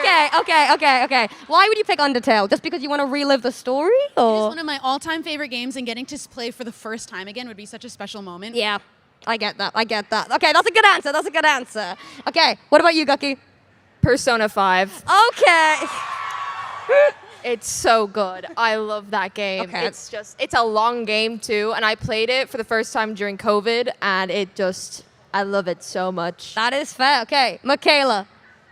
The Walking Dead game. Oh. Okay. Just to relive the pain from it. Well, no, because like I want to experience it as an adult because I played it when I was 8. Okay, no, I get that. I get that. 8? I was 9. I was 9. My bad. That makes it better. That's okay. No, it's fine. Bro was like, I was 1 year older. It's fine. No, What? because so it went from Chicken Little game to the Walking Dead game to Call of Duty. As it does. That's the pipeline. The pipeline. Okay, Ryan, what about you? I hope you know that I was this close to just keeping on saying the trolley problem. No. I would honestly say the Stanley Parable. Okay. Fair. That one's Yeah. Okay. Is there any reason you just want to try and relive that? Just because when it plays over again for the first time, when you have no idea what's about to happen, Okay. it's really good. That's I hope that no one hasn't played it because I just kind of spoiled its whole shtick, but it's okay. There are going to be spoilers mentioned probably. I'm so sorry for all of Yeah. these games we're going to be talking about, okay? You know what? If there's a spoiler warning, just... Okay. Honestly, for me... Did you just start going la la la la? Thank you so much. No, stop wooing. Stop it. Woo me! Woo! Everyone cheer! I hate it here. Okay, honestly, mine would be probably Night in the Woods, obviously. Yeah. And shocker, Life is Strange. Oh my God, That's crazy. I'm crazy. You can't take me anywhere. No, but those are probably the two best games. I would love to be able to relive them and do them again. They're great. Okay, but that gets us on to the next question. What game do you think deserves more hype in general, okay? Like, in general. Any game that you've played that you're like, I want to recommend this to every single person I've ever met so that they will hate me by the time that they play it. You know what I mean? Ran, what do you think? I don't know. I don't have any specific game, but I have a genre of games. You know those games where you just like click something and then Cookie that's Clicker? something happens? Like Cookie Yes. Clicker? Okay. Specifically Yeah. Is it just Cookie those Kingdom? games. Cookie Kingdom, Oh, Run, or absolutely. whatever? Oh, yeah, okay. Yeah, just the games where you just click something and then a number goes up and that's it. I find it really, it's you would really love enlightening. slot machines. You would love gambling. Like, Dude, I love gambling. No! Aren't you not 21? No! I'm promoting gambling! Wait, hello? They're never gonna Hello? invite us back. They're never gonna invite us I back. plan on it. Hello? Oh, there we go. Okay, Michaela, what about you? So I'm going to say this, and I feel like no one that is up here is going to be surprised when I say Wizard 101. Yeah. Okay, to be fair, like, I get that because I didn't know what Wizard 101 was until I played it for the first time with you. Oh, really? Yeah, it's like it wasn't a big game for me. I didn't really know what it was. Your Toontown, like, for you, is Wizard 101 for you, me. yeah. Yeah, I grew up on Wizard 101 as well, so I remember when we first Wait, met. who here has played Wizard 101? I've never played it. Okay, there we go. We got one person. Okay, you haven't played either. Okay, we got like a mutual divide here, kind of. Yeah. It does count If me. Sneak was here. If Sneak was here. He would be the balance. He's All like right. the Avatar. Yeah. You just say things. I love it. I just speak. Okay, Gucky, what about you? Okay, no one I've ever met knows this game except for one person I bumped into last year, and it's actually coming out with another game this year, Fantasy Life. Does anybody know what this Does anyone is? know that game? So I played it on the DS. Me and my siblings got it, and I loved it so much. It's just you get to be this little guy, and you can choose whatever class you want to be, but you can change classes, and you're in a fantasy world, and it's a fantasy life, some might say. But Not then they made a sponsored. sequel, and it was on a mobile, but only available in Japan, and then a whole thing. But now they're coming out with a Switch one, and people need to play it, please. You should be getting commission for this. That I was love like a full this game. spiel. That was great. And now, Shelby, what do you think? A game that deserves more hype. It's called The Neverhood. It is from the 90s. It came on a CD that you put in your computer. Oh, But the people cheering, let's go CDs! Wow! It's claymation, and it's got like eerie, creepy vibes, and you wake up not having any memory of what you are, who you are, why you're there. And it's so good. The story's amazing. Really? Yeah, super impressive. Ooh. Okay, for me, there is a game called The Adventure Time, The Pirates of Enchiridion. Yeah. Listen, it's a good game. It is genuinely a good game, and it feels like nobody plays it unless you're a fan of Adventure Time, but I recommend it. Also, watch Adventure Time, but we're moving on. Real. All right. What is the scale? Wait, why is Doki? Okay, I want to quickly explain why Doki Doki Literature Club is up there. I'm just gonna quickly explain. I look to Gucky and I go, "What's the scariest game you've ever played?" It's not the scariest game. Gucky looks at me and goes, "Doki Doki Literature Club," and I was like, "Okay, don't know what that is, but let's go." You wanna explain? So picture this: 14-year-old me, a weeb, wants to play or consume any anime content I can. I find Doki Doki Literature Club. I'm like, wow, this is really cute. I'm gonna play this. No. I just want to say, how do all of you know this plot? You were all like, oh. Oh, that was me once. Listen, I went from Mystic Messenger to Doki Doki Literature Club. I was in my sexuality questioning phase, so I went from texting anime men to writing poems with pretty girls, but it wasn't that. It was scary. Are you okay? You need a breather? You okay? Yeah. Yeah, it's very She hard. starts I love Monica, hyperventilating. though. She's like crying. Yes! Gucky's just sobbing. It's just reliving. It started making noises. Did anyone hear that? What was that? I'm going to leave that there. Okay. Michaela, what is the scariest game you've ever played? You are not good at horror games. That's why I put Doki Doki. I don't play horror. Okay, wait. Okay, I'm gonna say this with context. I swear to God, if it's Doors from Roblox, I'm going to lose my mind. I've beat Doors from Roblox. I'm just saying. I've beat it. Go on, go on. Ollie cried when we played it. Go on. Okay, so picture this, right? 10 years old, maybe 11. No, 10 years old. Sitting in the dark. Call of Duty Zombies, where the bus driver like goes and the robot bus driver's talking to you. He's scary. I was a kid. But on another note, a real answer would be like FNAF. But Okay. Ron, what about you? Yeah. On the topic of sexuality discover, I was going to say FNAF, but For real. They get it. but I would say honestly, I'm gonna be so real. Go to Steam, right? Go to the horror category. Look at like new, and then find some like Russian, like random ass horror game. It will be the scariest thing you will ever play in your entire life. Every single time, it's like, yeah, here's this elevator that suddenly like shows you like all of humanity's knowledge. It's great. I love it. Terrifying. Absolutely terrifying. What about you, Shelbs? So a little story. One of my other favorite games is BioShock Infinite. It's so whimsical, it's cool, it's amazing. And then I was like, I'm gonna go play the first game, BioShock. I thought it'd be similar vibes. It is not. It is underwater horror, and I couldn't finish. I couldn't play it anymore. Can I change my answer to Subnautica? Yeah, okay, that makes Yeah. sense. I'm Okay. scared of it. I want to ask a Deep sea is question. scary. Wait, I want to ask a question to the general people here. Do you like horror games? Just like, Okay, I have a different question. Do you like the lore of horror games or the actual they horror can't games? answer. They can't. They like the lore. I'm hearing lore. They like the lore. love They're FNAF. FNAF Okay, viewers. I just want to say all I heard from that was I had nothing. I had no idea. I love- But the scariest game I probably ever played. Oh honestly, FNAF was terrifying, dude. No. Do you know what specifically it was? What's the word in FNAF 4 in the bedroom? No. Dude, too much, too scary. Not doing it. Next. If you want to go, that's great. Do you want to answer this question? Hey guys, what is one game that you always go back to? Life is Strange, Life is Strange, Life is Strange. Why is that? Why Life is Strange? I love Life is Strange because life really is strange sometimes. It's a good game. I can always go back to it. There's so many different routes. I have a good time. We got Life is Strange fans here, right? Okay. All right, Michaela, what is one game you always go back to? Like you'll be like in the middle of the night and you're like, if you say Fortnite Festival. Oh yeah. I would like to change my answer. Okay, what is it? Wizard 101.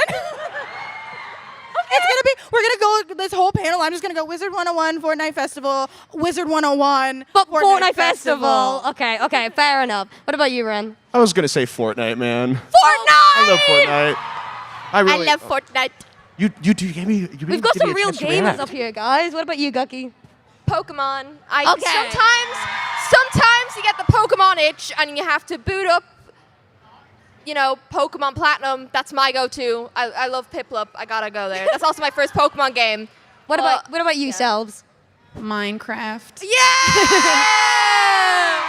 I played for 15 years. I'm not allowed to leave anymore. Honestly, me and Shelby, legally we obligated. were on the Minecraft grind recently. Like, we were playing like 12 hours a day. It was so bad. Someone help us. I have the most hours played so far. I died, so I can't relate. Please rest in peace. But Minecraft, we like Minecraft here, right? Minecraft's pretty good. Yeah. Okay. All right. Someone had to say it. Someone had to say it. Someone had to. All right.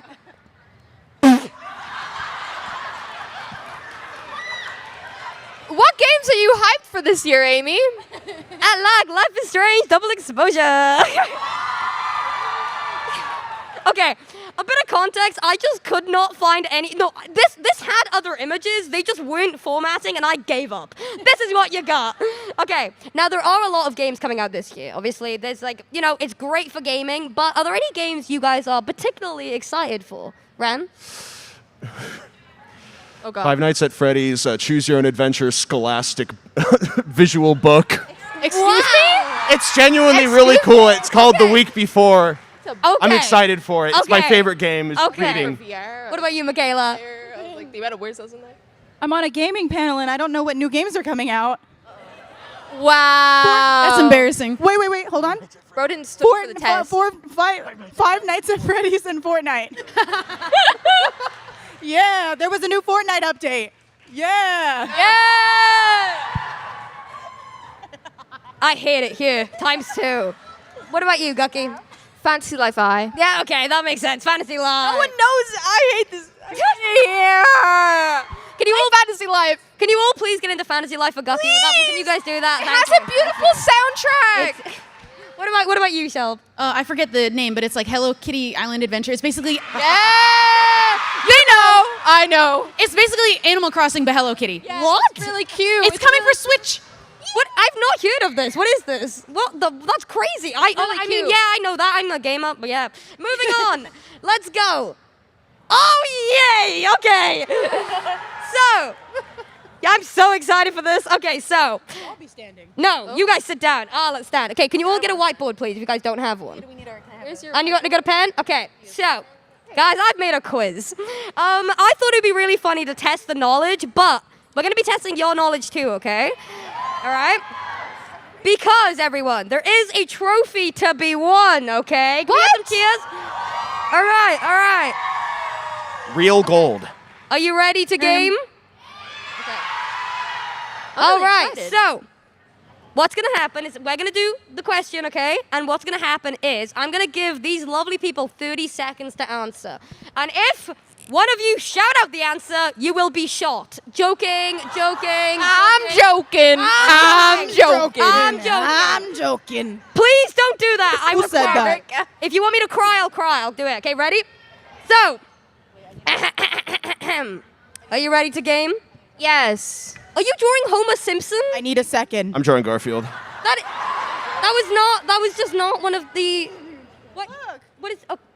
I don't want to see It's him. Tampon Homer. How dare you. It is Tampon Homer. Do you guys want to see Tampon Homer? He's kind of tiny. He's kind of tiny. Let's Thank just you, guys. game. All right, ready, everybody? Yeah. Okay, go next. Oh. How this will work? Each clear the whiteboard. Yada yada yada. Let's go. Wow. What is this guy's name? Who yelled? Did someone yell? Hey. I heard someone yell it. I heard that. You guys got about 30 seconds. These are dry. Did somebody just scream Michael Afton? All right. We're starting easy, okay? Reveal your answers in 3, 2, 1. Let me see. Okay. It's from a different port. Wow. What about, okay. It's Shy Guy, I guess. Oh my God, it's crazy. Do you have any other markers? You are? Do you have any other markers? Oh, we don't have an eraser?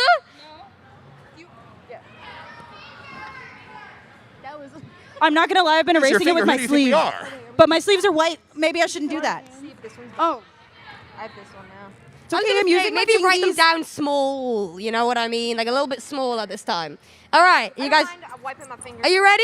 Are you guys ready? I'm ready. Yeah. What game is this character from? Bonus points for the name. Him? Yes.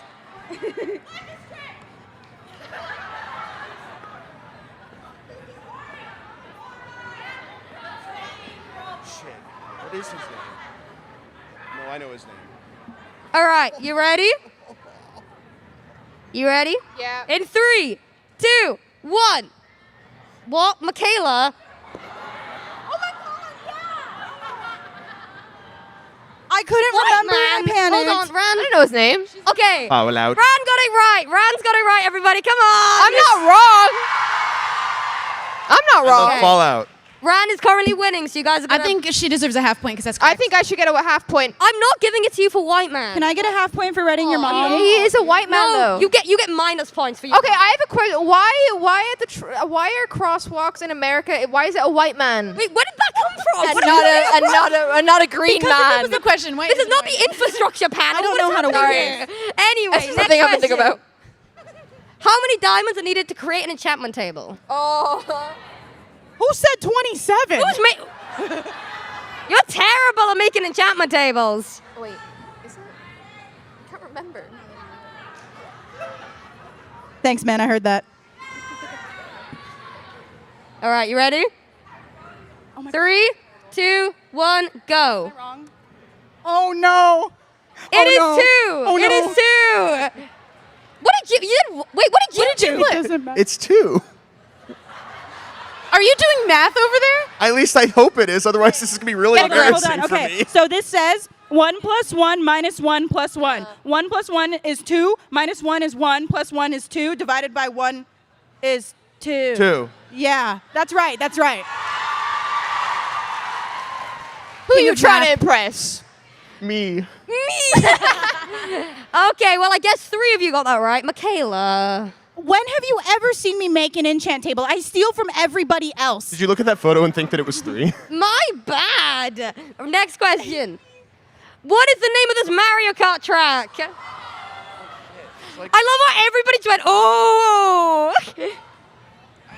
Wait. Uh-oh. Wait. What if I'm wrong? No, you're right. You're right. This is like keeps on drying. Wait, are there any Mario Kart enjoyers here? You guys like Mario Kart? Yeah? Okay. All right, you ready? 3, 2, 1, show me. Both underlined it. I hate you both. They should get docked a point. No, I didn't even see that you did it. Oh. They should get docked a point. Do they need to be separated? Do we need to get another chair out Hey, here? hey, who thinks we should have an extra point for both? No! Yeah. They're biased! And the crowd goes wild. I guess that's 3 points now, Shelby. Are you keeping track of points? Yeah, I am. Oh, I don't play Mario Kart. I'm not good at it. Oh, Poking okay, them. okay. You got it. Ready, everyone? This may be the last question, but then we're going to be doing more things, so don't worry. Ready? if it wants to go. So, what is the highest level that you can get in Pac-Man? Wait, oh my god. I know Wait, I this actually might one. know this. I actually might know this. I'm so proud of myself. I might be wrong. Guess. Closest number wins. I think I know this one. Real funny. Okay. You guys wrote them down? You guys got them? Yeah. Okay, before I ask you guys, I'm going to pick a random person to ask. Hold on. Guys, if you think you know the answer, put your hand up. I'm looking. Okay, you, right there. Yes, you. Yeah, what do you think the answer is? No, here. That. What do you think the answer is? Okay, now you guys... Did you say Wow, that's such an interesting 420? number. I wonder why. All right, now you guys show the answer. I am an artist. Bro, what is that? It is actually... Anybody else know the answer? Okay, I'm going to ask one more person out of curiosity. You with the glasses. You with the glasses.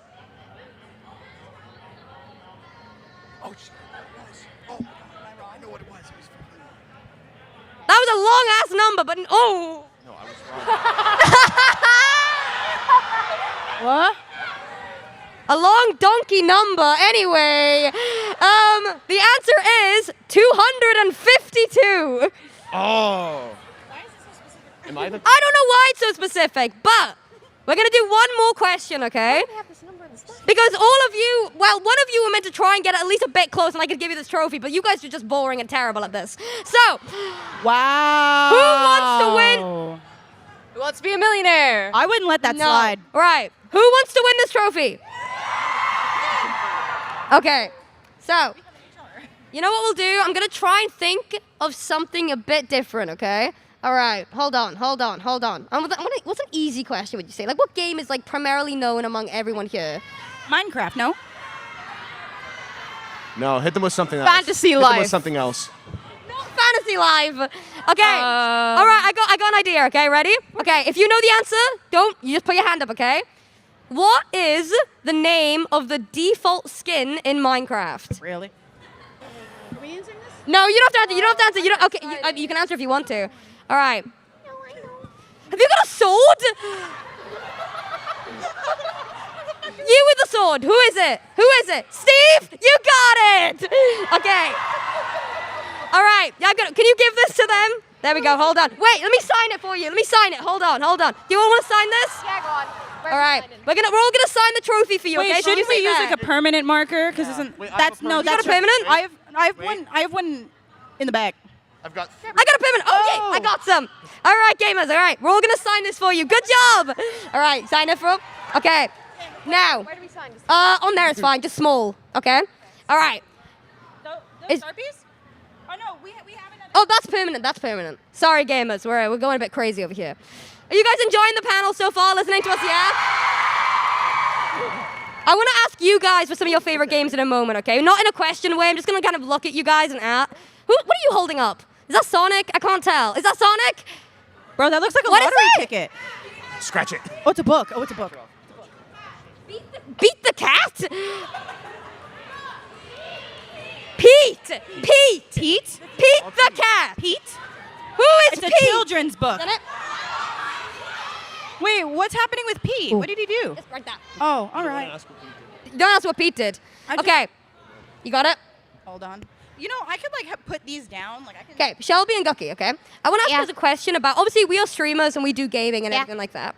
What is one stream game that you could I know that with streaming and gaming, there's a lot of the time, there's a game that you really like, but like you could never stream it. But on the opposite way, what is one game that you love streaming? Like you just love interacting with chat, you love being able to play it on stream. It's like one game that you're like, this itches my brain. Like I love this. I can only think about Minecraft. Yeah, that makes sense. Minecraft, especially, okay, has anyone played the new update, by the way, the new Minecraft update? It's so good! It's really It's so good, dude! Oh my god, I can't get over it. What about you, Guck? Stardew Valley. Okay. You got me. Yeah, it makes sense, it makes You know sense. my favorite off-stream game? What? Good Pizza, Great Pizza. I have Yeah? 80 hours. Oh my God, have you played that, ever BC. played the Roblox like work as a pizza delivery guy? Oh my God. They know it. Wow. Why is he Is it happening, that Niku? good? That was no. crazy. You can work as a pizza guy, and then you can buy your own house, and then you can upgrade your house, and then you can like live in like a mansion, but you can also drive. I'm so sorry, y'all. It's better than real life. Oh my God, y'all can. Whew, sorry. You know, I just Cool. Roblox makes me so happy. You know.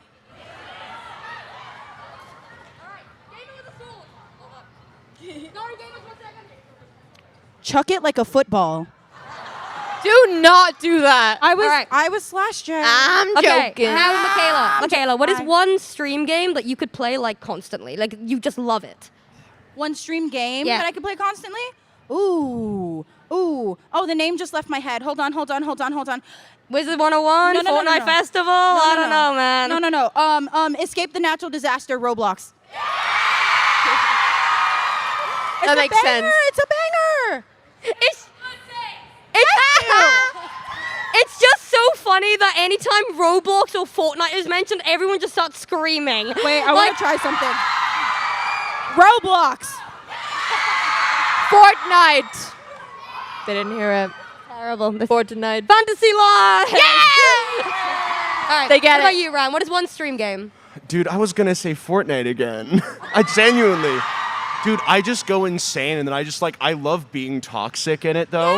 Because, I just complain. Because people come in, right? They are like Fortnite watchers. They watch Okay. Fortnite, right? So what I do is I just go on these like insane rants where I just talk about like the state of the community, except it's all wrong.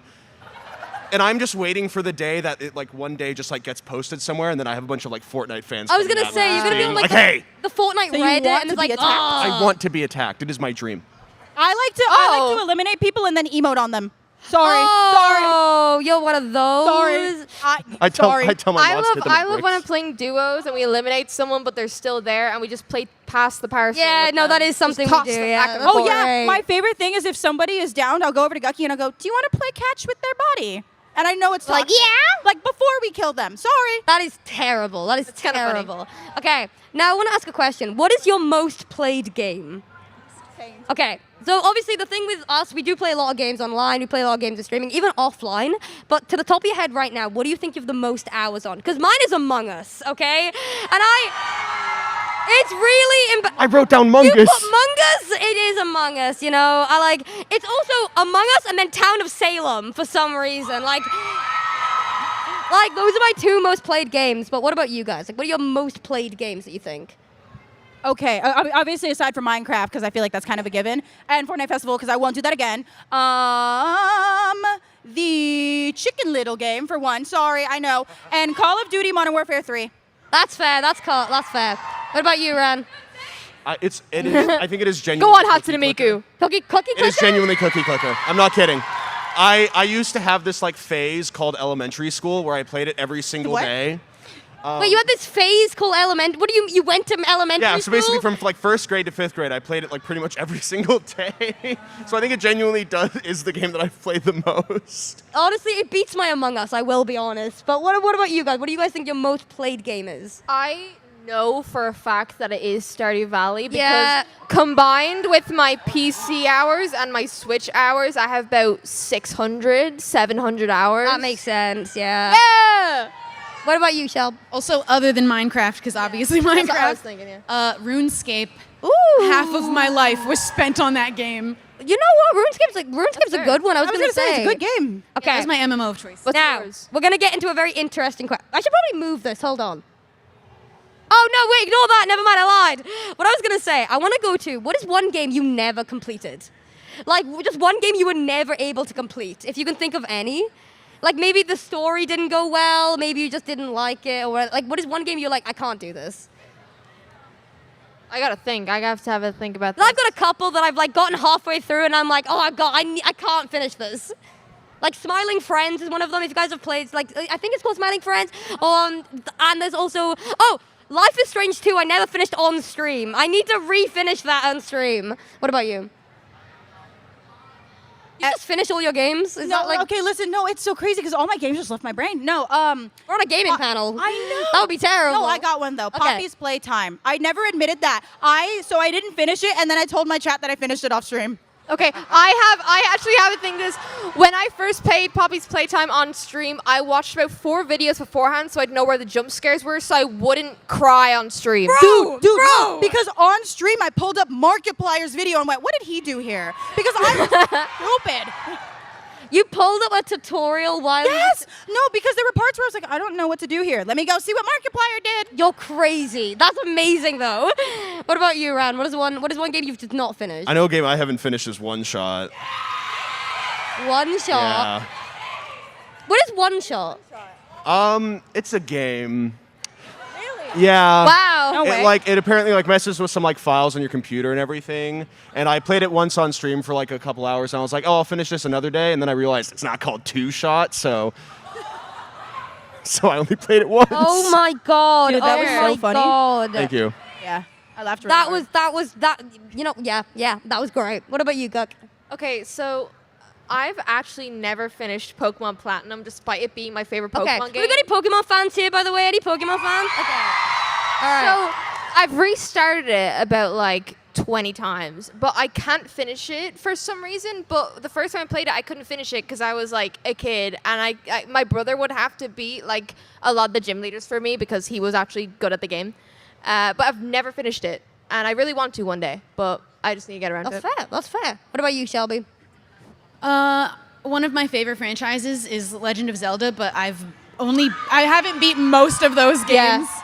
Okay. I beat Ocarina of Time, but I never beat Twilight Princess. I never beat Majora's Mask. I never beat Majora's Mask. Wind Waker. I never finished any of those. Okay, we're gonna get to a very deep question. Okay, a very deep question. I realized my most played game is actually Genshin Impact. I just played it myself. What? Genshin Impact. Genshin Impact. Love that. I can't touch it. We're gonna Mine's get the Demi Lovato mobile game. Yeah, not the Demi Mystic Lovato Messenger. mobile Demi game. Lovato. Does anybody here know the Demi Lovato mobile game? Please. Thank God. Thank you. It's amazing. Cool for the summer. We love Demi Lovato. Everybody loves Cool it. for the summer. Okay, so we're gonna get to a very deep question, okay? Because obviously the thing with gaming, it's very an amazing thing to escape, okay? I mean, you guys probably know when you game or you get into a certain game and it hits a part of you that you didn't expect. Because I know when I first played Night in the Woods, it was such a lovely experience to see a character that I related to so much. And you don't expect to feel so much from a game. And if a game's so beautiful at making you feel such awful emotions and also beautiful ones, it's very powerful. And I want to ask you guys, what is the game that you've played that you think you've had the most, I guess, maybe just a reaction to that you think about even now? Where you're like, I think of when I'm going through maybe a game that's helped you through a dark time, maybe a game that you had a perfect scene that you related to that you think about still now. Not the Demi Lovato mobile game, Shelby. Nah, I get it. Okay, but I do want to ask, okay, if any game that you just have, you think of very fondly. So, what actually got me into anime is I'm a really big fan of the Fire Emblem series. And the first game that got me into Fire Emblem was Fire Emblem Awakening, and I stand by that being one of the most beautiful games I've ever played. And it's on the DS, and the fact that the cutscenes are that insane baffles me. But when I first played this game, it's a beautiful story, but it got me to be like, I want to make something really cool that is makes me feel like this. And I'm a huge fan of the fantasy genre and stuff like that. So, it's just always had an impact on me, and it made me want to go into animation and stuff. And because I'm I want to make cool cutscenes like what's in this game. Spoilers for anyone who hasn't played Fire Emblem Awakening, but I doubt anyone's going to play Fire Emblem Awakening. The scene where Lucina, cries, and you see, the exiled symbol in her eyes, and she's talking to Chrom. I was like, holy crap, this is I know, I was about to swear, sorry. I was like, oh my God, this is insanely beautiful. And I was 14, 13, and I was like, I want to make something beautiful like that makes me feel like that. So I'm getting there, slowly, but. It's amazing how many games are able to really sip into real life where you're kind of you feel so much passion from it that you're I want to create something as equally as beautiful. I mean, you guys have probably felt that, right? There's going to be a game that you've played, yeah? Yeah. It's beautiful, okay? Shelby, is there any game for you that's just you think of fondly now? I have to say Undertale again. Oh, yeah. Okay. One of my. I was going to say, what especially about Undertale for you? I think it has such good messaging, but one of my favorite quotes of all time that I always just think back to is, despite everything, it's still you. Yeah. I agree. I agree. I want to tattoo that on my body. It is. It is Amy honestly. still hasn't finished Undertale. I was gonna say Undertale. What? Did you just say I've not finished Undertale? What did you say that during the game that you haven't finished yet? Yeah, I've not finished Undertale. Yeah. Mean. Does it mean neither? Thank you, whoever said that. Thank you. I'm not It's shaming worth you, I was it. just- No, Undertale. I know the gist of it, and you guys know this. You're gay. You know how beautiful it is. Like, it is a beautiful. I agree. That quote is so good. What about you, Michaela? Okay, so I have 2 games, but one of them I can't remember the name of. So you guys will have to help me. No, Let's play a game and try and figure it out. Yeah. So the first one, What Remains of Edith Finch. It's just so pretty. It's like it's so sad, but it's also so pretty. And then I don't want to spoil the game, so and never mind. I won't start yapping about it. But it's just really pretty. And the second one is it's a 2-person game. Ollie and I played it.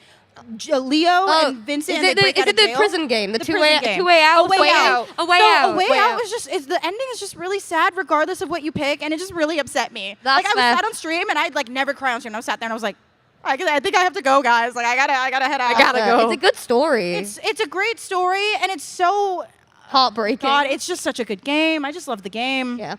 Ryan, what about you? So I know that the game that's left emotional impact on me in recent times has been Amori. Playing through that. Because that one was just really sad. You get really attached to the characters, and it's just whoo. Because I remember watching all the rest of the endings, and everything, and just whoop. So I'm glad I got the good one. But I think the first game that genuinely impacted me, I think, was Portal 2. Yeah. That one was a good one. I don't know what it was about it, but I just remember it was the first game. I think I was 12 or something, and it made me sob for some reason. Even though the ending isn't too sad, but it's There's still just something made about me it. You just get so attached. sad. Yeah. Yeah. Honestly, that's the thing with game. It's one of my favorite topics to go on when I when I'm on stream or even off it. Even talking with friends, I could go on about how powerful gaming can be sometimes.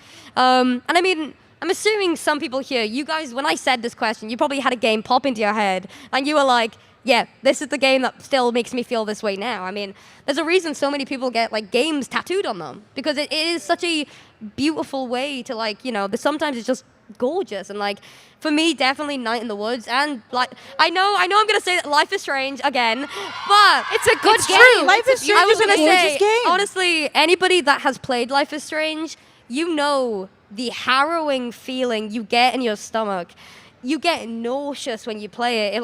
Well, I did anyway, because it is such a gorgeous game, and I feel like you have to be very talented to create a game that is going to make you feel that emotional and that attached as well, I mean, what is, do you guys have any characters that you are attached to? A character you think of and you're like, I don't even remember how to play the game that this is from, but I think of this character and I'm like, I love you, I want to look after you, I want to keep you safe, This Clementine. From Walking Dead, Clementine? Yeah. Okay. It's not even a character that I'm I want to keep this character safe. It's just I think is such a well-written character, and I'm like, oh my God, this is I love this character so much. Akechi? Akechi I knew from it. Persona 5. Akechi! I think his story is just so sad, and the way it's displayed, and you see him through the game, because the Persona 5 is a 100+ hour game. Yeah. And if you get Royal, it's an extra 15, 20 hours. His story is just so sad, and it's such a beautifully written. I'm like, oh my God, A baby. What about you, Ren? What is it? Have you got a character that you're like, wow? I remember a character that I'm always attached to for some just weird reason is Sans. Okay. I don't Wanna know. protect I couldn't beat him. You want to there's protect Sans? There's a lot more Couldn't to beat him. the Sans fight. Shelby couldn't beat Sans. I didn't want to. Oh, that's fair. I also couldn't. No one knows that. It's okay. What about Sans? Is it just the I don't know. Just the way that he goes to the only way that he goes to fight anything is when obviously something bad happens to someone that he loves. And I don't know. I just feel I don't know. It's just for some reason I just always get excited whenever I see him in anything. So it's just I don't know. It's that one video of the end of Deltarune where he shows up and it's just the guy going "Sir!" and then it cuts out. That's how I feel every single time. It's great. Okay. Shelby. This is off the gaming topic, but on the topic of Sans, when you said what character do you think of you love Reigen Arataka? I know he's Reigen not a game character, Arataka from but I Mob love Mob Psycho. Psycho. What about you, Shelb? The game that's coming to my mind right now is another like classic favorite for me. It's called Child of Light.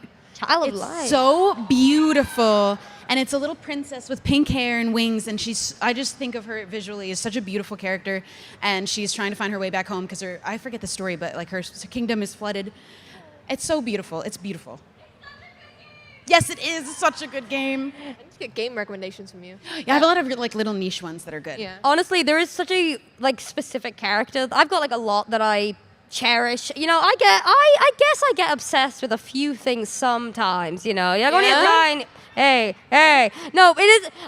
Hey, who just started Adventure Time? I saw. No. There's a game, Little Misfortune. I was gonna say that. I was like, oh god. Yeah. Honestly, if I could protect one character, oh my He god. deserves the world. Oh my god. Yikes forever. Yikes forever. Yikes Who just said she deserves it? Did I just hear that? No, she's a baby. Wait, what about the dog? What about the dog? What about the Oh, dog? okay, that's better. Go ahead, the fox Hatsune is Miku. Crazy. Benji. Get your morals right. No, they said it deserves better. No, yeah, that's why I said good. Okay, good. Okay, we do have about 15 minutes left, okay? So I want to ask one more question to you guys, if that's okay. And then I think we can ask questions, I think. Don't know if that's true or not. We'll find out in a minute. But it is. Someone just said it. Great. Hey, guys. I do want to ask a question, okay? When it comes to, we've already spoken about like games that make you feel. But I want to ask for you guys, what is your favorite quote from gaming? I'll give you guys a little bit. Quote. Like anything that's been said in a game that you still think about now. If you don't have yours probably the Undertale one. I said mine. Yeah, I was gonna say, but I'll go first if you guys want time. But mine is obviously in Night in the Woods. There is a thank you. There is a wonderful dialogue, which is the proximity dialogue, and it. To this day, I remember after I played that scene. For those who don't know, it's about basically. The character May wasn't realizing that they were messing up something that the character B was like really looking forward to. And it is just a very, very sad moment for both of them where neither of them are in the wrong, but both of them have had their feelings hurt. And that's like, I don't know. And also even with Night in the Woods as well, it's like, I think honestly May's entire quote log. Okay, just watch, play Night in the Woods. Everything May says, yeah, genuinely brilliant character. And also Life is Strange. Every quote. Moving on. Every quote. Yeah. What about you, Shelby? Despite everything. What? I can't remember any quotes from any other games. That's fair. What about There's you? a quote from Persona 5. It's from Igor, and I forget the exact wording of it, but it was like, when you're at your peak, you're mere moments away from your downfall. And I just think it was such a beautiful quote the way it was said. Yeah. You agree? Good! But yeah, that quote. Also, there's just amazing quotes in Persona 5. Yeah. And it's just, yes! So for those who can't hear, there's someone that's going, Persona 5 is awesome! Play Persona 5! It's a beautiful game. Did you have a quote in mind, or did you go to think? I was gonna say there's another quote I had in mind, which is the end poem. Like you guys know from I was Minecraft? thinking that! End poem, yeah. Just there's something beautiful about the end poem, and like you are the player. Like it's just like beautiful quote. Like honestly, anyone that's got that tattooed, I know that I've met a lot of people that do. Beautiful quote to pick. What about you, Michaela? I've got any quotes? So. Victory Royale from Healy from Fortnite. I genuinely I wanted like a genuine answer, but obviously because until recently I didn't really have time to play games.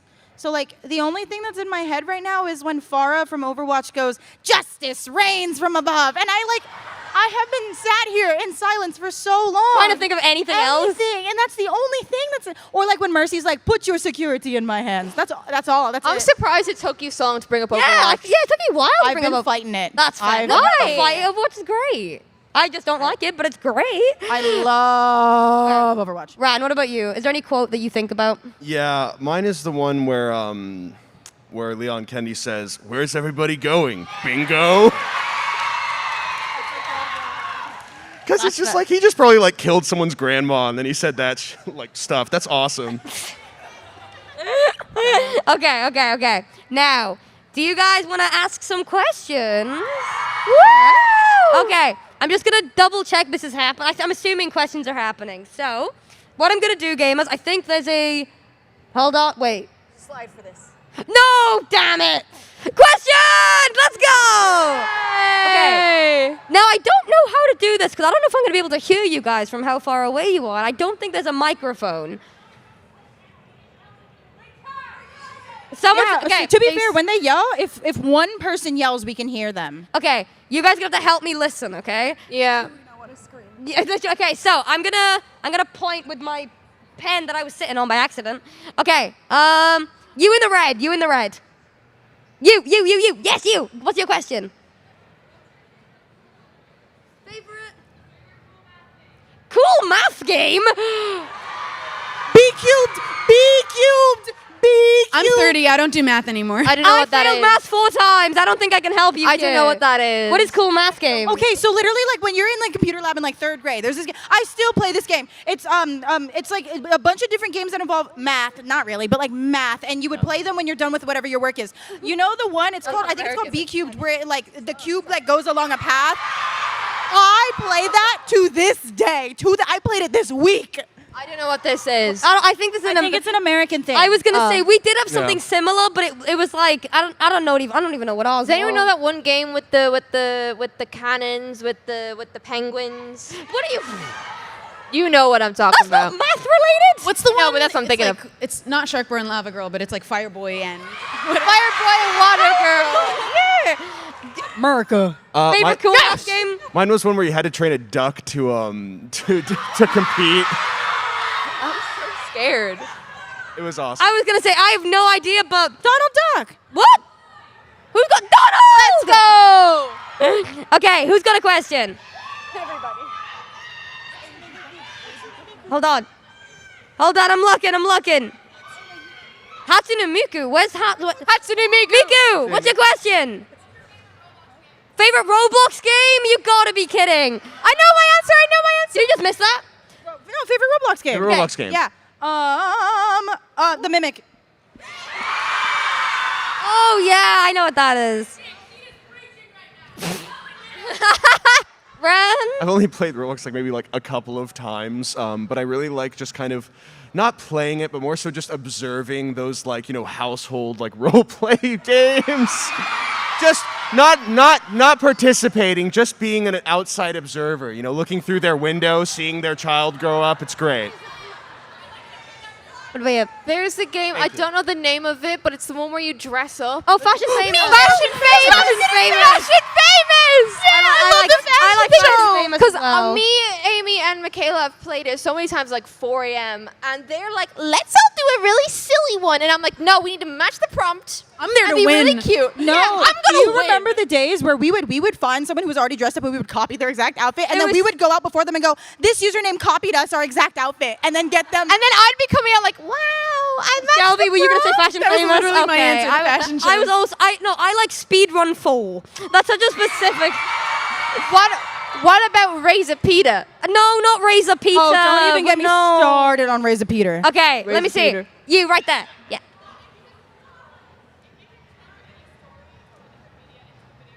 Oh, that's a good question. Okay, if you could change any media, any like story, like from media, and change it to a game, is that the question? What would it be? Nimona.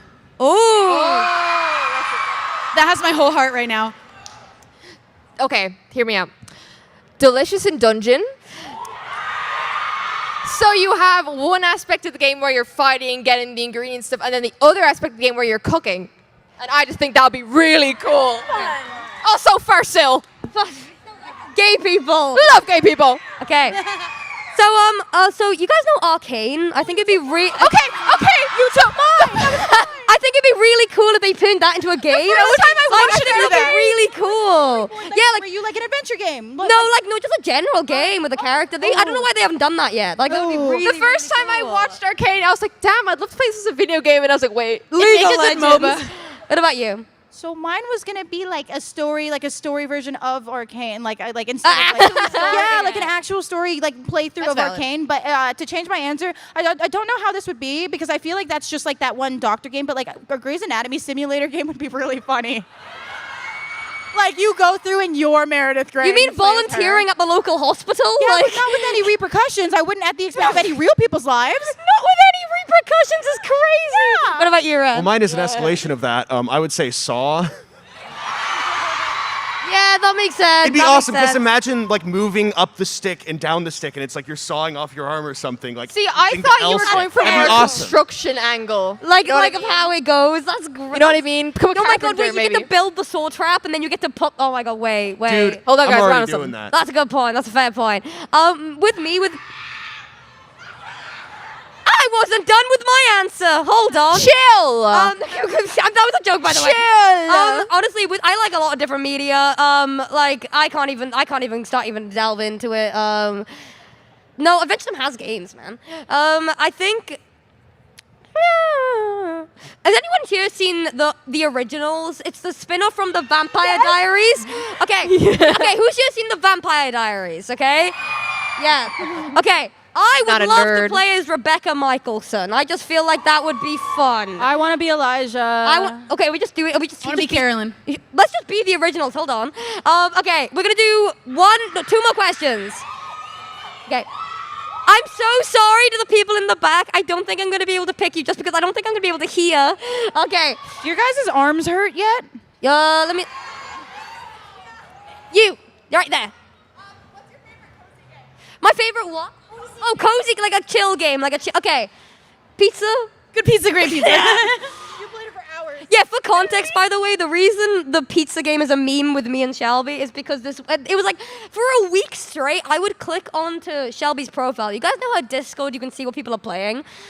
And it would be Shelby playing 7 hours of pizza make, and I was like, what are you doing? How long I'm is making this pizza. For 7 hours? Dude, I would go to sleep and Shelby would load the game, and then I'd wake up and she'd still be playing the game.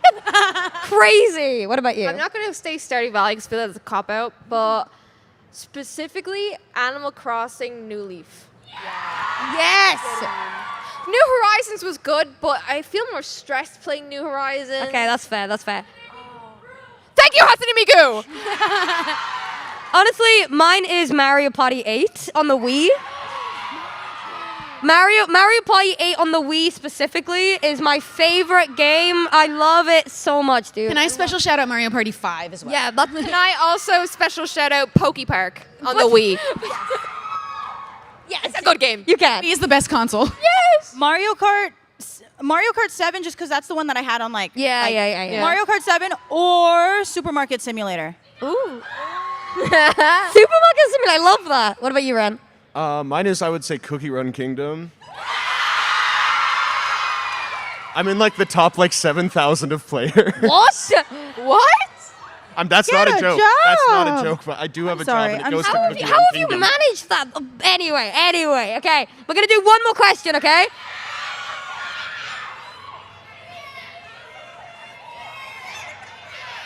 There is so many people looking at me. It's a bit stressful.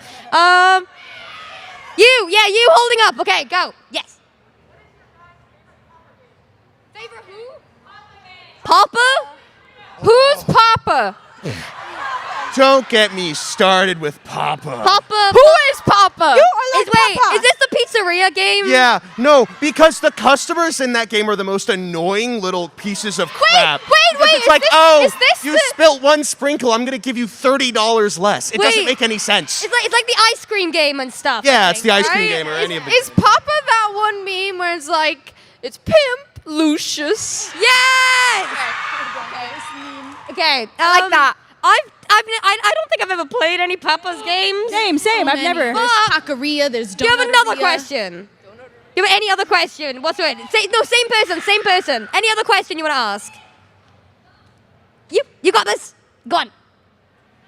You have no idea. You have no other question. It's okay, we'll take another question. Okay, you.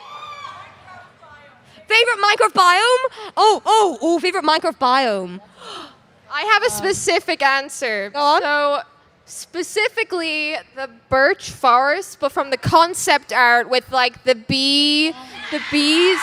That I love that. I eat Make it. it reality. What about you, Shelves? Sunflower plains. That's true. I like spruce trees and I like it. This just comes down to what everyone's favorite tree is, because I like the plains biome with the cherry, with like the little cherry. Yeah. I just like the regular plains biome where there's nothing. Yeah, yeah. Like, awesome. There's Those still a like bit of blank there's like cows You and can that's find about it. villages. It's great. All right, Speedrunning. I'm gonna ask one more question to us guys. Okay, favorite console of all time. Okay, you've got 5 seconds to think of one because mine is the GameCube. I don't know.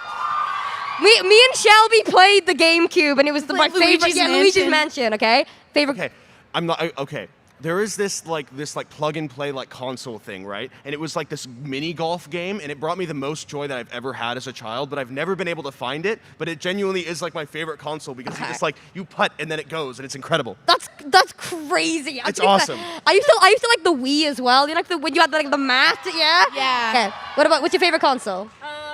Either Xbox 360 or PlayStation 2. Fair. PS2 is a good answer. 3DS or DS. Yeah. It was the best era. It was. I would say Wii for the Wii Fit and Wii Sport. Wii Fit. All right. Okay, everyone. I just want to say a massive, massive, massive thank you for coming out to this. It is a very silly thing, I know. Obviously, the whole thing with these panels is that VidCon are kind of like, hey, you want to talk for a bit? And I'm like, nobody wants to listen to that. Just us yapping, really. And then you all come out. And it's genuinely, it means so much to me, and I'm assuming you guys as well, that you guys are just willing to listen to us kind of yap and talk about our interests. It's like, I don't know, it means a lot to me, and I hope you guys have an amazing rest of your day. Thank you for coming out here. You were absolutely amazing. We're gonna head out. Thank you. Thank you. Wait.